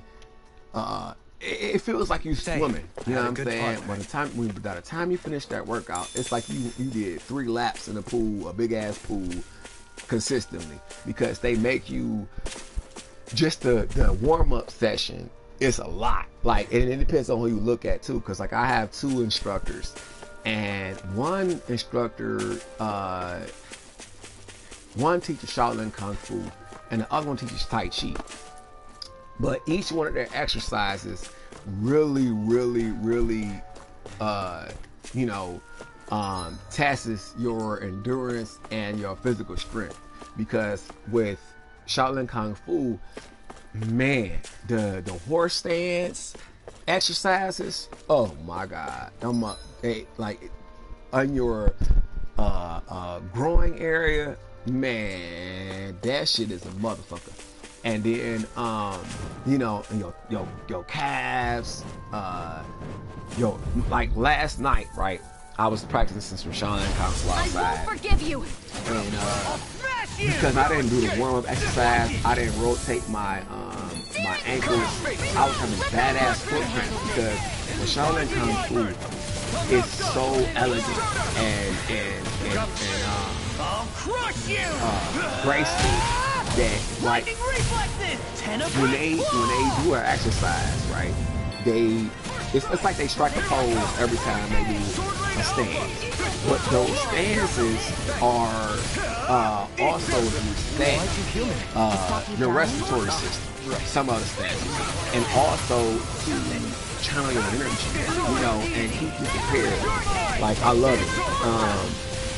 So I was like, oh fuck, you know, I was doing that to burn off the energy because I had stayed up, you know, and I couldn't go to sleep. Because I stayed up. So if I, you know, work myself a little, you know, harder than my exercise, it should negate the fact that I stayed up and put me right out when I lay down, which it did. But because I'm so used to waking up at a certain time, by the time I actually went to sleep, you know, it was like 4 o'clock in the morning. I was like, fuck, you know, now I'm up at 10 o'clock in the morning and I'm feeling completely drained because I didn't, you know, go to bed like right away because I couldn't. My body was just like, man, I'm still wired. The workout got my adrenaline pumping and I just couldn't sleep. So now I'm trying to reset my internal clock so I can get at least 10 hours of sleep because that 8 shit ain't working for me. But you know, it's been leaving me really fucked up because I, you know, been dealing with some What do you say we check back in on the aggravation ranch? and irritation these last couple of days, dealing from outside, you know, influences and shit. And then this court shit had me fired up. And then this dirty bitch today, she knew I had this court date, so she threw that shit up in my face. I'm like, man, fuck your stupid ass. I don't give a fuck about what you saying, because I know, you know what I'm saying, I'm gonna beat this shit and I'm gonna be straight. But that's kind of dirty ass bitch that she is. Every time I'm dealing with like some kind of difficulty in my life, she like to throw that shit in my face. And then, like, you know, she had tried to cope my piece of shit ex earlier. And I'm like, bitch, that don't bother me, because this piece of shit it's miserable. Anytime you marry somebody, right, and this person is huge on appearance. This is how vain and shallow this person is. And this person purposely went and got with an ugly motherfucker to make me jealous, which I'm not jealous. I was glad. Like, I actually was thrilled to know that the person that I put out, right, couldn't do better than me, because this motherfucker is hideous. And then the same person that this person went married, my piece of shit ex put online a while ago that my ex caught their current in the shower with another man. So I was like, oh, well. Ain't karma, motherfucker. So it's like, why would I be jealous of anything you got going on? Then, like, because of the grandma asked me to come over on Thursday, she was like, well, you know, my grandchild's gonna be at my house on Thursday, and you know, I'm still kind of like, you know, think it's a shame that y'all didn't work out. And I'm like, bitch, I don't. I'm thrilled. I'm ecstatic. Like, I have never been so happy in my life. Like, you don't even know. Like, that was a burden off my shoulders. Like, I hate that bitch. So, you know what I'm saying? I ain't trying to go back to that. But Come and eat. yeah, like, after the grandma had asked me to come over for Thursday dinner, I had sent this bitch a message like, look, as far as me and you concerned, you dead to me. I don't fuck with you. I don't like you. You disgust me. You a fat, sloppy bitch that I do no longer want anything to do with. You are dead to me. And I was like, and I reiterate that. I really mean that shit. So stop telling your grandma to talk to me and ask me to come over for Thursday dinner or any other motherfucking day for that matter, because I don't fuck with you. Tell her to stay the fuck out of my face and stop keeping tabs on me. And next thing you know, that bitch, she has passed me many a times. She has not blown her horn. She ain't rolled down her window and say hi. She don't even try to look my way. And then the mama don't even go to the same stores no more as me. Cause the mama even came up and was like, hey, how you doing now? Bitch, you know what? Me and you cool, but you already know I don't want to talk to you. Cause I already know you're gonna tell your child that you saw me. Mind if I join So, you, Law? you know, she stopped doing that. And I after the Trey situation, after this piece of shit try to fuck up the situation with Trey See you guys tomorrow. was smart.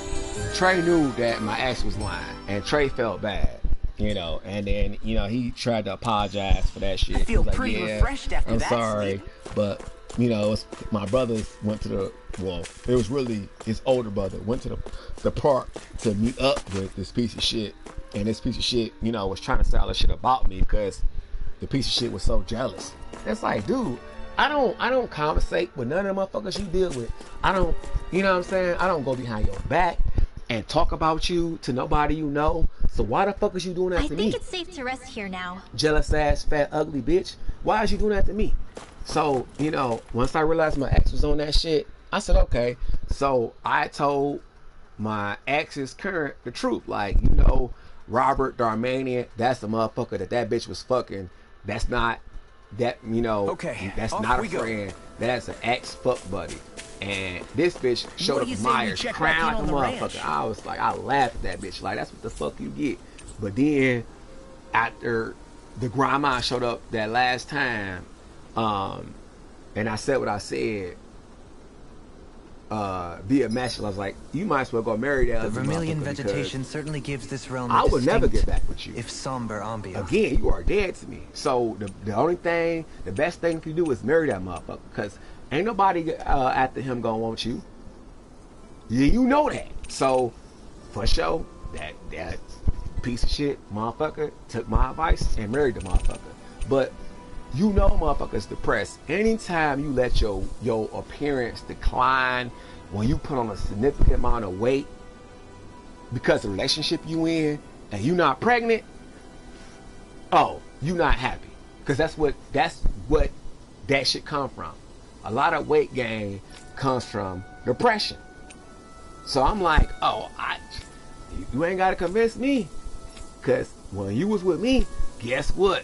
You was smiling and you wasn't no fat, nasty looking bitch. But now that you not with me, you fat as fuck and ugly as fuck.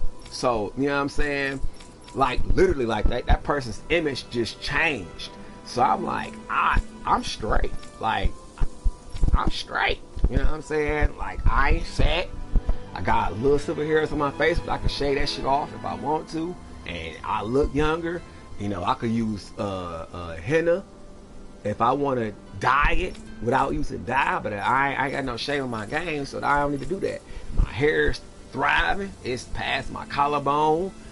You know, I used to have a 6-pack, but now I got like, you know, maybe a 4, maybe 3. You know what I'm saying? But I'm getting that in shape. It's starting to tighten up again.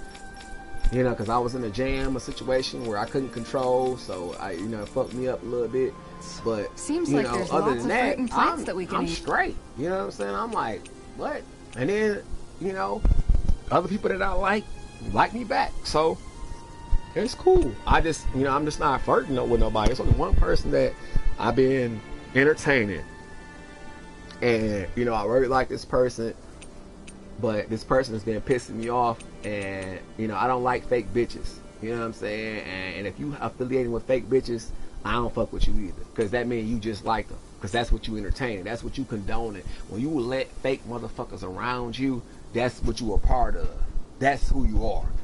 You know what they say? You know, you are the company that you keep, or you are what you eat type shit. That's what it applies to the company that you keep too. If you eating that energy up, if you know, digesting a company and shit, that you gonna end up like them. You gonna pick up some of their fucked up qualities and traits and characteristics, and you ain't even gonna notice it because you've been so used to it and adapt to it that you think that shit is okay, but it's not. So, you know what I'm saying? I'm like, I'm straight. I'm straight. I am not a needy ass person when it comes to company, because I can entertain myself. I have great times by myself, like no cap. I be having so much fun, And then I have people that, you know, I do shit with. I have a cousin that he's in California, but you know, we kick it, you know what I'm saying? We'd have been kicking it a lot tighter. But I didn't know he was going through shit because of his mama and shit. So that caused some friction because I was living my life and I didn't know he was going through shit, so I felt bad about that. And you know, he felt a little way about that, but he understood it wasn't my fault because I didn't know. Nobody told me nothing. I would let him come stay with me if I would have known his mama was treating him so bad. Like I didn't know. But you know, I ain't found that out until he done got grown. Can't help but notice and the you know, I'm like, damn, you know, It should I didn't be know easy you to dry our laundry. moved out of your mama house as a kid and went to go live with you know, your friend. You shouldn't even have to do that. Like, you should never have to do that. You should never have to leave your mama crib because she acting like a bitch, knowing you ain't got no money, You look knowing you ain't got no job, no credit. You should never have to do that. As a kid, you should never have to do that because you never asked As to it do so it. happened. Are you You know what I'm talking? saying? Whoa, Like, that's so fucked Indeed. that you have to do that as a child. You have I to don't leave know. your mother's More to house the point, because she You want must to be a understand. duck ass Had I let that motherfucker opportunity to pass you. me, Dohalim, maybe no And one. you're not even I may grown have- yet. It's not enough. You to should say, never have to "I do will-" that. Shut up, Alvin. They are obligated to take care of you until you are 18. Let's just agree to not because spend you too didn't much ask to be or born. be too It's their thrifty for our own responsibility good. to house you until you're 18. So for them to put you out prematurely, that means they don't even really love you like that. Because they don't give a fuck about your well-being. They don't give a fuck about if you got raped out there while you was in the streets, you got mugged out there while you was in the streets, you got robbed. It's like they don't give a fuck about what happens to you when they put you out. Because there's so much foul shit that go on in the streets. So when a person do you like that, don't fuck with them. And I don't blame him because he do not like his mama. He do not like the bitch. And I be like, cuz, you know, just, you know what I'm saying? Like, the right thing to do, the manly thing to do is to still love her because that's your mama. But, you know, he be like, I don't really want to fuck with her like that because I know how she is. And you can't blame a person after a person burn you like that, after a person hurt you like that. You had a right not to fuck with them. You have the right not to fuck with them if they hurt you like that. But the bitch that his mama listened to, it's the reason why he got put out. Because she do foul shit like that. She always throwing out foul ass advice. She always suggesting somebody do some foul ass shit to their own child. Because she a dirty ass bitch. So I'm like, man, cuz, you know what? You have no idea who really is responsible for you being homeless and going through the shit you went through. But I'm not gonna tell you. I'm not gonna cause you to have this indifference towards this person. I'm gonna let you figure that shit out on your own. But just know somebody else is responsible for you being homeless other than your mama, because a bitch put that shit in her head and told her to do that shit. Just like she telling her to put her own daughter out, because that's how foul this bitch is. Just always in somebody else's business, always giving some horrible ass advice, always playing a fucking victim, always fucking two-faced, because she won't tell a person how she feels to their face. She'll go behind their back and say all kind of foul shit about them. Like how she doing a young girl. Well, if she don't like what you doing, put her ass out. Let her know how it is to be on the streets. Like, why would you want a teenage girl who ain't got no credit, no home, on the streets that's your daughter? You know what I'm saying? Why would you tell a woman to put her daughter out like that? Why? Why would you do that? But she a dirty bitch, so you know what I'm saying? That's what comes with the territory. So I'm like, it's all good though. Now that I see who you are, it's all good. I'm gonna just address you and treat you the way you really are. And that's what I'm gonna do from here on out. So fuck it.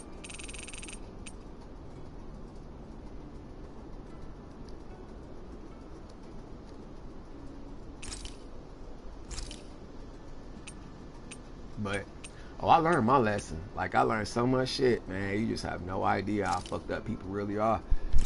Man, people are how you ready to kill their ass, but you can't. This because, looks you know what I'm perfect. saying? Your freedom is more important than how you feeling towards them. Best believe that. Your freedom is everything. Mind if I join you, Law? With your freedom, you can get away from them motherfuckers. With your freedom, you can crush their ass. You know, you get rich, crush their spirit. You do better than them, crush their spirit. You know what I'm saying? So, you know, don't ever succumb to nobody's negative influence in your life. Just do better than them. And then that's all you gotta do. Once you do better than them, they're literally nothing to you no more. Nothing they could do can affect you, and they know that because you overcame them. You better than them.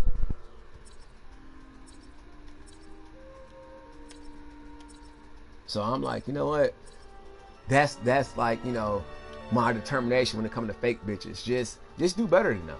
Don't resort to their level. Don't be petty like them. Don't do the things they do, like gossip behind their back, talk shit about them behind their back. You know what I'm saying? And yeah, I'm on this. I'm talking, speaking my frustration about the situation, but trust and believe, the shit that I'm saying right now, I said to this person in their face. Like, I told them how I felt. I didn't just go behind their back and talk about them behind their back. Like, I'm not a coward. I don't do that shit. I confront the source. But I'm just, you know, speaking from my experience about, you know what I'm saying, what you should not let consume your soul, you know, and how you should handle those kind of confrontations. You know what I'm saying? Just simply do better than them. Don't succumb. Don't let it get you bent out of shape. Don't let it piss you off. Just do better. That's all you gotta do. And you gotta bless you. Gotta see your intention. Gotta see how you moving, and God will reward you right in front of their face because you didn't stoop to their level. And that's what I'm on. So, you know what I'm saying? Just do you. You know, just be a good person. Be better than them, and God will take care of the rest. Because God has done that for me and showed me. So, you know, that's how I know. But this person is so motherfucking jealous and envious. It's just so sad. It's just so sad. It really is. You guys ready to hit the road? I know I. But it's all right though, cause you know it done gave me so much spiritual fortitude and mental fortitude that, like, you know, a person can't, you know what I'm saying, get underneath my skin like that. You know, that's not this individual, because they don't have that kind of power. So I'm straight. You know what I'm saying? I'm like, yeah, it sucks that that is the dynamic of the situation right now. Hey, what's the smoke? Seriously. But at least I know, what kind, you know what I'm saying, who my enemies are. And at least I know, you know, that I'll never stoop to that level, be like that person in my life. No matter what happens, I'm not going that route. Because God has shown me how God handles foul ass niggas like that. So, you know what I'm saying? Mind if I join you, Law? So I'm just like, you know what? There's no need for me to stoop low. There's no need for me to retaliate violently towards that person. There's no reason for me to take action against that person, because God already doing everything for me. Literally. Like I'll be watching it. So it's like I don't have to do shit. You know what I'm saying? I ain't even gotta entertain them. Literally. I ain't gotta argue with them, no nothing. But this person sometimes go out of their way to try to, like, you know, cause a confrontation. But I ain't tripping though, because I know who they are and I know what they about. So I'm just like, okay, I see you, but I ain't worried about it though. I'm just gonna do better than you, that's all.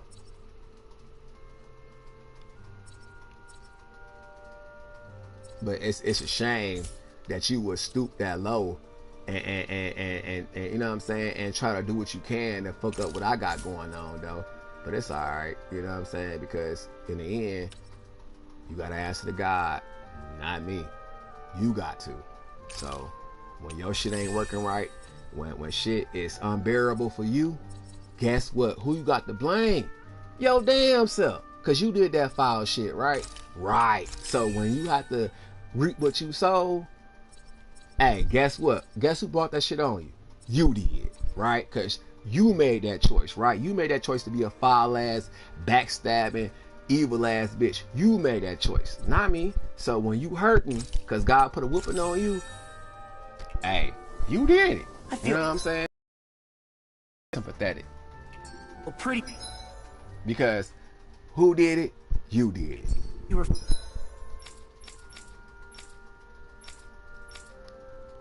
So I'm straight. I'm just a little flustered because, you know, this person just go out of their way to inconvenience me all the time and keep shit started.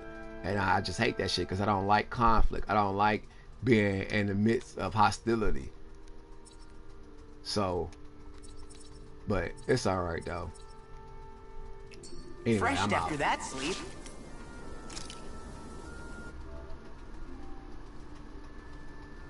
All right, let me say.